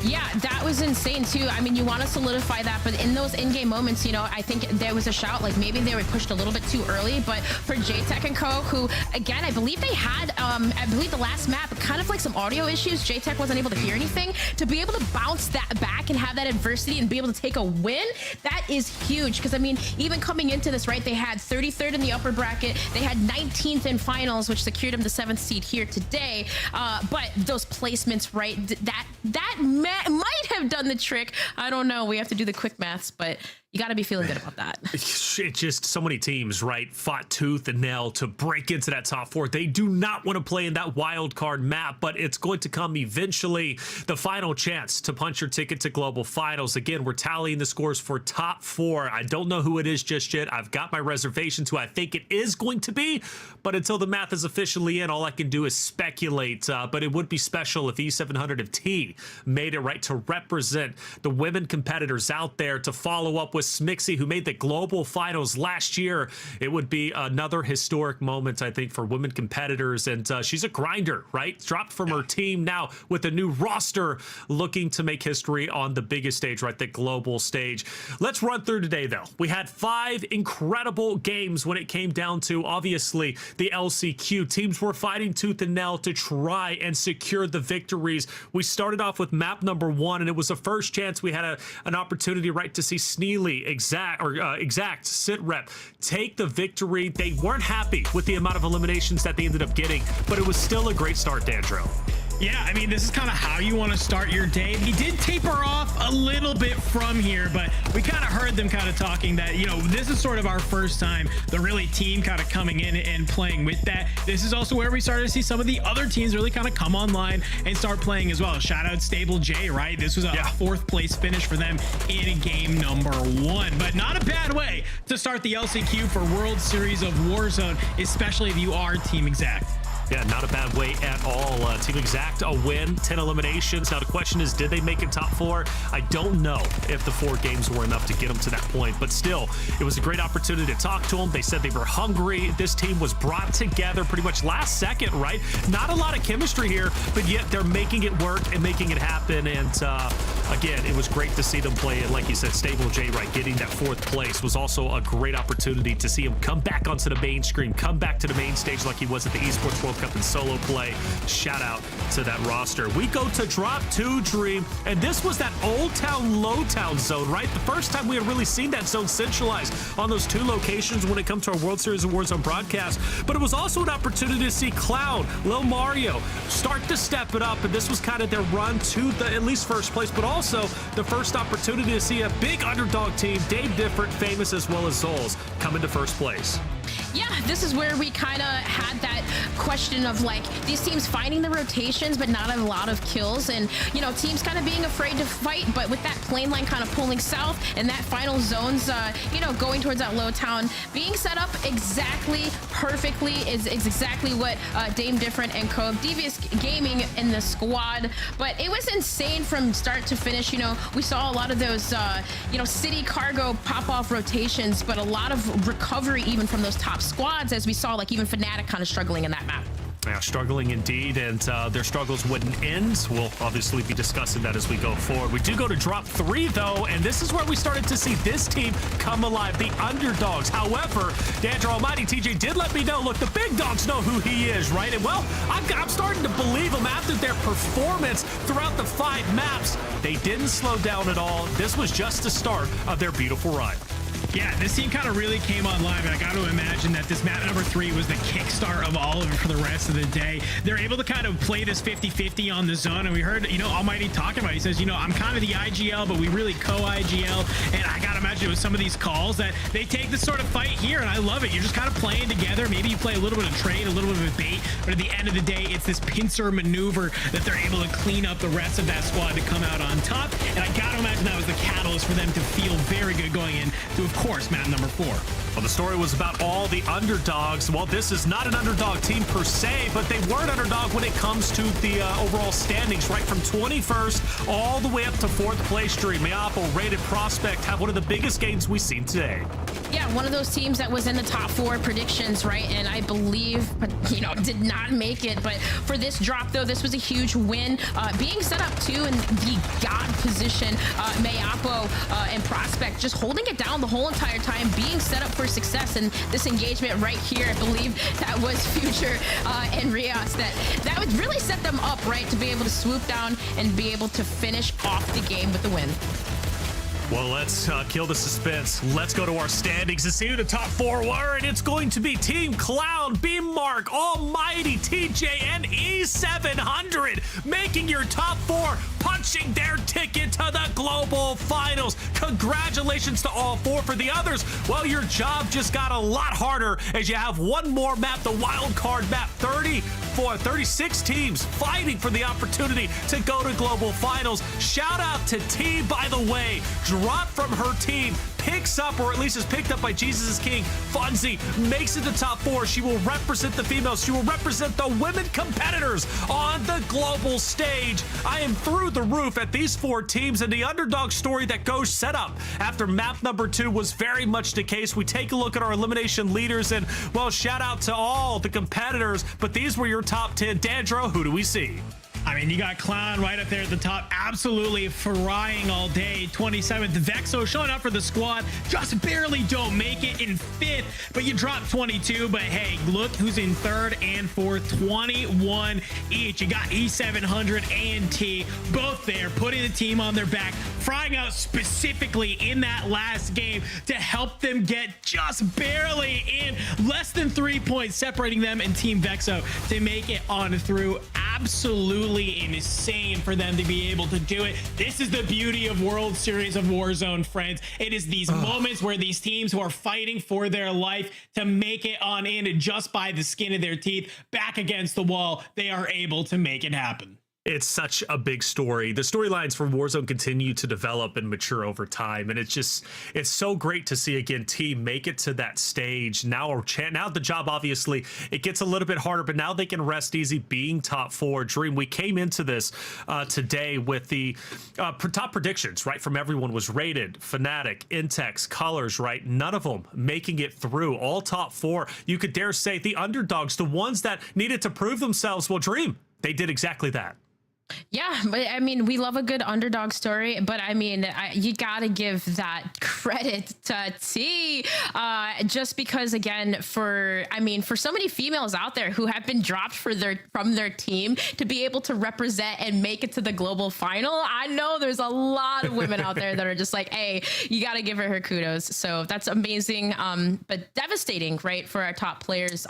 It's kind of weird to even say that all members of the old TBE, right, none of them going to global final. Like, you would not even think that would come out of our mouths. Well, we don't know just yet, right? We still have the wild card map, but you're right. At least at this point, not going to global final. A scary prospect, Andrew, as we start to sober up the mood just a little bit from the celebration of top 4, and now the discussion into wild card. One map to decide it all. Only one team out of the 36 that is about to compete will punch their ticket to the global final. So many heavy hitters, Dandro, that are now just resulting to just one map. Such a heavy moment for the top hitters.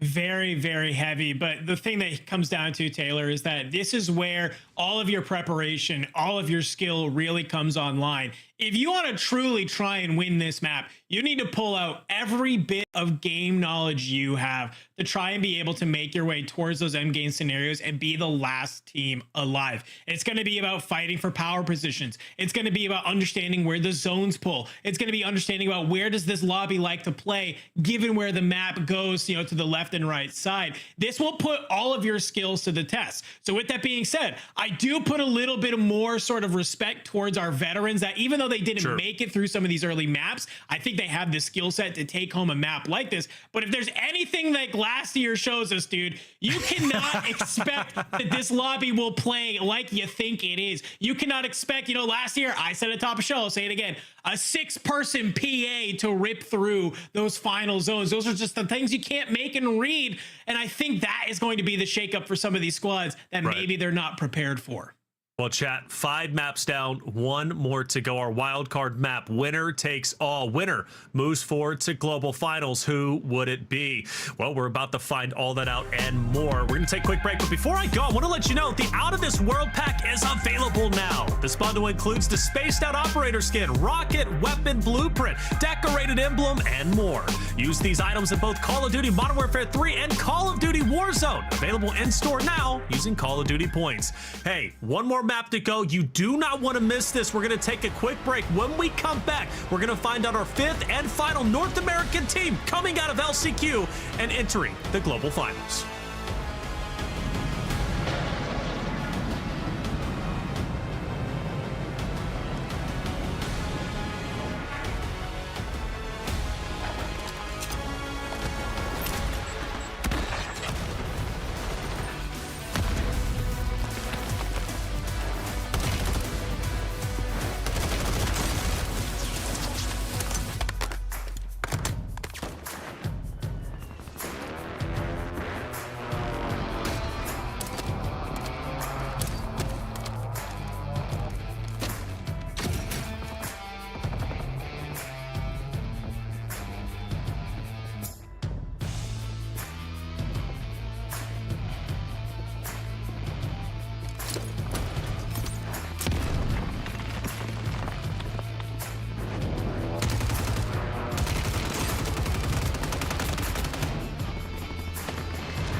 Welcome back, ladies and gentlemen, to the Call of Duty World Series of Warzone North American Last Chance Qualifier. I'm Taylor Reflection Snowball, joined by Dream Crazy and Dandro. We've been talking about it. The 5 maps are done. We've got 4 teams going to the global finals. We need one more from North America. The question is, who's it going to be? We've got a ton of teams to choose from. Well, let's start breaking some of those down. Now, Dream, we know T's there, representing the women from around the world at the global finals. A big opportunity for her and already a huge accomplishment. But there's another one, right, looking to make it. And Swish'em, I know we're all 3 fans of Swish'em, right? Hey, there's a chance she can make it there too, Dream. Yeah, and you know, you would love to see that representation. Swish'em, has the veteran experience. I mean, even in the past, at casted one of her games where she won a Twitch Rivals, like, you know, she's got that winning player mentality, and I believe with her squad, you know, they can definitely be alive and stay alive in those end game moments. But kind of like what you mentioned, though, you guys, like, this is anyone's game. A simple PA, having resources is going to be key here. I mean, in these final moments. Real quick, Taylor. Yes.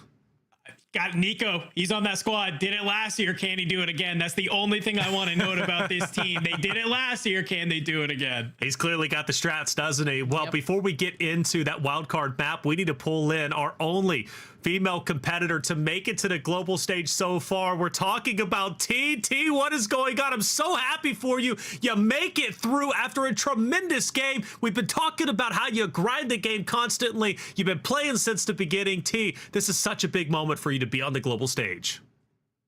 Yeah, I'm so excited. It did take a lot of work and hard work. I've been playing for a very long time just to get here.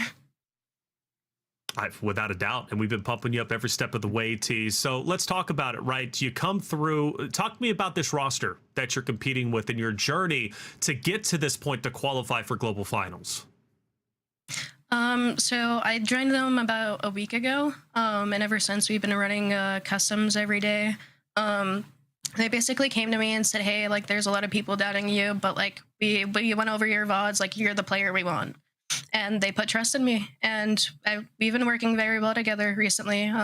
Everything we do together, like, we have working on to do, of course, but it's very good so far. I love that, T, and of course, congratulations on making it, doing it for us. You know, just talk to me a little bit about, like, since joining this team. I mean, obviously from your last squad, you know, there has to be some like comfortability with this new team. Like, what works for you? Because I mean, you were 3rd in the elimination lobby leaderboard. Like, what worked so well? I think it's just all of our play styles that work together, and like we talk to each other. No one disregards each other. Like we listen to each other's calls. Like if someone wants to do something, like we stick with it. And then like in our fights, like we trust each other. Everything that we do together, like it's just trust, and that's how we've gotten here, basically. I'm going to get a little spicy here with you, T. You get dropped coming into this LCQ. Your last team ends in 37th. And going into that last game, you shoot nukes to qualify to the global finals. Talk to me what just changed going into that last map, because I know you said, hey, you know, it's our team, we're feeling comfortable. Like, specifically, what happened in that map? Because you guys were frying. Yeah, well, we basically just did what we normally do off rip, but it was more like, I think our confidence boosted up. We were like, okay, we're down 12 points from 4th. We need kills off rip. We're a very fast-paced team. So we were just like, we killed the teams off rip, and we were just moving. And then we seen that we were on like 15 kills. We rotate, and then we just start holding it down. Then we keep rotating, trying to get that placement in to get up top. And then it just so happens that we had a buy next to us. We were farming the buy, more kills. Everything worked out in our favor that game. And I think with the kills and everything and how we were playing was just the confidence. Like we knew we could do it, and we did it. I love that. T, seriously, hats off to you. All right, this is a big moment, not only, you know, for yourself, but also, you know, for the women competitors out there. Smixy represented the global finals last year. Now it's your chance to carry that torch. And again, you've been grinding. You've dropping nukes, right? Yeah. As Dandro said just a little bit ago, and you definitely do that. You're about to go, obviously, to global finals. $1 million guarantee, $300,000, right, for first place. Literally life-changing money. I'm actually just going to give you the floor if you want to. Just talk to your fans and what this moment means to you, and what you're going to be doing at global finals. Yeah, well, I basically started crying when I figured out we called. But I appreciate everyone who supported me along the way. I know I had a lot of people doubting me, but I worked hard to get here. I'm going to keep working hard. My teammates are very, very good, and I'm glad they trusted me. I appreciate them for picking me up also. And I believe that we can do well on LAN. I really do. And we have a lot of time to fix up all of our mistakes. I think we can be a top team for sure. Well, T, I love your energy. I love your story. And I cannot wait to see you on that main stage in front of the crowd, competing for all that money, but also the glory. And like I said, representing the women out there. T, once again, congratulations. Thank you. Tell you what, man, gives me chills, you know, thinking about it. Especially you could see the emotion on her face. She said she cried when they figured out they called. You could tell how much it meant for her to make it to the stage, and really not just T, right, but everybody else who made it in the top 4, who made it through you know, the finals, the North American finals, right? It's such a momentum shift in your career and a chance really to be on the biggest stage. Dream, you've been a competitor before, you've won in the past, right? So I know you know what it is and what it means, right, to be on those big stages to win. So shout out to T and everybody else who made it through. Dream, this is only the start though, right? Global finals, it's about to get wild. Yeah, global finals, and of course we know the teams that are waiting in global finals are some heavy hitters, but no, for the teams here today, you got to give them hats off, because even the performance for some of these leading slayers, you know, you got to give the credits where credits due. I cannot wait though for this wild card map, you guys. I can't wait. We're ready. This is gonna get crazy. We're gonna get wild. We're gonna get wild. Hey, well, let's take a look at the wild shenanigans that actually happened last year when it came to LCQ, specifically our wild card map. Now, we saw a little bit of everything, hiding around, camping in the corners. You know, it didn't disappoint, and it's not going to disappoint here. And this is actually the team that won, Dandro. Yeah, Crowder, Nico, and Dez. And reminder, we got both Nico and Dez here today as well. What was crazy about this team, Taylor, is that they started literally the other side of the map and somehow are able to rotate all the way through to get to this point where they are on the docks. They crowned my crowning achievement here in World Series of Warzone, becoming a shiver of sharks and just finding so many eliminations, bringing down the rest of the lobby. It was hype, it was energized, and led to some of the best moments in Warzone we've ever seen. Indeed, very much so. And you can actually hear Ghost popping off right on the mic, going nuts during this very moment, because it was crazy. It really was. And again, that story, Dream, like for Crowder to make it through, I know there was a lot of anticipation for him as a competitor, and he managed to do it. He obviously went on to Global Land. Great stuff, seriously. Dream, what would be your strat though, right? You got one map to win it all. You may have not performed too well whenever it comes to like the regular qualifiers. I'm not saying that based off your skill. I'm just saying theoretical, okay? Because I know you'd be at the top, of course. Not me though. What would you do, right? What is the winning strat? I mean, stay alive, obviously. It's just one of those things where, you know, you have to really count on each other as a team to communicate where everyone is. But zone positionings, as mentioned, those power positions are going to be key. Knowing where to rotate, preemptively getting set up early to put yourself in the best possible position. But also, too, knowing where some of these heavy hitting teams are going to be at, right? There's going to be a little bit of RNG, of course, that plays into it, but knowing when to back down, because I mean, obviously you don't want to challenge somebody who's someone like Rated or against Skullface, but in these in-game moments, it's going to be key. You're going to have resources, because we saw a lot of streaks go down last time. We saw a lot of resources being used, and I mean, you don't want to be a team that doesn't have any plates or anything to work with in those end-game moments. That's it. Well, look, 36 teams are about to play for their final chance, the final North American spot at Global Finals. 4 tremendous teams, Rated, Fnatic, Intex, Colors, all going for it. I'm ready to get this started, so let's bring in our casters. We got Spider, Tiff, and Goj, of course, for the final map of the day. Wild card winner takes all. Who will it be? Well, Tiff, Goj, let's find out. Yeah, I was gonna say, I don't know, Reflect. reflections. I'm not throwing my predictions on main. I know Goj's. Goj was immediately like, let me lock it in. This is who I've got. And, well, who was it again? You gotta share it with us. I'm going Picnic, Oakley Boy, and Ryda. Okay, that's my choice. There's no favoritism. I picked it last year. I picked the Goj last year, Crowder's team, and they did it. So maybe I go back to back, but I don't know. This one last year it felt, I just had a premonition. This year it feels like I'm just shooting in the dark, because you got to remember, Fnatic still a part of the conversation here for wildcard. 3 of the best Warzone players in the game. Team Rated still in the conversation with the wildcard. One of the best trios in the game right now, or at least we thought. Apparently not right now. So I don't know. Like, my big question to you, Tiff, is less of predictions. If you don't want to go for it, mental boom. Talk to me about it. If you're one of these teams that's been struggling today, do you have the mental fortitude to win the final map? I don't want mental fortitude at this point. I want some Kaiju number 8 level fortitude. I want to see your inner Die Kaiju. I don't care what we get out of here.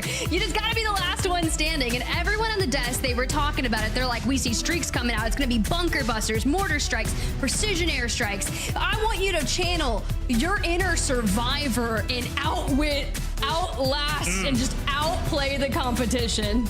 Oh, that's a great reference. I didn't understand any of your references until Survivor. I had to. I had to do it for you. Sure. Okay. Yeah. Well, we'll see. Survive, outwit, outplay, outlast. Certainly the motto going into the wild card series. Only one team on top. One more team to the global finals from North America. Here we go. Time is now.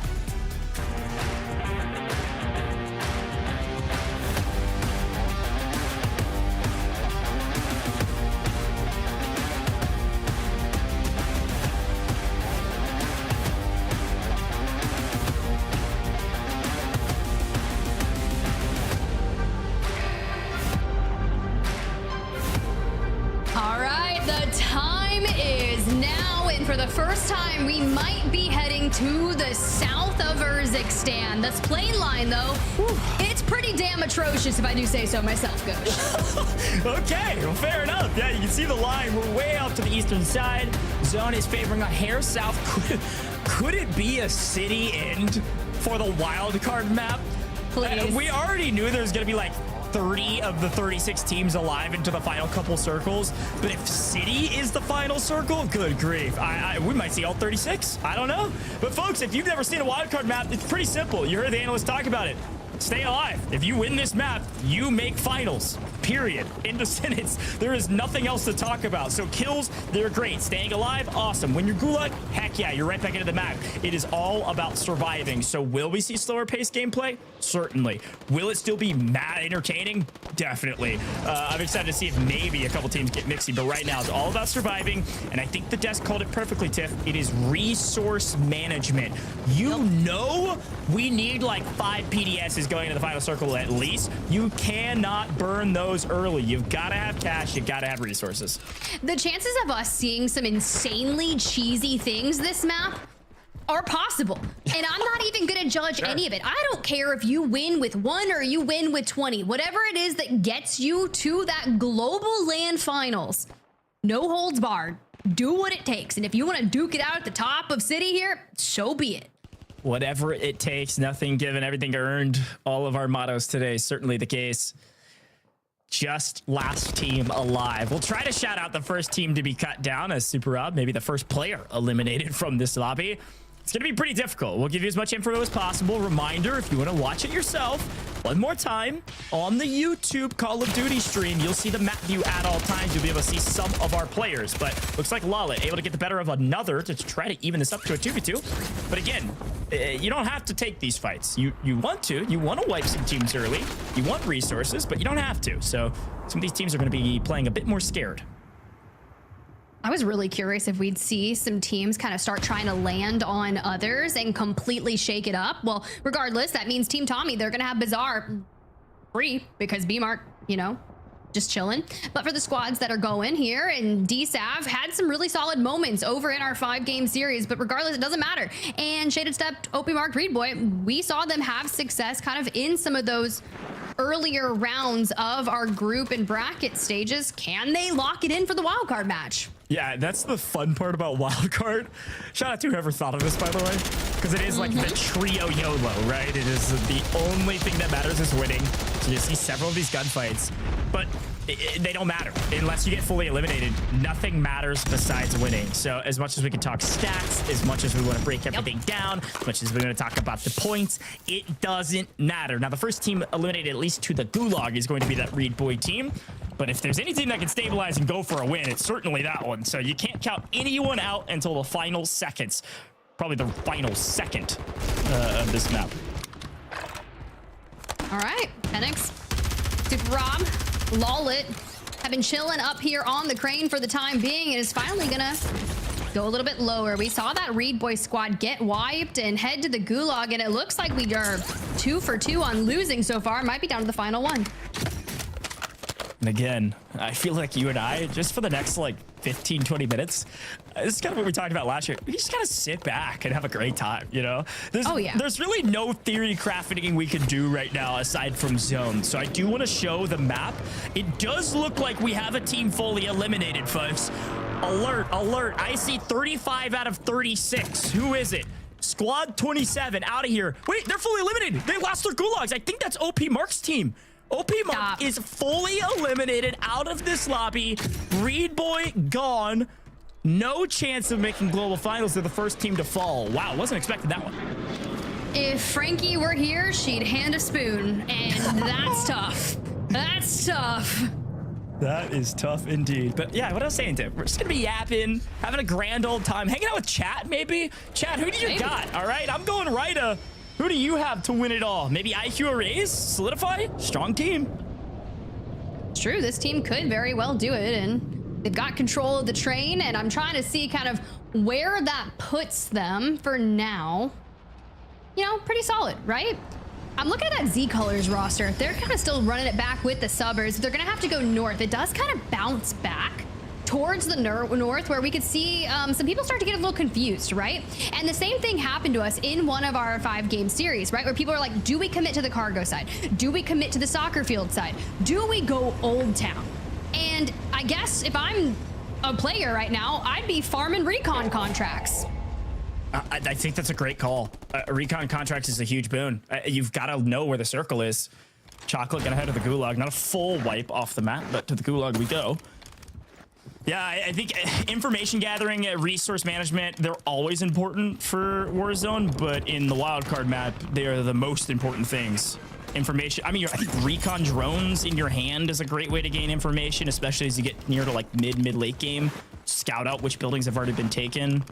But yeah, I think those recons can give you a big boon of knowing where the final circle will be, because as our map is continuing to get smaller and smaller, right now it's pretty central, looking like cargo-ish, which means we're probably not ending in city. It would be cool to see a bridge ending, though. Who knows? Don't wish that upon us. I mean, you know what? Yeah, let's get all the chaos. Let's go center up on that Seatown area on the south side of Cargo. Especially this. Make sure this is included in our final. I want water. You think back to North America, right? This was the second wild card that we got last year. The first one was EMEA, right? We had in that village area on Al Mazrah, it was just the layer cake ending. And people were just full sending out into the open, and we're just like, what in the world is happening? Well, first off, Zulz gets ripped out of the LTV. GG go next. A Vexo over there, now, you know, claiming a little bit of piece of that. But this is the area of the map that I want to see included in that final zone. That was a great obs. Hey, hang on. Come back. Oh, no! Yeah. No! Yeah. Wait. You realize. They just went to the Gulag. It's fine. Sure. They're not done yet. Look. Goj is chalked, guys. His predictions are chalked. He is the caster curse here, okay? We're fine. 35 out of 36 still means Picnic is still alive. If somebody wants to help me out for production, try to find that team. I don't know where they are. Thank you. Oh, gosh. There they are. They're not in the Gulag. Picnic's just hanging floating. on by a thread, bro. Hey, a thread. Tiff, I believe, okay? I still believe in this team. They have a ton of chem. They've played together for years. I think this team can restabilize. The problem is Picnic needs some more cash to buy back a teammate. And frankly, with 35 teams still on the map, I don't know where you go from here. Yeah, this is my team to win it all. And so far, not so good. You know what? This is nice, right? Go for the hidden caches. It's a good way to find yourself some quality equipment right off the rip. And if you lock in a self-res, sure, it'll fend off a push for like 0.07 seconds. Because if someone wants to fool you, they are. Now, the squad on the opposing side of him, that's Staple J, Green Doze, Freddy roster. You know how many second places they got throughout our first series? Wouldn't it be wild if the one map they clutch up is the wild card? I know. I was thinking the same thing. I mean, Staple J did it on land. I mean, get him back to land, see what he can do. Uh-oh. Destroy's already there. No! I was so wrong. Out of Do you want to here. go again? Do you want to go again and take a different prediction? Like, I'll give you that. I feel like it's early enough. Nobody's watching, right? I could just retweet a new winner, and I think I still have a chance, right? Golly, that hurts my soul. Okay, off the dome, we're going IQ and Erase on top with Solidify. They made a sub, they dropped Dez, and that team was looking strong early game of this tournament. That's my new pick, but yeah, well, definitely not going back to back. Quite opposite sides of the coin this time around. Whoops. If they are the next squad to get wiped, I think they're going to have a real bounty and a bone to pick with you, but it's totally fine. Yeah, well, I believe in the boys. I almost picked Rob and IQ, by the way. Almost chose that duo. Another duo has been playing together since like early Verdansk. Solidify's really strong too, and I chose the picnic side, and I have made a mistake. That's on me. It's fine. Mistakes were made. But for this mop, Icy Scopes, Milko Jones, trying to hit a rotation. And when you rotate into Tommy, Teeny, man, that roster, not a roster that you want to kind of go up against this early on. They immediately recognize the resistance that they're getting. And we're just going to filter on across this bridge, which you guys play a lot of zombies. This is a real top tier zone here. Tier number 3. I don't know who wants to be the mega abomination over here, but it might be Green Doze and Staple J. Yeah, I'm telling you, Tiff. I don't understand half your references, but I know. Sir, do you not play Call of Duty? No. When you talk about anime, okay, this is what happens. That was not anime, but yeah. Oh, sorry, I missed the call. Then I was just saying I was gonna give you the bit of the. I know a lot of folks at home understand a lot of those references, so I was gonna give you credit there and just say that I was missing. I do love it though. Okay, great. I thought maybe you said gulag or something, and I heard some other word I've never heard in my life, so my bad. It's fine. Sometimes I speak a different language. It's just not French, you know? It's not French. Somebody in chat said, nah, don't curse them. All right, my bad, man. Like, see, that's what I'm saying. The caster curse go hard. But this roster, okay, so let's be real here. It's the very real possibility that one of our teams is not going to, maybe they'll have been new to LAN. Maybe this is the first time gracing the stage. But there's a lot of people that we are so used to seeing in the upper echelon of competitive Call of Duty, not going to be on that global LAN finals. They're going to be at home, turning on the watch parties, and we're going to see all the FOMO tweets on the timeline, and I am so not ready for it. I know. Well, job's not done. Still an opportunity to make, but only one. Quick look at our map, by the way. You can take a look at it on YouTube as well. It is still fairly central. We should see a new zone here shortly.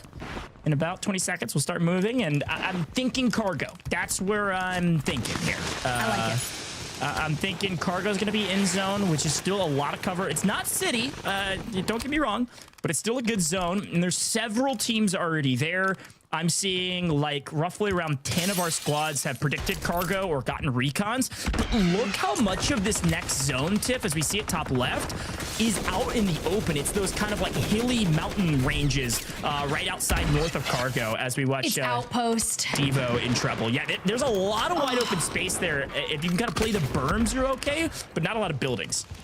Yeah, while we got this on your screen right here, it looks like we're going to disengage for a bit. You call it right. If you take control of Outpost right now, there is a good chance that you can clutch things up. And Intex, Mutex believe they've got the buildings just to the north. They're already there. They're trying to make a play for it. Raided's team kind of overextended towards the Seaport District, and Dame Different, your map winners in one of the series from the earlier, they're working on this regain. We saw Zulz get ripped out of that LTV early, and when Dame Different was on that interview, he was like, yo, Zulz has the gunny. So that immediate buyback is going to be Zulz. Does have the cash to get famous Kima back. But for now, we have to really worry about our safety, about getting to that buy station without being punished for it. Yeah, I agree. But to the gulag we go, because frankly, these are the most important gulags of your life. We'll take a look back at some of those fights here shortly when we get a chance. But here's an overhead view of all the teams here in Cargo. And there's a lot of them. Everybody holding down a different building, a different position on the map. Try to figure out where this next zone will go. Some of them might know already, but I spot my second pick. I'll just call my first. Nobody paid attention to the first part of the broadcast anyways. IQ Array Solidifier in a really good spot in zone. Kind of near the edge-ish, up inside of north of Cargo. So watch out for that. But to the gulag we go, because these are important, and Magoo makes that one look easy. You love to see it. Still only 2 squads have fallen. Tommy still up and at him, picking up eliminations. That Fnatic roster getting into the mix. I also just saw Nico Infinite's name out towards the right-hand side of things, but for Hixers and Infamous down to a duo. Has the cash to be able to get drifts back, but we seem to have a kind of tough thing here. Someone just flies in, rips their high ground and wheels. Well, he's got to get out of the gulag. Back to the gulag. Again, these are super important, especially if you can have all 3 alive. How about a shotgun? Why not? See him in the gulag every once in a while. Why not use it? Nope. Goes for the AR and gets slammed. Milko on top of wheels there. Unfortunate, but another gulag. His teammate there as well. And wait, this is make or break, Tiff. I think this is make or break. No, Scripta is alive, so they do have a teammate into the gulag as well. Needs to win against Joe Gang. Does get it. Still alive. Woo. Okay. Man, these gulags, they're so scary. This brings me back to like the very first ever solo YOLO, because it feels like that. But Finesse on the opposing side. Here's Scripta's side. If they can go 2 for 2 on the gulags, they'd be quite nice. But not able to seal the deal just yet. We are pulling out all the works here. Oh my gosh, it's gonna be all in the back of Schween. Does have nearly $12,000 though, so quick double buy back. Does get it off in time, but Shero was ready for that one. Only gets 1 off in time. Will's gonna have to restabilize. Now, our zone is getting a lot smaller. We are on the hill north of Cargo. This land, we see all the pine trees and this like radio tower. This is what we're talking about. This is the in circle, and the only team really isolated in the circle out on the hill already, that's Team 25 in the green. That's Stimper, Purity, and Crafty. You can see them there kind of blending in with the surrounding terrain on our map view. Other than that, most everybody else is coming through Cargo. I'm seeing like 20 teams in Cargo, all battling and jockeying for position, where only 3 have the spot inside a zone. Look at that, Team 22, 15-2. Those are the teams to watch already in zone in Cargo, holding this position. Everyone wants those buildings right now. All right, let's group on up, get on to in and start gatekeeping. Honestly, I still love Intex, Mutex, Believe. I love their positioning. They've been holding that compound of outposts, and now they do have to finally move. If they can win this big fight on that northern side, they will be one of the only squads rotating in from the north, where the majority of our squads are going to be collapsing on this southern side of Cargo. Yeah, this is utter chaos, and frankly, I think you're right. Northside is definitely the place to be right now, and it's Mutex's team up there.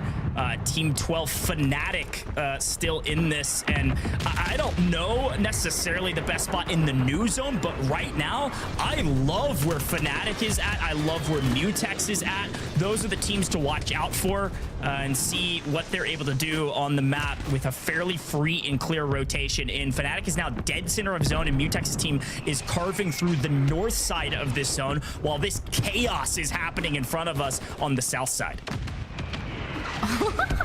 This is so scary. And Greendo, Staple J, I think they're missing out on Freddy unless he's in a different building. But we're finally top 30 squads. We've lost out on 6, and Circle 5 is about to start closing. That Clutch Belk roster went under fire from Team Mutex, loses another. Swish'em gets fooled by Twitty, and now Mop and Icy Scopes, the duo, just trying to hang out here, bide their time. But I think we're gonna go down to like 10 rosters, maybe 12 here in the next 40 seconds. Oh yeah, it's utter chaos right now on the south side of the zone, but here's a look on the eastern side of the zone, and and look who it is. Fnatic dead center by themselves for the most part. A couple teams trying to kind of advance into their position, and they're being warded off at least for now. The problem with that position by Fnatic getting there early is you will get pinched if you're not careful, so they've got to watch all of the angles they can get shot from and do it in kind. But here's the action. Here is the density of all of the rest of the teams all slammed together in a tiny little sandwich, and they are falling left, right, and center, doing everything they can to get an advantage, but they can't find it. There's just too many. Tommy's wiped, done and out, went out of the hands of Prospect for Z Colors, Attract, and Rias. You've got to hold on. We're in the gas and Greendo stable, Jay. Playing spoiler, can Rias clutch it on up? Wow. Attract gone, Riaz gone. That's a full team wipe for that team. Sharo gone. If you're a fan of that Devo squad, they played great, but not great enough. Here is Fnatic, center of zone, battling. Everyone wants their position. They're right dead center of the zone, prepared for anything portable by in kind. Kills don't matter, but they're finding plenty. This is what they needed the rest of the tournament. Where has this been? They get position and they're finding kills, but all that matters is winning, and they get the zone pull. They're the only team in zone. Look who's creeping up. It's Mutex making a move. Omega down. Fnatic in trouble. Mutex swinging in from the north side. It's going to be Mutex on the north, Fnatic on the south, now moving center.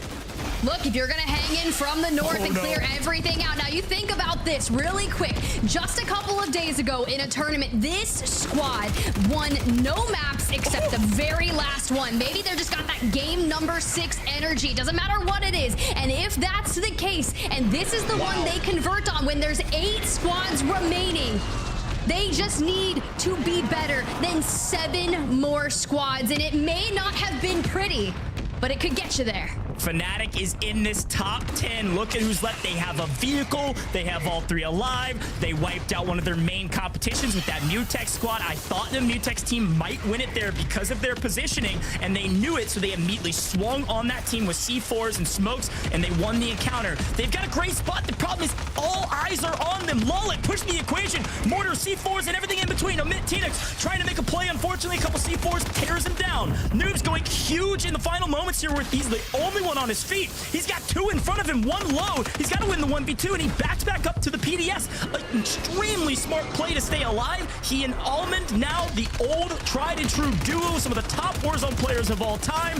They're not on global finals yet. They're in trouble. It's Lollet making a huge play. Fnatic is out of here. They're gone. We've got a console player in the final fight all by himself. Holy, down to the final 3. Lollet a solo. You got Colony 2K, Watch Waldo, and Nickel on the other side. Going under fire, trying to take a little bit of pressure here. But look at that wrap. They're the ones that are going for that early rotate, and it might just save them, especially when you have that 3v3v1. But Quay, Taj, Ant on your screen, they're the ones that are going to have to put that pressure onto that Colony 2K roster. Tiff, the final moments are a 3v3v1. Lollet on console all by himself. Could he potentially pull this out? I don't think so, but he could play spoiler to one of these 2 teams of 3s. And right now, this looks like a free win for the Nick Cool team. They've got zone positioning. They've got to win the 3v3. It's a true 3v3. This is Call of Duty. Make a play right now. Watch Waldo on the wrap. We lose Nick Cool. It's a 2v2. Takes out one, takes out the second. And the victory. Watch Waldo. Nick Cool. They're headed to land. Well done, gentlemen. Welcome to the grand finals. Colony 2K on top. Imagine clutching up one of the craziest zones for a wild card, an all or nothing type of map. Colony 2K, Watch Waldo, and Nick Wool just clutching it on up. You love to see it. I'll say this about Super Evan. He was wrong about every single selection except for the wild card. Well done, gentlemen. Colony 2K, Watch Waldo, Nick Cool. A crazy story bringing in the IGL Nick Cool. It worked, then it didn't work. All things were falling apart, but in the final moments, I can only imagine with Nick Cool as the IGL, they perfectly set up the final fight of the final map of the final opportunity to make land. Tiff, break this down for me. It was a perfect setup in the final moments.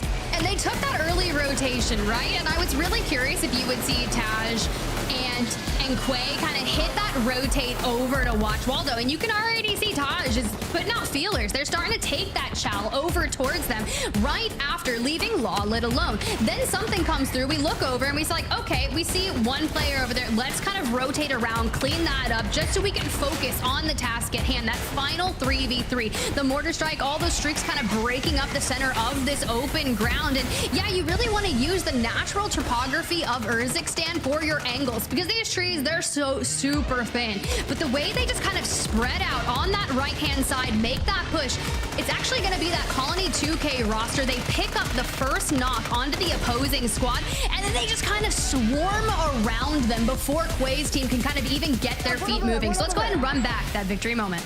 Hey, suck one. Broken. On the right. Broken. One more. Let's go! Let's fucking go! Let's fucking go! Holy shit! Let's go! Holy shit! Let's fucking go! Let's fucking go! Holy shit!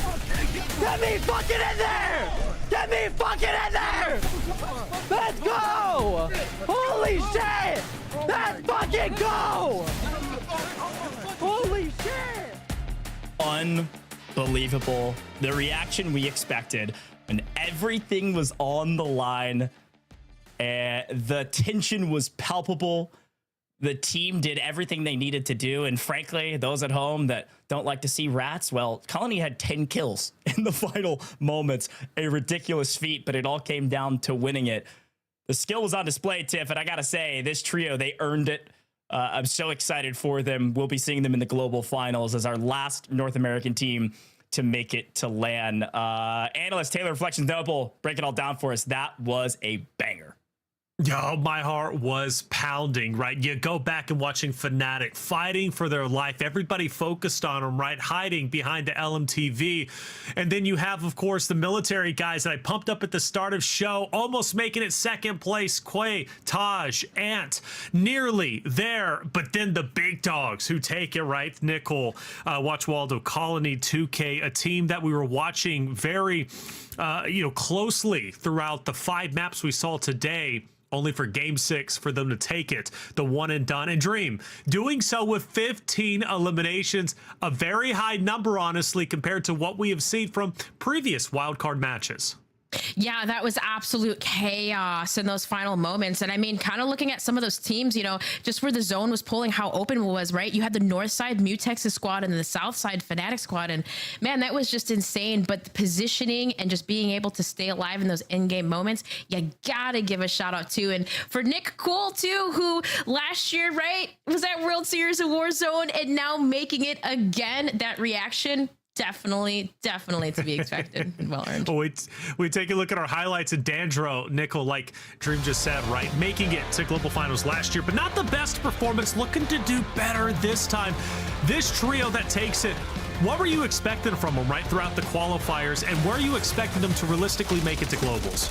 I mean, I was expecting them to make it to globals because when we looked at the regional finals, or actually the before that, the upper side of that bracket, they were in 3rd, okay? But in regional finals, they struggled to come online. They end 34th. I know Nick Cool. I've been casting over him for a long time, and I know that he is absolutely ecstatic about making it again. I talked to him early this year, and he said, I'm not happy with how last year went. His team came in dead last on LAN, right? You love to make it to LAN. It's never cool to be dead last. So to see them be able to come in here, it is the last final moment for a team to make it on in. They get there. This team could do some work on LAN. That's all I'm going to say. I think that he's feeling a lot more confident about this team, especially getting to that global final.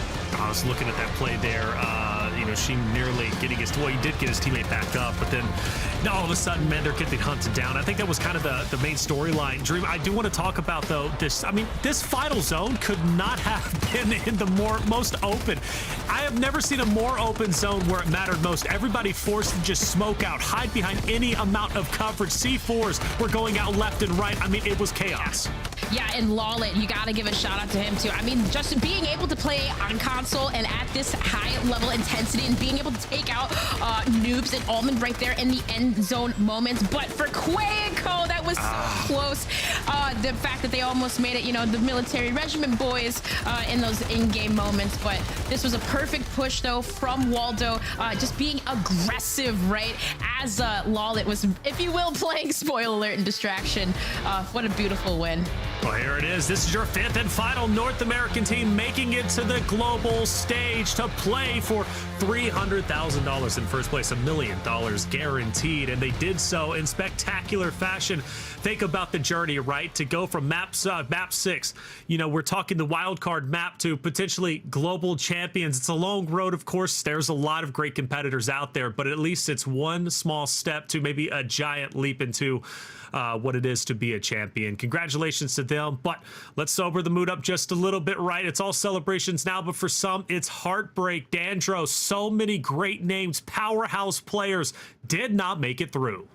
I hate to talk about it, but I think, you know, it'd be unfortunate for us not to, right? This will be the first sort of very large Warzone event we see no member of TBE, no Tommy, no Almond, no Noobs at a major Warzone event. It breaks my heart, honestly, as somebody who's been around for so long, to not see any of those there. Skullface, the solo YOLO winner last year, came in a second. Like, it's I can't believe that some of these names that on paper we thought were super teams at the start of this year, now moving into the creme de la creme of Warzone competitive, will not be competing. Skullface is a big one too, you know, big personal fan of his performance. Like you said, winner of Solo YOLO. We covered him at top of his show. Fnatic, a wonderful performance when it came to Esports World Cup. They don't make it this time around. There were some unfortunate things that did happen today throughout their run. But, you know, my heart does go out to them. They're great competitors, and I know they're going to be back in the future. Obviously, Rated, too, another tremendous name who doesn't make it. Dream, which is a big shock, given the fact not only because of his namesake, but also after that major game number 4, right? We're talking 36 points, jumped up to 4th, but game 5 just couldn't get it done. Another big name roster that doesn't make it through. Yeah, and I mean, you got to look at Mayapo too on that squad, right? Even playing with Skullface in 2022 with Hisoka, right? Those were your World Series of Warzone champions. So just to kind of see some of these players not even make it through it, like Dandro said, it's devastating. Even for Skullface, right? They're always in that top 2 spot. It's crazy, but that just kind of goes to show the level of competition here in World Series of Warzone, and every year how it just gets more and more competitive, and kind of, you know, we're seeing these new players, an influx of new players, even coming from multiplayer. T was even just being one of those players that was just winning earlier this year on multi, winning at LANs for multi, and then coming over to Warzone. It just continues to grow every single year. And the competition's getting better and better. We've talked about that, right? On the World Series of Warzone stage, which is what, getting on year 4 around there. I think we've been a part of it for 3 years, at least for us. You've been a part of it, Dream, since the very beginning, but it's like we've seen the competition heat up. It's gone from influencers playing, you know, and invites, to now you have to earn your spot on the global stage. And well, sometimes that's a very difficult thing to do. It seems like you have a long time to make it to the global finals, especially when you started in-game opens right from the very start of the journey. But the more you go along, you don't make it at each stage. Well, we still got the next one until finally you reach the last chance qualifier, the LCQ today.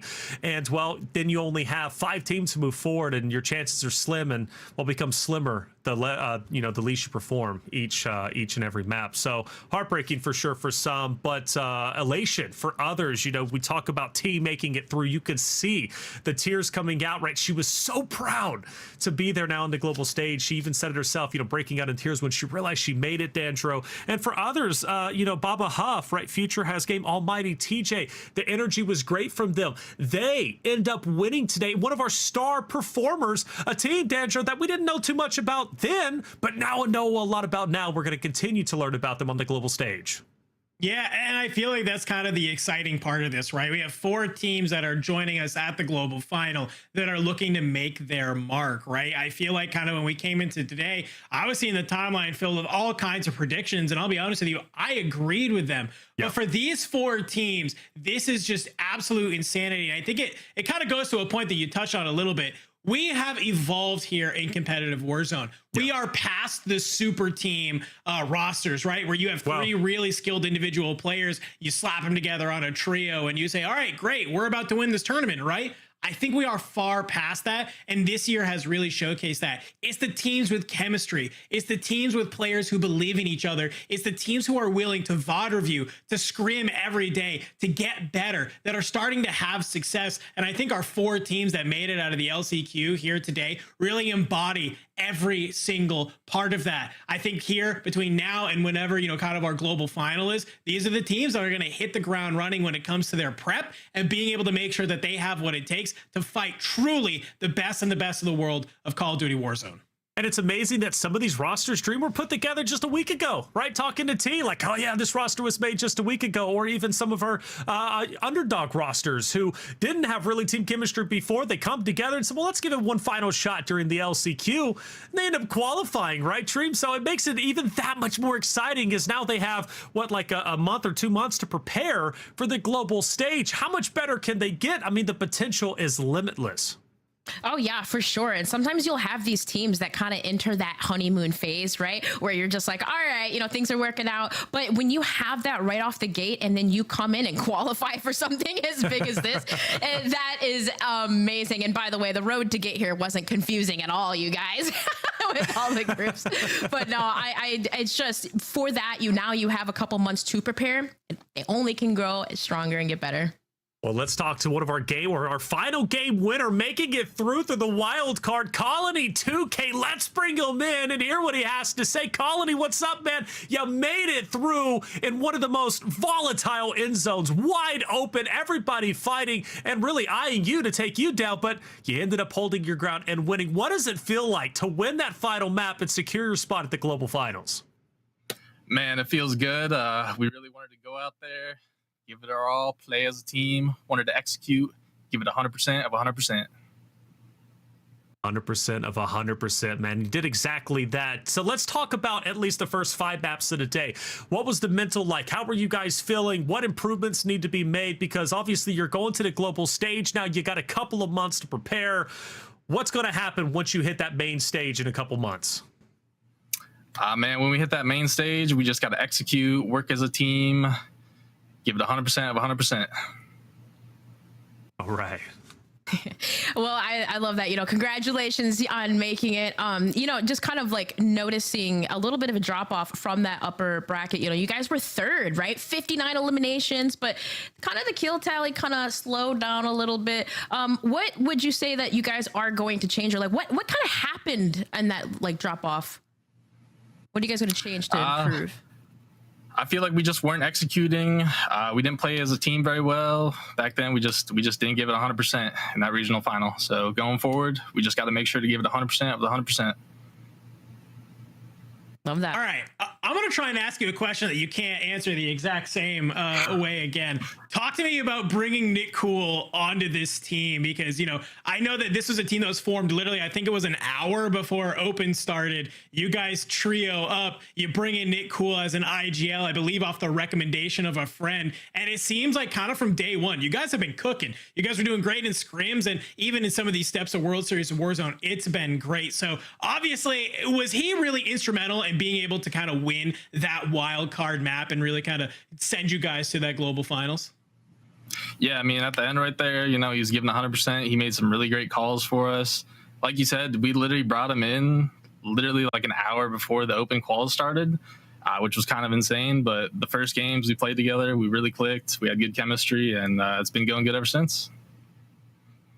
I love that. Well, Colony, appreciate you competing, man. Watching you play was a spectacular inning, despite you taking down my military boys in the final 2, but you did what you had to do to make it to the global stage. What do you want to tell your fans out there before you get out of here? Man, I'll see you guys at the LAN, boys. Appreciate everyone for watching. Fist bumps all around. Hey, we'll see you there. Give it 100% of 100%, Colony. I look forward to watching you compete out there on the global stage. Yes, sir. Yes, sir. All right.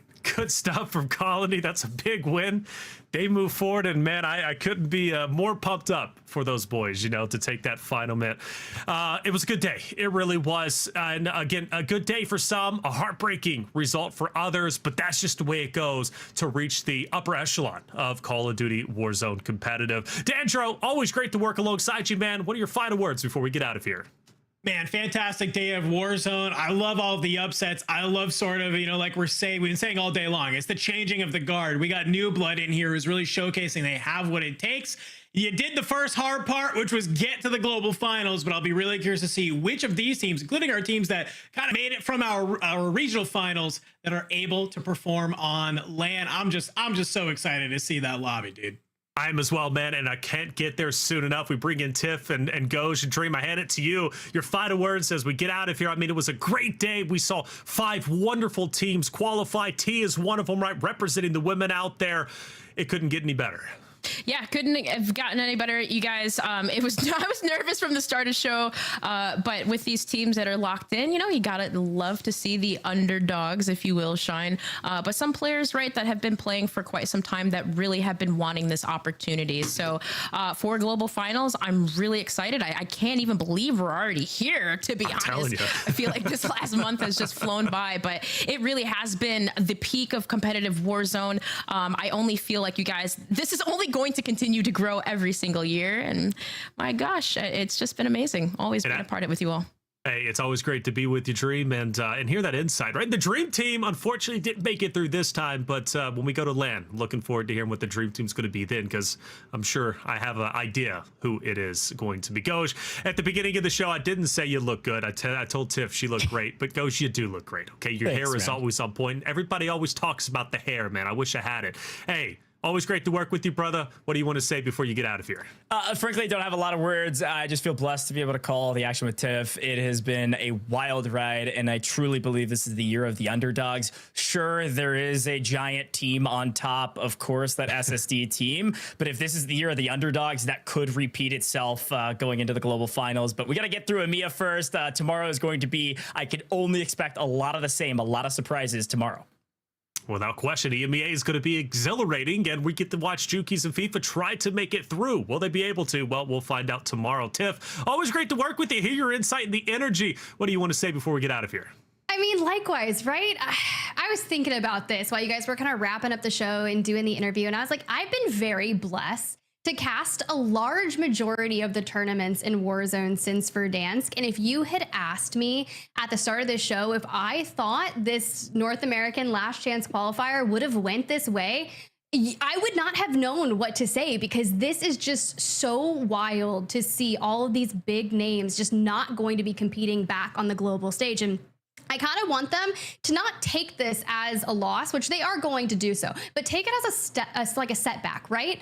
It's 1 step backward, 2 steps forward, and just let that be your motivation to come out swinging next year, because this should only be the fuel to your fire in that competitive Warzone journey. And I look forward to seeing that comeback for y'all. And to everyone that may be gracing that stage for the very first time, congratulations, you earned it, and I can't wait to support you there.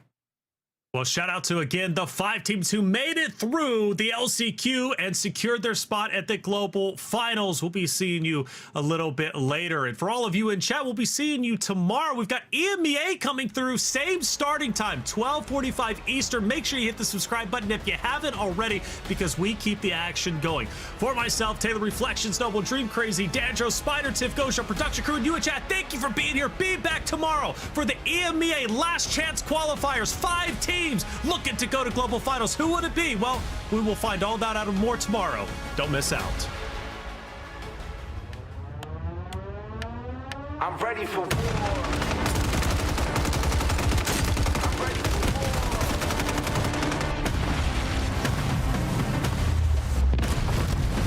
I'm lighting up the fire, I'm burning up. Look at me, feel the heat. Climbing so inside, but it's not enough. Let's believe, gonna see. Stumbling on the ground to the earth breaks. Knocking down walls, making earthquakes. Never looking back, it's just high stakes. Look at me, yeah. I'm ready for war.